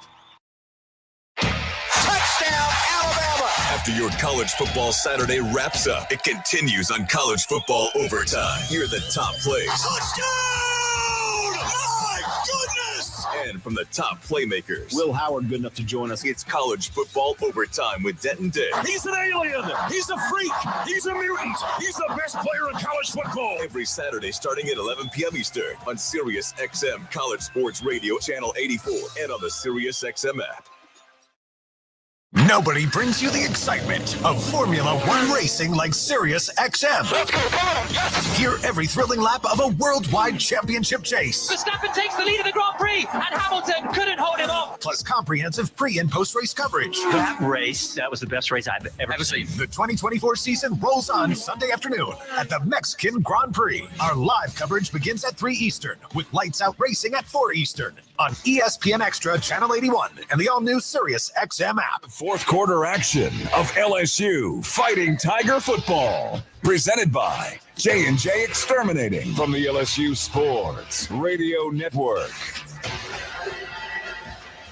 Tough one tonight. Tigers trailing Texas A&M late here in the fourth quarter.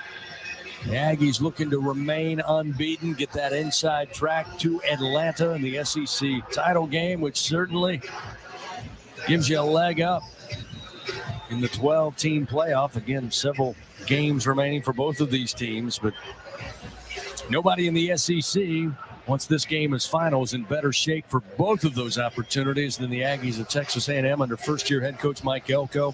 Yep. Just like the Tigers dropped the opener here, kind of stunned when Notre Dame came in, smacked them around in week one. But since then, they've gotten better, and they found something with Marcel Reed tonight, to be sure. So, Tigers here with the football, looking at 4th down and 15, back at their own 35-yard line with an even 2 minutes to play.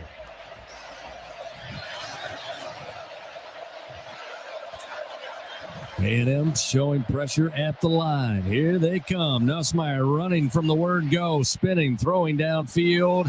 Nobody close. He had Thomas in the vicinity, but that throw was about 6 yards shy, and it's incomplete.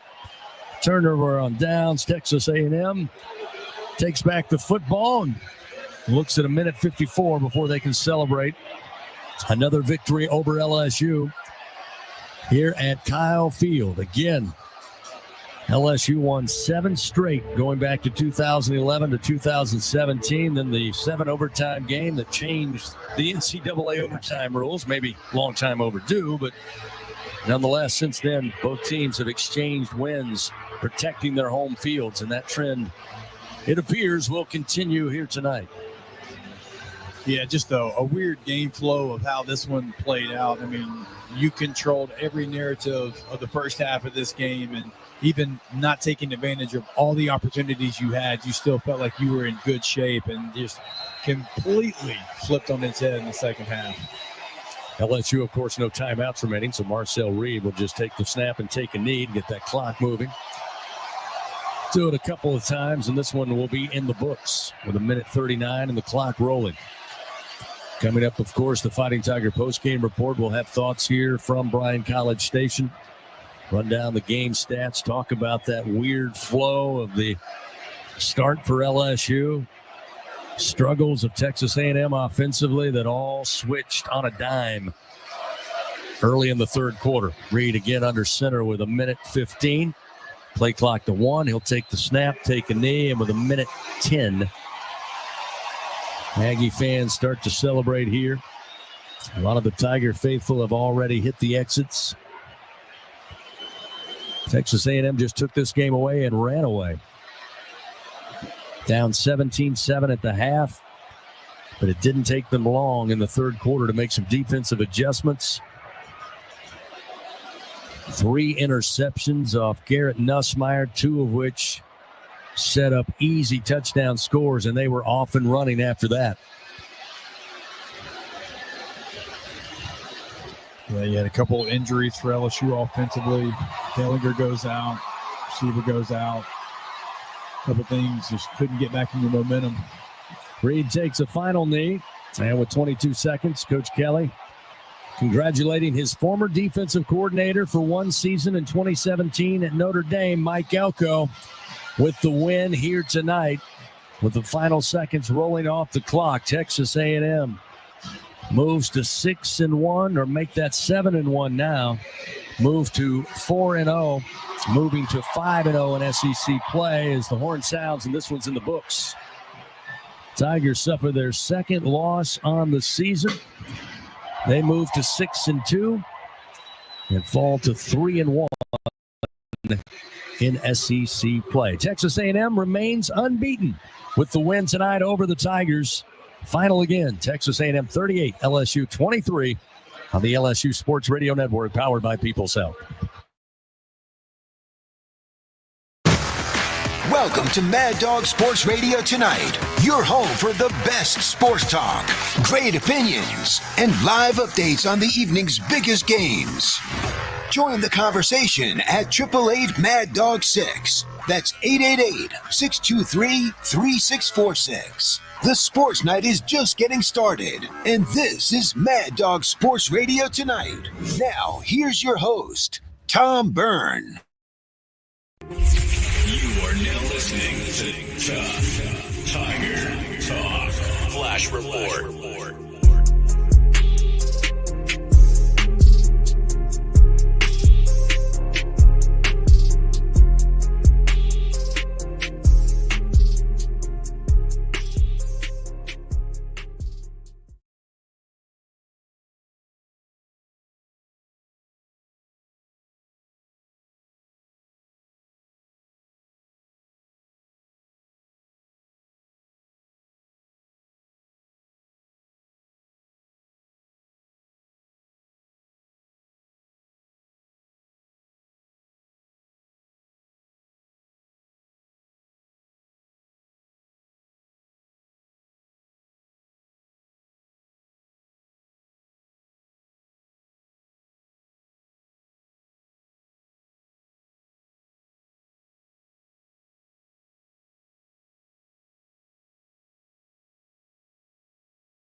All right, shout out to the Tough Tiger Talk Nation, man. We in this thing. Big ups to the fam. Appreciate y'all for being in the stream. Tigers go down in just ridiculous fashion. 38-23.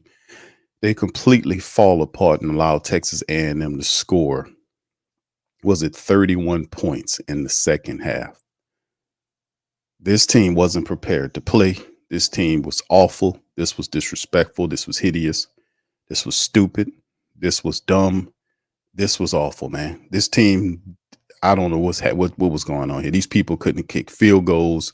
They couldn't make the tackles and adjust. Quarterbacks, they couldn't run the ball. And the stats just show it, man. This was an awful performance by LSU.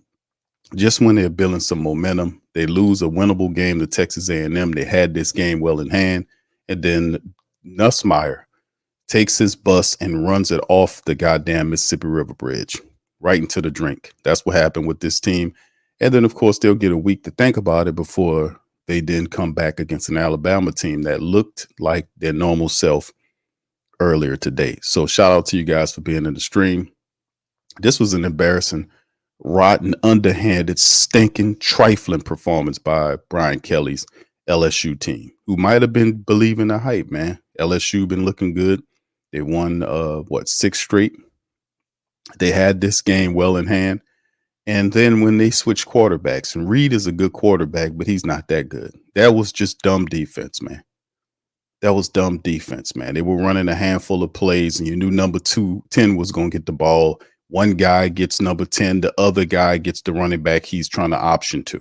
How difficult is that?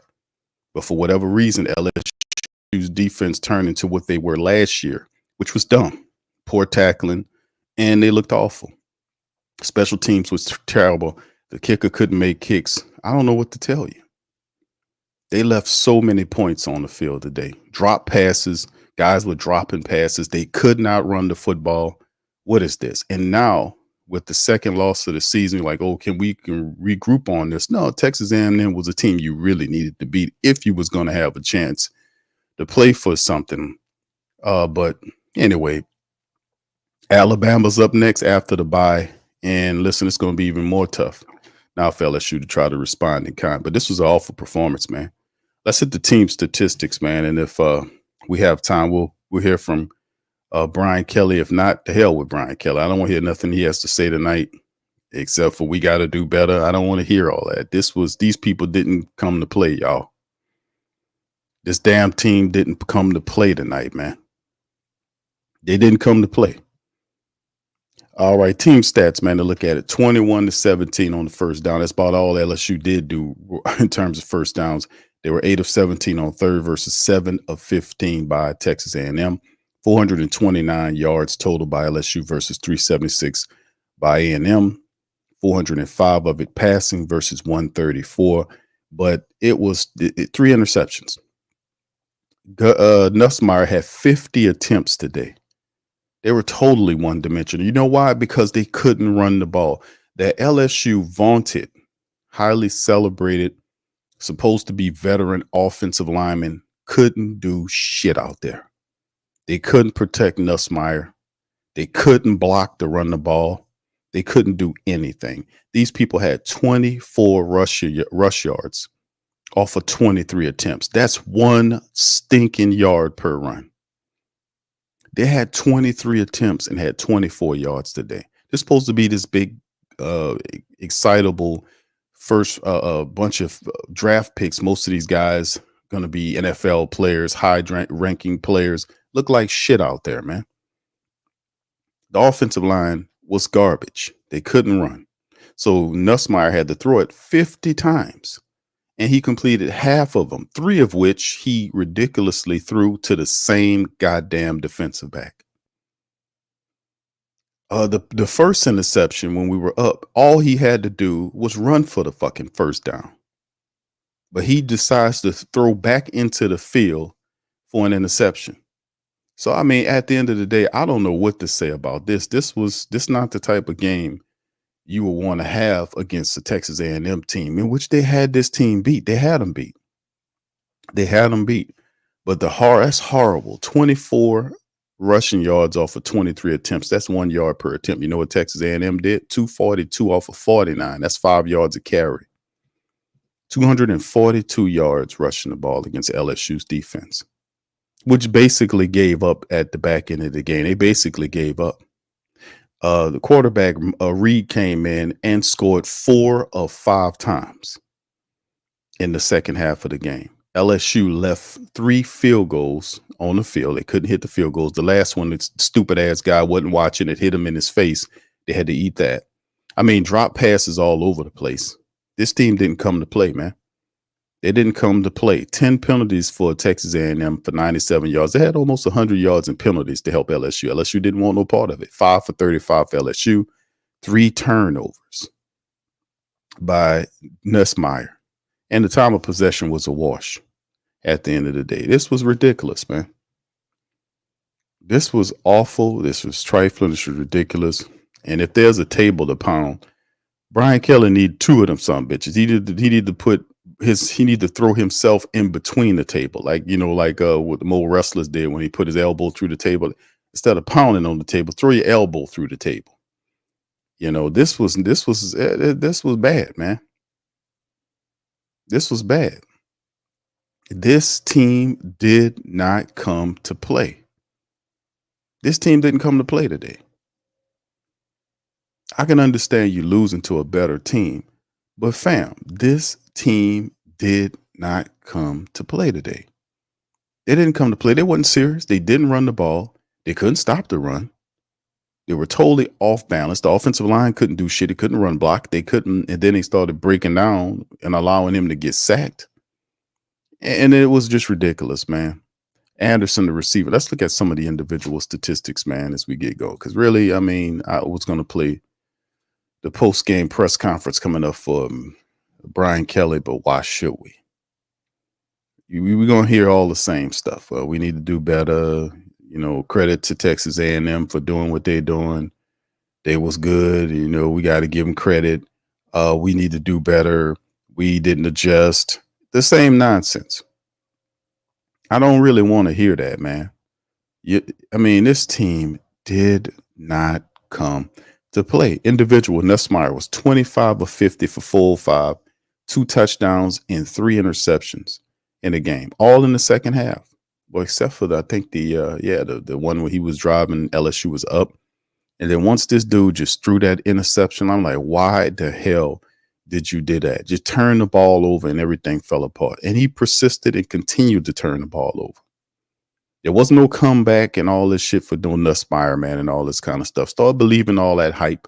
He doing it by himself. You got to get his guy a running attack.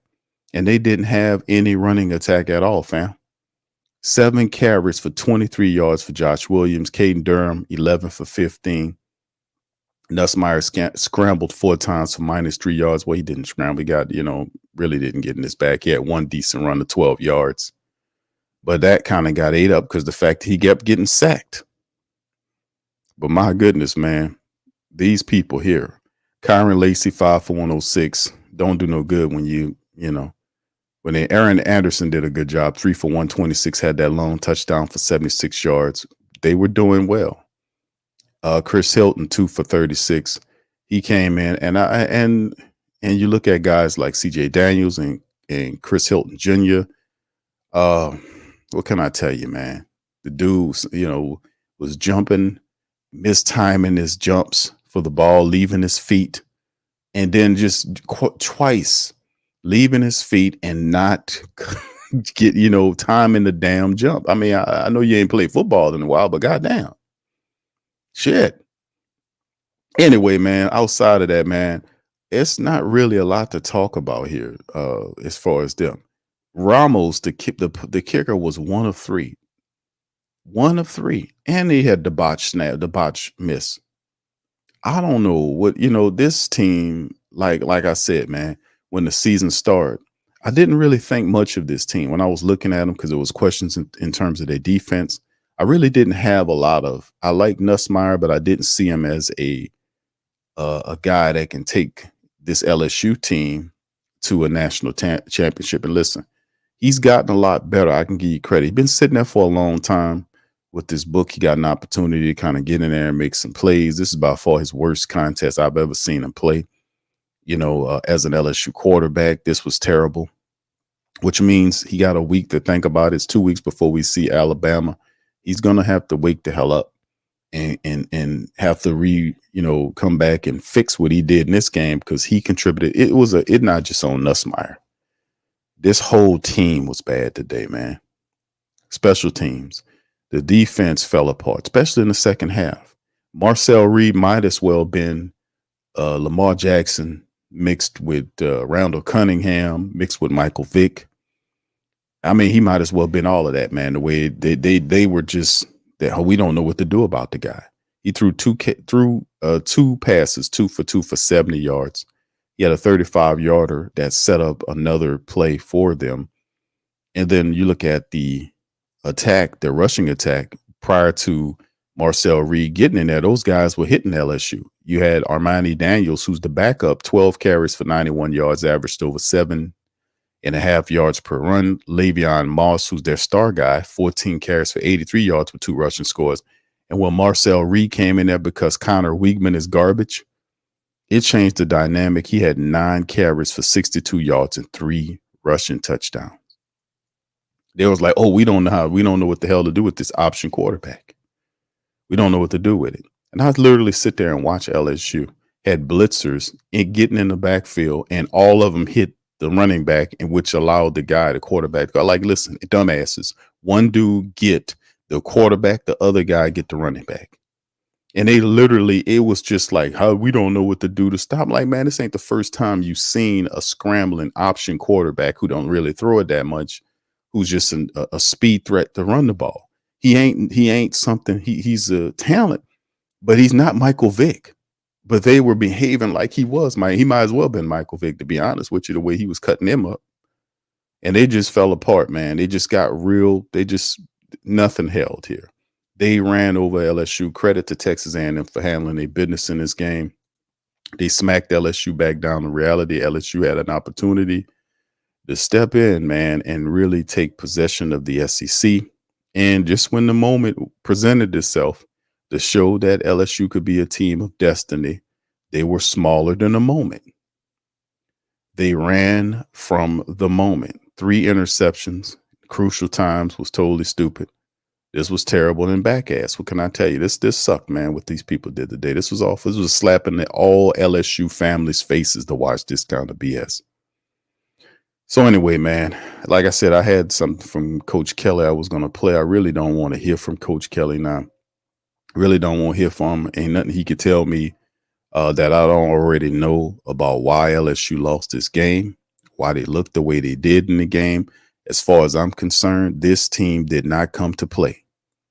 They did not come to play in any facet, no matter how you look at it. These people was not ready for football today. And that's all on Brian Kelly. You can't have a quarterback throwing 50 times in a game and then have a rushing attack that run the ball 24 times for 23 times for 24 yards? Yeah, 23 times for 24 yards and average 1 yard per rush. What a joke. What a stinking, rotten, miserable joke of a game these people played today.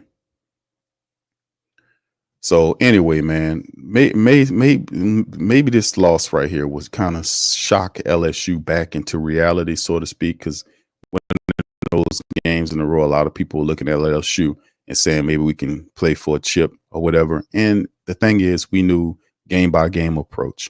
Eventually, we'll see a Texas A&M, Arkansas, Texas A&M, and Alabama. Those are the guys that we'll see. And then toward the back of the year, Oklahoma is also something else. But like I said, the errors with this team were present. This is by far a game where these guys sucked at every level.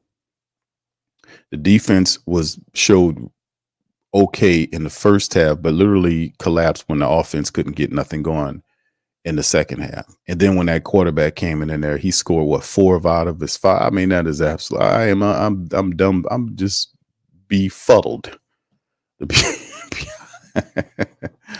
I'm befuddled by the level of stupidity that I watched today. I'm sorry I watched this shit. I feel like I done lost a good 3 hours of my afternoon watching this garbage shit.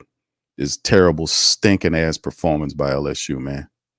Had the game and gave the game away to this team. This is gutless. This is a gutless, stinking, dumb loss by LSU. They were not ready to play at any level in this game. Like I said, man, this is what it is, man. This is horrible, man. I'm severely pissed off at this team for this trifling ass shit. Nothing competitive. Stupid, dumb, cowardly. And then, and like I said, you start seeing guys like Major Burns, their stripes showing these games. You've seen Burns had an opportunity to make a tackle on the play Well, the running back was trying to get in there. He threw a shoulder in there, supposed to wrapping up the dude.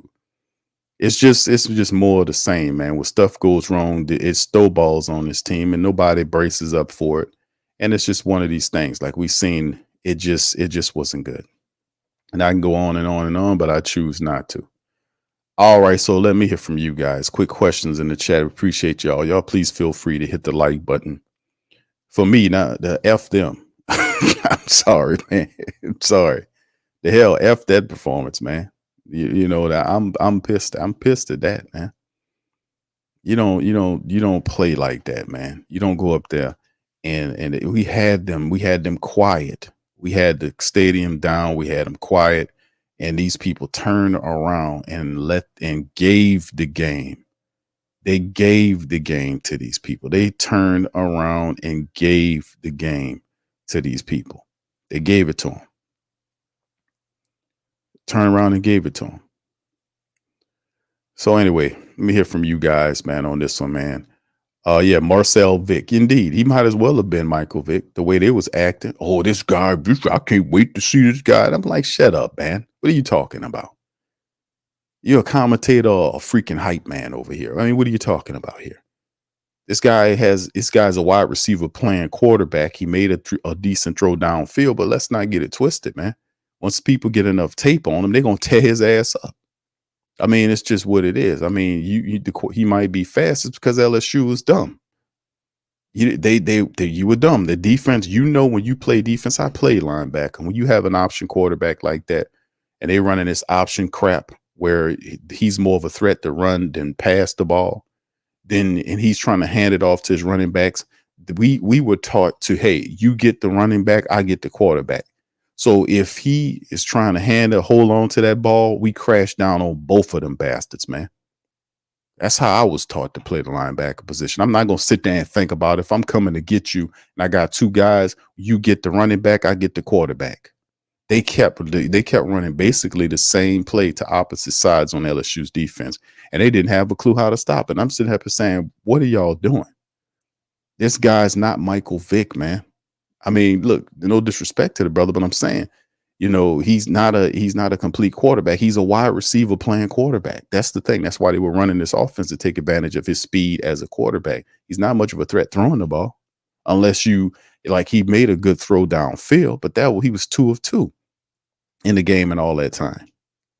All the other stuff, he had 3 rushing touchdowns, which lends itself to the scouting report on him. Now, you might not have seen or prepared for him because you was playing Casey Wiegman, who's garbage. But at the end of the day, the guy has a propensity to run, and they allowed him to stack 3 rushing touchdowns up on him, which is ridiculous.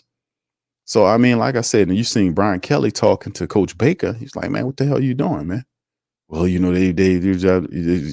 don't know what to do. You don't know, you making all that money. You don't know how to go and tell them guys, hey, stupid, you get the running back, the other guy get the quarterback. I mean, it's just what it is. But in the end, the bottom line is LSU wasn't going to win this game. I felt that way early on when I seen 3 times they were down in Texas A&M territory, and they couldn't even get a field goal. The guy missed 1 field goal. He missed the 2nd field goal. He missed he was 1 for 3. He missed the 3rd field goal, and one of the field goals he's supposed to take, the ball bopped, it hit the snapper in the face. He wasn't even ready for it. So I don't know what you do with all that. When I seen all that, I was like, man, these people gonna lose this game because they ain't taking this shit serious, man. How you up here missing all of these field goals? How you don't even know the snap coming? How y'all that discombobulated? I mean, y'all played in big environments before. Playing in Texas A&M's building is no different than some of the other buildings we played for during the season. So it couldn't have been that. They were smoking their own dope. That's the whole point. They had reached up there. They got up to 8th ranked across the country, and they were smoking their own dope, and they got their ass kicked. They got their ass kicked like a dope fiend stealing somebody's television. They got it handed to them. It's just simple as that. So like I said, I'm not going to play nothing from Coach Kelly because I don't want to hear it. Man, fam, I'm a little upset. I wasted my time listening to these watching this game, and it's just unfortunate that this happened, man. But let's go ahead on and let me just go ahead and put them on, man. Give me a second. Let me tune them up, man. Let me hit for them just to do it just for the show's sake. Yes, shout out to Tulane, man. Tulane made it work. Shout out to Tulane Greenway. The Tulane Greenway made it pop, fam. They made it work. I'm an LSU guy, but I respect Tulane, man. I respect what Tulane did, what they're doing, missing out on their coach. But in the end, I got to give them credit, man. They did a good thing. But anyway, let's hear from Kelly, man. This is Coach Kelly. Thoughts on LSU. Here we go. Pull in the chat if y'all can hear it. But I feel as though from a coaching standpoint, we need to help our team too. And I didn't feel like we had the answers necessary on defense nor on offense, to help our group out. This was, we need to coach better, and we needed to execute better in the second half, and it's disappointing that we did not. So with that, we'll open up the questions. With Garrett in the second half in particular, what made things so, I guess, what made life so difficult for him in that second half? I mean, I'll have to watch the film and go through it. I mean, these are, obviously interceptions that led to, points. And, as I said earlier, it's easy to point those out as important times in the game, but we had an opportunity to rally on defense and we couldn't do that. Right. And then look, you can't make a living with 33 yards rushing, and we've got to help Garrett out, quite frankly. We've got to give him a more balanced offense. And, he can't be that guy that's got to throw for 365 yards. There has to be more balance within the offense. And, we can go all night here and gang up on Garrett Nussmeier if we want, right? But the reality of it is we got to put him in a better situation and get more balance within the offense. Of course. I was going to ask you about, I guess, the inability to really sort of create some run lanes for Caden and Josh. I know they have a really good front, but was it a little disappointing to not see those? Yeah, it was disappointing. I'm disappointed. I mean, I know Brad Davis is disappointed. I know Joe's disappointed. I know Frank is disappointed. I mean, that's not what we expected. We spent a lot of time on, our run game. We feel like we should be better there. And we thought we had made the progress necessary against a good front in Arkansas. And then we just did not see that come to fruition tonight. And it's, it's hard for me to sit here right now and give you an in detailed evaluation of, what happened, but we did not get the kind of production that would keep a Garrett Nussmeier from having to stand on his freaking head, at the quarterback position and making plays. He feels like he has to. And in a large degree, look, I get it, right? I mean, he's going to be, the guy that we all blame. I just don't think we give him enough balance within the offense, and it makes him vulnerable because he has has to do so Come much. on now, dog. Come on, man. The way the whole tone of the game changed when they changed quarterbacks, how much did y'all compare from the RPOs? Well, it wasn't the RPOs as much as it was the quarterback run game. And I mean, it's the $1 million question.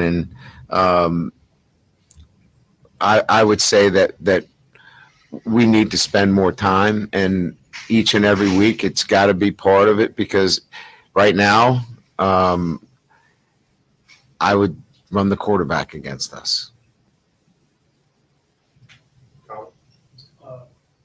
Where do you go from here? Right? I mean, you're not out of it. Man, I mean, we lost our margin, right? I mean, we have no margin for error. We have to go back and look at some of the things I just talked about, right? We have to build balance within the offense. We have to be able to handle the running quarterback. The silliness of the field goal stuff, that has got to end.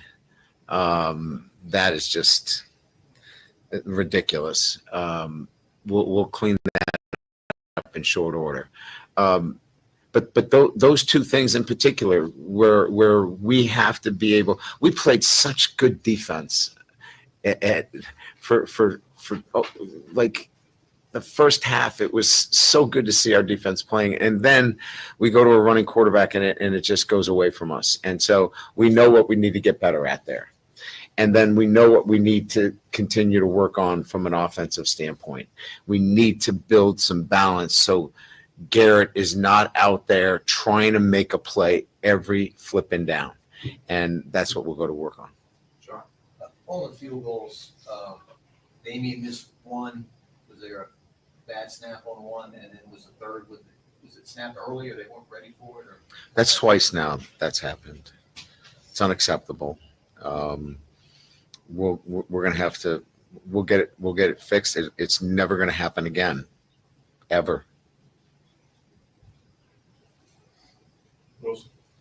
Marcel Reed, of course, played at some this year. Did y'all have a? I'm sorry. Marcel Reed, the guy who came in for A&M, played some this year. Did you have a certain plan in place for him? It was just a matter of execution, or did he catch up guard in some way? We have a plan for the running quarterback. I don't know that we executed at the level that we needed to. I think if we 2020 is such that should we have spent more time on it? Sure looks that way. But I don't believe that there was a sense that we weren't capable of doing it after feeling really good about the running quarterback that we faced last week at Arkansas, because we had a similar plan. So we got to go back and double down on our preparation for the running quarterback. You mentioned that you haven't really gotten a chance to look at the Garrett's plays and evaluate from that standpoint, but just in terms of his mindset, did you see his confidence wavering? Did you see any frustration building? Like, just take us through what he was going through there. Well, they do a good job. I mean, here's the problem. First down was not very good for us. And when first down or open downs for you where you're not getting much production on first down, we put ourselves in very predictable situations, and the inability to keep ourselves in third and short and third and manageable, they pinned their ears back, and it makes it hard in protections and identifying what you're getting for pressures. And so it was a bit of all of that, and it was manageable, right? Early on until we turn the ball over. Bryce, kind of playing off the mental side of things, obviously, we'll let tempers kind of flare there towards the end. Is that just due to the natural frustration how the game ended, or did you kind of see maybe mentally towards the end of the game, guys kind of getting really down or something? Yeah, I mean, look, I think they were totally disappointed. But our guys didn't, you'd like to see our guys, continue to fight, and I thought they did. I don't think there was anybody letting go of the rope. These guys fight. I think there were tempers before the game started. So it was nothing that rose to a level of concern for me. My concerns are,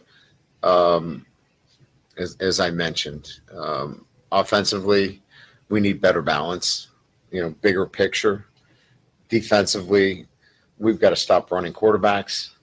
We've got to clean up our special teams in the field goal areas where we're making some mistakes there. And then as coaches, we've got to be there for our guys and have those adjustments handy for them so we can help them out when they make a miscue. We've got to be there for him. And I just don't feel like we did enough for him tonight as coaches. So we lose together. We got to coach better. We got to play better. And that's what happened tonight.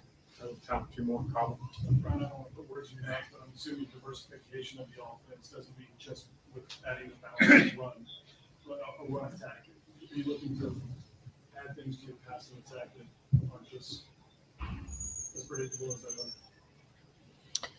Yeah, I mean, I'm going to stay away from, getting into, narratives. We need to be really good at a few things, and that's what we do. And let's get really good at it. And we've got the bye week. We'll clean some things up. We got a good football team. Tonight was a bad half of football for us. And we'll go back to work on ourselves, and we'll get ourselves ready to play better football. Last one. With how much the defense has grown since the beginning of the season, and now where we're sitting at with the second half, what's going to be kind of, when looking at the remainder of the season, to get them back on track in terms of going against even the same level of opponent or even better? Well, I think we just talked about it, right? I mean, I thought the first half of football, we disrupted the quarterback. We got the quarterback pulled out of the game. I mean, they had to make a change. I think he had 38 yards in passing. They had 7 points at the half. And then, they brought in a quarterback that they had the one big play down the middle, in the fourth quarter. And that's really it in the passing game. So we've got to get to a point where we feel really good about running quarterbacks and taking them out of the game. Thank you, Coach. Yeah. You might call me fan or friend, but I'm the cleanup man. The cleanup man. He'll sweep your girlfriend off her feet. The reason I know so much about him is because he's moved up an old girl of mine. Swept her right off her feet and into the jag. Gotta clean it up, says Brian Kelly, man. And this one, man, and it's basically the same stuff that we talked about usually. When our coaches say that, I usually save that for Dennis Allen. But when we hear Coach Kelly talking like Dennis Allen, he get the same treatment. Just to recap on what Coach Kelly was saying here. Number one, the defense played a half a game. I thought we were taught to play full games to win games. The Garrett Nussmeier, I understand Coach Kelly trying to protect Garrett Nussmeier. But listen, man, Nussmeier threw 3 interceptions. The first interception that he threw, he didn't have to throw that interception. He could have tried to run for it. He only needed 2 yards. He had a DB there. Just run to pick up the 2. He tried to force the ball back into the field into a play where it got picked off. The same guy, I want to say, picked him off 3 times. The same goddamn man, York, I think it was. Picked them off 3 times, I want to say. Y'all correct me in the chat. So no, we had to do more to have. Yeah, you needed a running attack, and the big point of contention is this vaunted LSU offensive line that has all these veteran players, that's seniors and guys that have a lot of play. They played like shit today. Like I said, 23 rush attempts for 24 yards. That was in Nussmeier had 50 attempts. But listen, I'm not going to blame the shitty. You could put a percentage on it, I guess, to keep it real. But those guys wasn't responsible for him throwing those interceptions, especially when LSU had the game, when they were leading in the game. That dumb interception he threw was the straw that broke the back as they started to snowball down. He didn't have to throw that interception, talking about trying to make a play. He had Green in front of him. All he needed to do was get 2 yards. He had one defensive back that was coming to him. All he had to do was get 2 yards. He didn't have to force the ball back into the field against his body to try to make a play and threw the ball to the defensive back. So, no, we're not going to do that, Coach Kelly. We're going to give Garrett Nussmeier, if you want to sit here and give him the credit for when he threw all this and have all this shit about Heisman Trophy, talking all this kind of BS.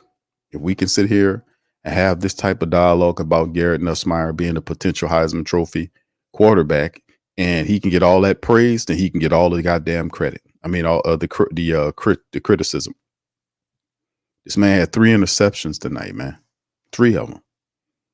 And some of these interceptions were stupid, like the last one right there, where they just basically baited them.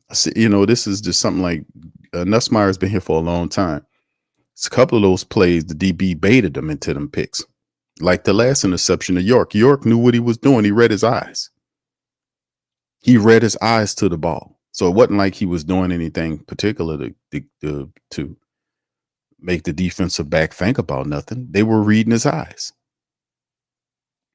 So like I said, man, I think this is excuse making by Coach Kelly. I don't think that's going to fix anything to try to protect Nussmeier. Nussmeier played well early in the season, but this game, a lot of this is on him. He's sitting here throwing 3 interceptions and killing the vibe and the momentum of the team.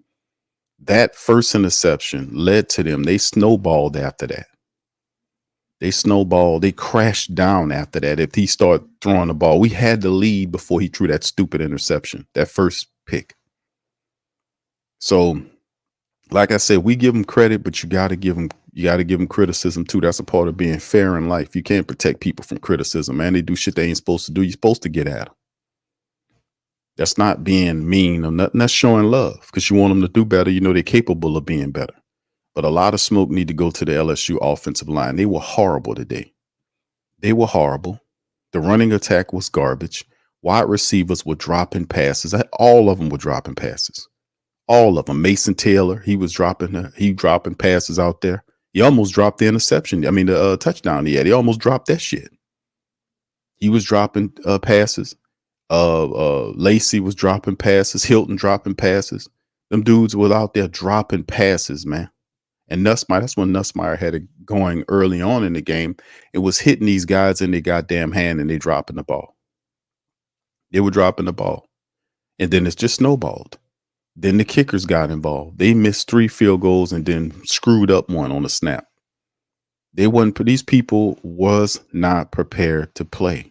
Then the defense is not strong enough to hold up by itself while things were snowballing. They did the best they can do right to the second half, the start of the second half. And then when Nussmeier started throwing interceptions and the running game couldn't get going and the special team stupid as hell, couldn't kick field goals, the defense snowballed with the rest of them. Hey, man, everybody else going down. We might as well go down with them.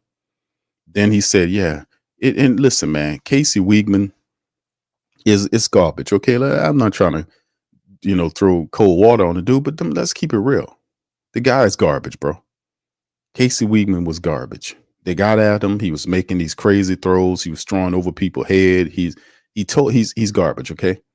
All this talk about Casey Wiegman being a good quarterback. Casey Wiegman is an average college quarterback. He's not all that. LSU was able to rattle him. He held the ball too long at times, couldn't make the proper throws, and they rattled his cage. But then everything changed when they put a scrambling quarterback, a wide receiver playing quarterback in at the position, and they just act like, oh, we don't know what to do about the QB option. Dude can't throw the ball, but he can run the ball, so we don't know what to do. Man, come on, man. He ain't the first scrambling quarterback that you face this season. He won't be the last. Let me tell you something. The dude you're going to play in Alabama, the dude can scramble and throw the goddamn ball. And if that's the case, you're going to get kicked, like my boy Lo said, between the washing machine and the dryer if you having issues protecting up against the scrambling quarterback. Because the Alabama quarterback that we're going to be playing, he can do both. He can scramble on you, he can throw on you. You're going to have some problems. So Nussmeier can get it because he deserved it this time. He's been doing good early on in the season, but this man had 3 interceptions and he started the snowballing. And like I said, all of them. And then, of course, it falls on the head of Brian Kelly. And I like Coach Kelly. I think he's a real good coach. But in the end, man, Coach Kelly really dropped the ball on this team, man. He really dropped the ball here. This team was not prepared to play today. They were not prepared to play in this game at all. And it showed horribly.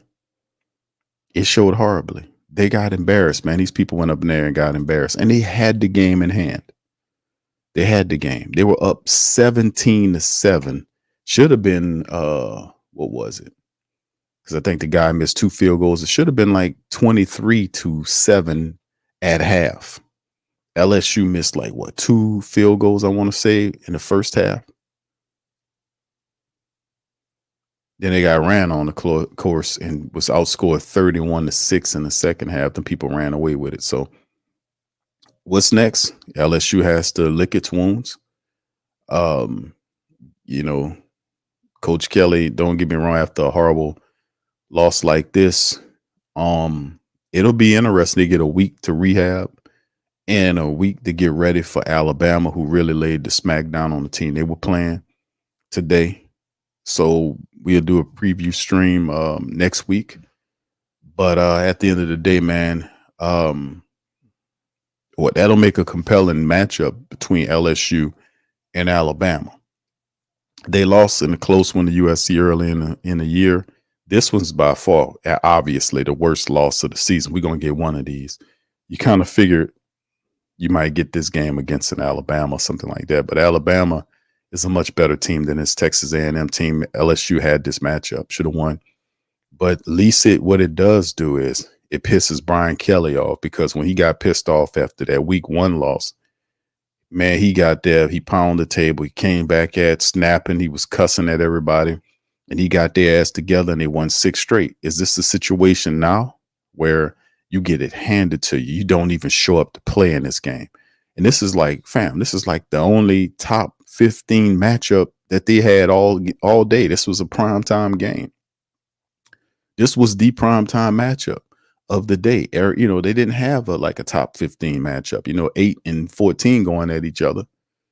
So this was prime time. Everybody's seen this one. And LSU gets embarrassed. They get walked on. They get stepped on, beat down. So what that means is going into the bye week, how do they respond coming out of the bye week against Alabama, who just smacked the shit out of the team they were playing? How do they respond? Do they respond and come out and gut it out and get a win against Alabama and then finish the year strong? It gives them 2 losses on the season, but they got some tough teams ahead. Alabama's, like I said, after the bye week, they still have Oklahoma. You can't look past them. It's still some teams on the record that we got to take care of. So does this refocus LSU moving forward? Is it over? It's not over. It's not over. It's too many games left. But it'll tell you something next week. I mean, not next week, in 2 weeks when we take on Alabama, how serious LSU is about doing anything or climbing or getting anywhere. You can see Coach Kelly's pissed off because he don't like to lose. He don't like to lose like we don't like to lose. But this shit here this is ridiculous, man. Let me get a few questions and comments from the family members. And I thought he was going to pound the table on that one, but he refrained himself. He should have threw that water bottle. Take that Coke and throw it at that banner behind you. Do some shit like that. Yeah, they probably get mad at you, the sponsors. Take that Coke bottle and throw that poisonous shit back there, man. Throw it. Do something. Do something. Looked like he wanted to pound. I was waiting for a table pounding moment. I wanted him to take his fucking head and hit the table with it. Just do, you don't use your fist this time. Just do something different. Take your elbow and hit the table. You used your right. You pounded to the table with your fist last time. Put a people's elbow through the damn table. Take your goddamn head and hit it through. Knock some sense into yourself. All right. Brendan, what's up, man? Says win the interval. Marcus Freeman. All right. He says get the blank operation going. BK to so yeah, man. Yeah, he did. He cursed at him. He told him get it right. He didn't even get it right either. Get the damn out. Get that. I heard him cuss. Yeah, they paused on that. They must didn't have the bleepers on, and then they expect them to hit you. He be cussing. He don't cuss in front. He don't cuss in front of you because he got a switch. But when he on that field, he be turning up. Devin said that his accuracy throwing on the run is terrible. He had a few guys running wide open and air mailed them. He had a lot of times. Problem was they were rolling out, and like I was saying, man, this is the rollout situation when you rolling out the quarterback all the time. Fam, think about it like this. I know we just sitting up and watching the game. But when you're rolling out, you consider thinking about the athlete.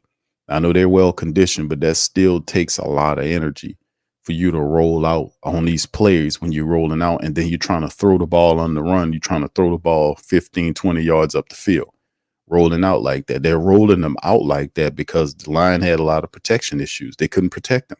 Them people couldn't run, and they barely could protect them. Like on that money down, the last down, he got sacked and pushed around. And then this, like I said, this is supposed to be some of this offensive line is supposed to be one of the best offensive lines in the country, man.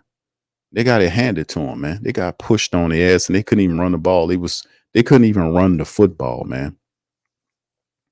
They couldn't even run the ball. So I mean, yeah, there is no success if you can't run the ball. And that's what I'm saying. When you're rolling these quarterbacks out, you're rolling Nussmeier out because he got a big arm. And if you notice some of his passes, even when he hit your boy Kyron Lacey on the last big pass that they had, the ball was thrown right at his knees or right below, just right before his knees. But he was able to grab that ball and turn up field, because that's the thing. You tired, you're running for your life and all this old shit. But at the same time, Garrett Nussmeier should know not to throw the ball in position that it. And listen, when you throwing the ball, I think the same DB York was the guy that called it. I mean, that guy was just reading his eyes. You got to make the adjustments. You the quarterback, you got to see what you see, and you can't be giving these guys everything up front. You got to make them think about it. He's sitting here staring people down, looking in places, and they know where he's going. That's how the guy was able to read where he was and be everywhere. He wasn't lucky. It wasn't about him being lucky. The defensive back knew where to be because he was reading his eyes, and he failed to realize that. There was no need for him to, on the first interception. He only needed 2 yards for the first down. Why he throwing the ball back against his body there anyway? What you doing that for? Use your legs, pick up the Jaden Daniels would have got that goddamn first down using his legs. He over relied at times on his arms. You got more than just your arm, bro. You got your legs too. And he's a pretty decent quarterback when he uses his legs. Use your legs, and you got 2 yards to go. Go get them 2 yards. Go run and get them 2 yards. Run over that fucking defensive back if you got to. Go get those 2 yards. But like I said, man, in the end, the quarterback is going to see a great deal of it, especially when he throws 3 interceptions. I don't care if you're trying to make a play or not. Make a play. Don't make a bad one to hurt the team. You're not making the whole thing with Coach Kelly is he just trying to salvage Nussmeier's feelings. And I'm not trying to salvage your feelings. If you're out here effing up, then take this smoke that come with effing up. Because you know damn well you're not supposed to be doing that. So I'm not going to sit up here and protect you or coddle you. That's not how this go. We ain't got no some bitches that's going to be champions if you coddling them. All right. Yeah, they're not blaming Brian Kelly. I'm actually, Brendan, I'm going to give Coach Kelly this L. Because this team, bro, listen, this team did not come to play. You don't miss 3 field goals. 3 field goals. Them people was 1 for 3 plus a botch. That means that's 3, 6, 9. That's 12 points that you left out there just in field goals. Like going into halftime, the game, y'all remind me, how many field goals did we leave on the field in just the first half? I know 2 for certain that I remember. I have to go back and look at the tape, but LSU should have been up on these people like 23-7 at half, at least 23-7. These people were 1 for 3, and I don't know if that includes the botch. I don't even know if they included the botch in the 1 and 3. Yeah, this is on Brian Kelly because too many aspects of the team broken. That's not like the special team showed up and gave you 4 field goals. No. The offense had 24 yards rushing on 24 yards rushing on 23 carries. A yard or that's on BK. That's on his offense. That's on his quarterback. It's on his special teams. And ultimately, it's on his defense for the inability to stop Michael Vick's son out there. You might as well call him Vic Reed, from scoring on 4 of 5 drives. Like they didn't know what he was going to do. The guy can't throw, man. He had one pass down the field. He was 2 for 2, but one pass he was out there, and he had 3 rushing touchdowns. It ain't like we didn't know this guy was going to come in and do run the option. So I mean, this on Brian Kelly, man. But I can tell you one thing: Brian Kelly gonna be pissed off. I just wish we had Alabama.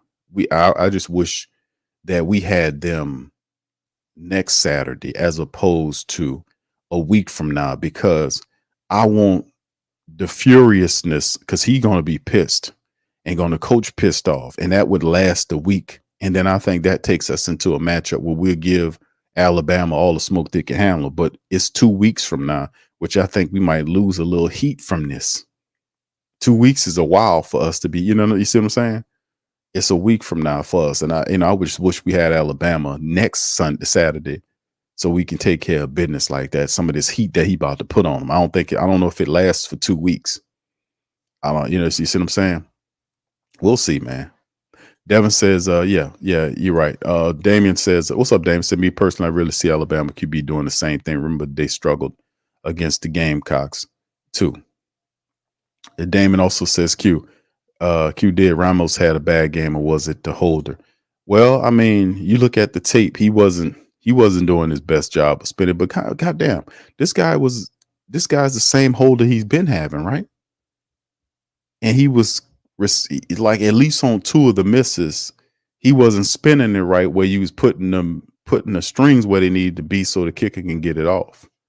So I mean, regardless or not, man, you still got to hit these. You can't go 1 for 3 with a botch. And then what about the snapper? The snapper, what I mean, come on, man. If that was an issue, Coach Kelly should have seen that and changed that shit right away. The guy wasn't in the game, man. You got to move on the fly. That's why I got to give credit to the Texas A&M head coach. If you go look at him, because he was doing his press conference, and you look in his face, he was like, he didn't look happy. Like, it's like he knows he stole a win from LSU today. He know he stole a win, because if you look at him, you have a certain amount of joy. Like when they won the game, you could look at his face and see he still had it. He knew he got one. He snuck one on him. And he snuck it because he made a big adjustment that LSU couldn't make. And that was when he switched them quarterbacks out of there. He went and pulled that garbage ass Weigman out of there and put Reed in there, so that his offensive coordinator can run his true offense. When he did that, that changed everything, because LSU up to that point was playing around. They didn't really want the game, missing field goals, dropping passes, missing tackles. Them guys were starting to run the ball, because Texas A&M had some momentum before Weigman got on it. It was actually trying to run the ball. They had some work doing there. But then it went all hell in the handbasket. I don't care how much, whatever if you put on the LSU helmet and you play defense, you can't let offense score 4 or 5 times in the second half. You can't let that. Is unacceptable at every level. You cannot allow an offense led by a backup quarterback who's a wide receiver score on 4 or 5 possessions in just in the second half of the game. The second half of the game by itself, these people outscored LSU 31-6. In the second half of the game, the defense let them score on 4 or 5 drives. That's unacceptable, man. No matter how you look at it. And if you go back and watch some of the tape, because I was looking at it, and some of the plays, and I was noticing stuff like, what's the safety? I forgot the safety name. The garbage ass safety that was playing back there. Not Sage Ryan, the other dude wears with the dreads, who was back there. That dude was lost. And then you see Major Burns committing major errors. Major Burns will do some dumb shit. That's just what he does since he been here. He'll do some stupid shit. I think the smartest thing Burns did was get rid of that stupid looking ass neck roll. But outside of that, he was plays on a play on one of the drives where he was supposed to wrap the guy up. He hit him with a shoulder. It's like, what part of the game is that? You're supposed to wrap and tackle. Then you start seeing all of it systematically break down. That's why it's hard for me at times. I see LSU and I don't know what I'm looking at times. because even though this is a bad loss, like I said, when I came into the season, and I'm proud of them how they've been building up. They've been showing some courage. They've been having some good come from behind wins. But some of these wins, they didn't need to be coming from behind to win these games. They was doing that because they was shitting and messing up in the game. They wasn't even supposed to be in some of these games behind at all. There was their own issues and errors and their inabilities to do what they were supposed to do that led them to be in these situations in the first place. Now, in those games, they did overcome them. But that kind of got into the psychic of LSU and their team where they start saying to themselves, hey, man, we can, hey, man, we got this, that, and third going on. And they couldn't do it. Because I know people was like, man, we're going to come back. We're going to come back. And it got to a point where they were close. They scored and they were within a position. And then your boy threw a second interception. And that's when it started to separate. And I was like, yeah, these guys, see, this is a team that's basically beat because the same guy picking you off and you can't see why he picking you off. You emotional. You're not thinking. You thinking, well, we going to do this. And these people basically playing zone, keeping everything out front of you because they know that you're not, they pinning their ears back and going after you. They know the offensive line can't run block. So they're already one-dimensionalized you and they're getting pressure to the quarterback rushing 4. Game over. Then you start throwing into the teeth of the defense. You're lucky we ain't have more than that. 3 interceptions. To just saying, the game flips. You had an opportunity and you didn't want it. You missed all these field goals. Couldn't run the ball. Defense fell apart on the back end. They allowed that team to score 4 times on 5 possessions. Game over. So now we'll see, man. We'll see how it goes. Yeah, he says neck rolling weight about 100. Yeah, that it's like some of these guys, man, they still not there. You got to remember, a lot of these defensive guys, especially in the secondary, these guys are still picking up Baker's system. They're still trying to figure it out. Up front, they're strong up front. But, like I said, our linebackers did some stuff in the second half, then they just disappeared in the first half, they disappeared in the second half. And then the offensive line for the Texas, let's give them credit. Give Texas A&M's offensive line credit because they started to dominate in the second half. That's how you had all these option plays where the quarterback had easy runs into he went to the touchdown, went into the end zone on 2 of the 3 I won't remember that he went in standing up because of the blocking. So they stiffened up and did what they were supposed to do. They had more than the scrambling quarterback had it going on. They had 2 running backs that did really well. So the offensive line, they dominated the line of scrimmage, offensively speaking, in the second half. And the defense pretty much kept LSU offense in check from getting big gains. And of course, it didn't help. Like I said, our guys was dropping plays, dropping passes, not blocking, stuff like that. The shit that you do when you're trying to win a game. But it is what it is, man. At the end of the day, we heard from Coach Kelly. Next matchup is 2 weeks from now against Alabama. Alabama handled some business today. So, like I said, I don't really want to hear anything about no LSU projections and all that, man. We just need to focus on getting this shit right, man. You said focus on stopping the screen. That was basically what Coach Kelly said about focusing on stopping the mobile QB threat. No shit. You got a real tough one coming up against Alabama, and he can actually throw. This other guy just ran all over the place. This dude from Alabama, he can throw and run. So I guess that's a double dose of death for a lazy defense that doesn't want to tackle. But anyway, before we leave, fam, let's hit up these top 25 scores. Pitt beat Syracuse 41-13. They go to 7-0, 3-0 in the ACC. Boise State was able to beat UNLV 29-24. The Illini got destroyed by number 1 ranked Oregon as they're 8-0 and 5-0 in the Big Ten, 38-9. Penn State got the best of Wisconsin 28-13. They remain undefeated. They're ranked 3rd in the nation. Ohio State, they in a close one, Nebraska 21-17, 6-1 on the season. Texas, who dropped from number 1 to number 5, they were able to get a close one. That was on that one was a upset alert. all throughout the day, it was on upset alert. But Texas played strong. They were able to get a win 27-24 over the 25th ranked Vanderbilt team. Miami continues the roll. They're 8-0, 4-0 in ACC, 36-14 over a stinking Florida State team. You can see our squad right there getting it handed to them by Texas A&M 38-23. BYU beat UCF 37-24. Notre Dame big over Navy 51-14. Notre Dame is 7-1. So, they give Navy their first loss of the season, beat the snot out of Navy. And then, of course, Indiana, you see them back at it, trying to do some stuff, doing a lot of positive stuff, man. It's been a long time we've seen Indiana football do anything. They're now 8-0 and 5-0 in the Big Ten with a 31-17 win over Washington. They're ranked 13. Alabama, who our next squad is in 2 weeks, will play against. They beat the brakes off of Missouri 34-0. And Missouri ranked 21st in the nation.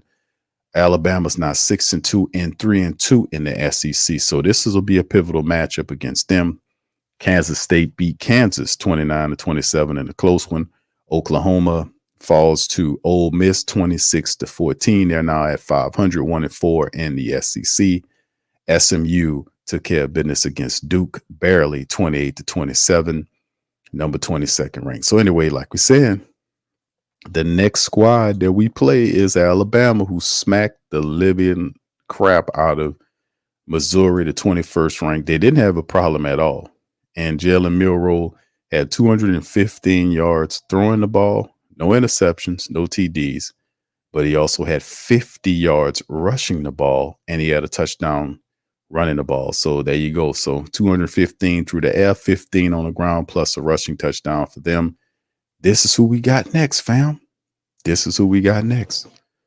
All right, that's who we got next. So anyway, with that being said, we're going to get ready to get out on that, man. Listen, shout out to y'all, man. Appreciate y'all for being in the building for the Tough Tiger Talk recap stream. LSU goes down in the, let's just say what the title said. LSU has epic collapse 38-23 at Texas A&M. LSU's now 6-2 and 3-1 in conference. Even though this is a smelly, trifling, disrespectful loss, it's just only the second loss of the season.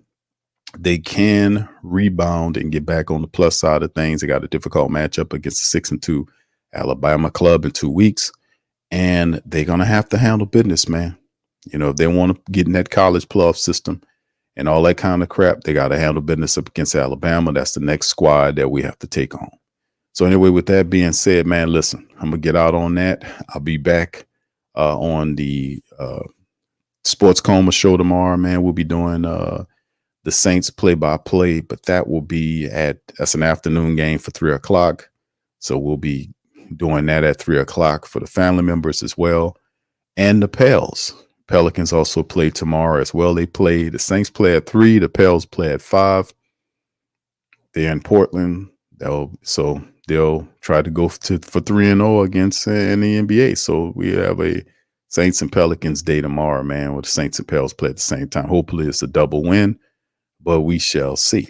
Anyway, with that being said, I'm going to get out on that. And I appreciate y'all for tuning in this episode of Tough Tiger Talk. Do me a service.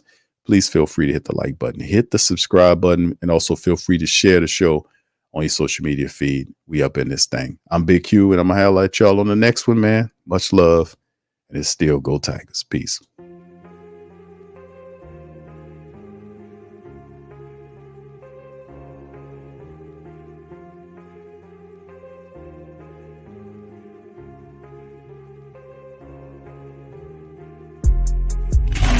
Subscribe to the Tough Tiger Talk channel and stay up to date for all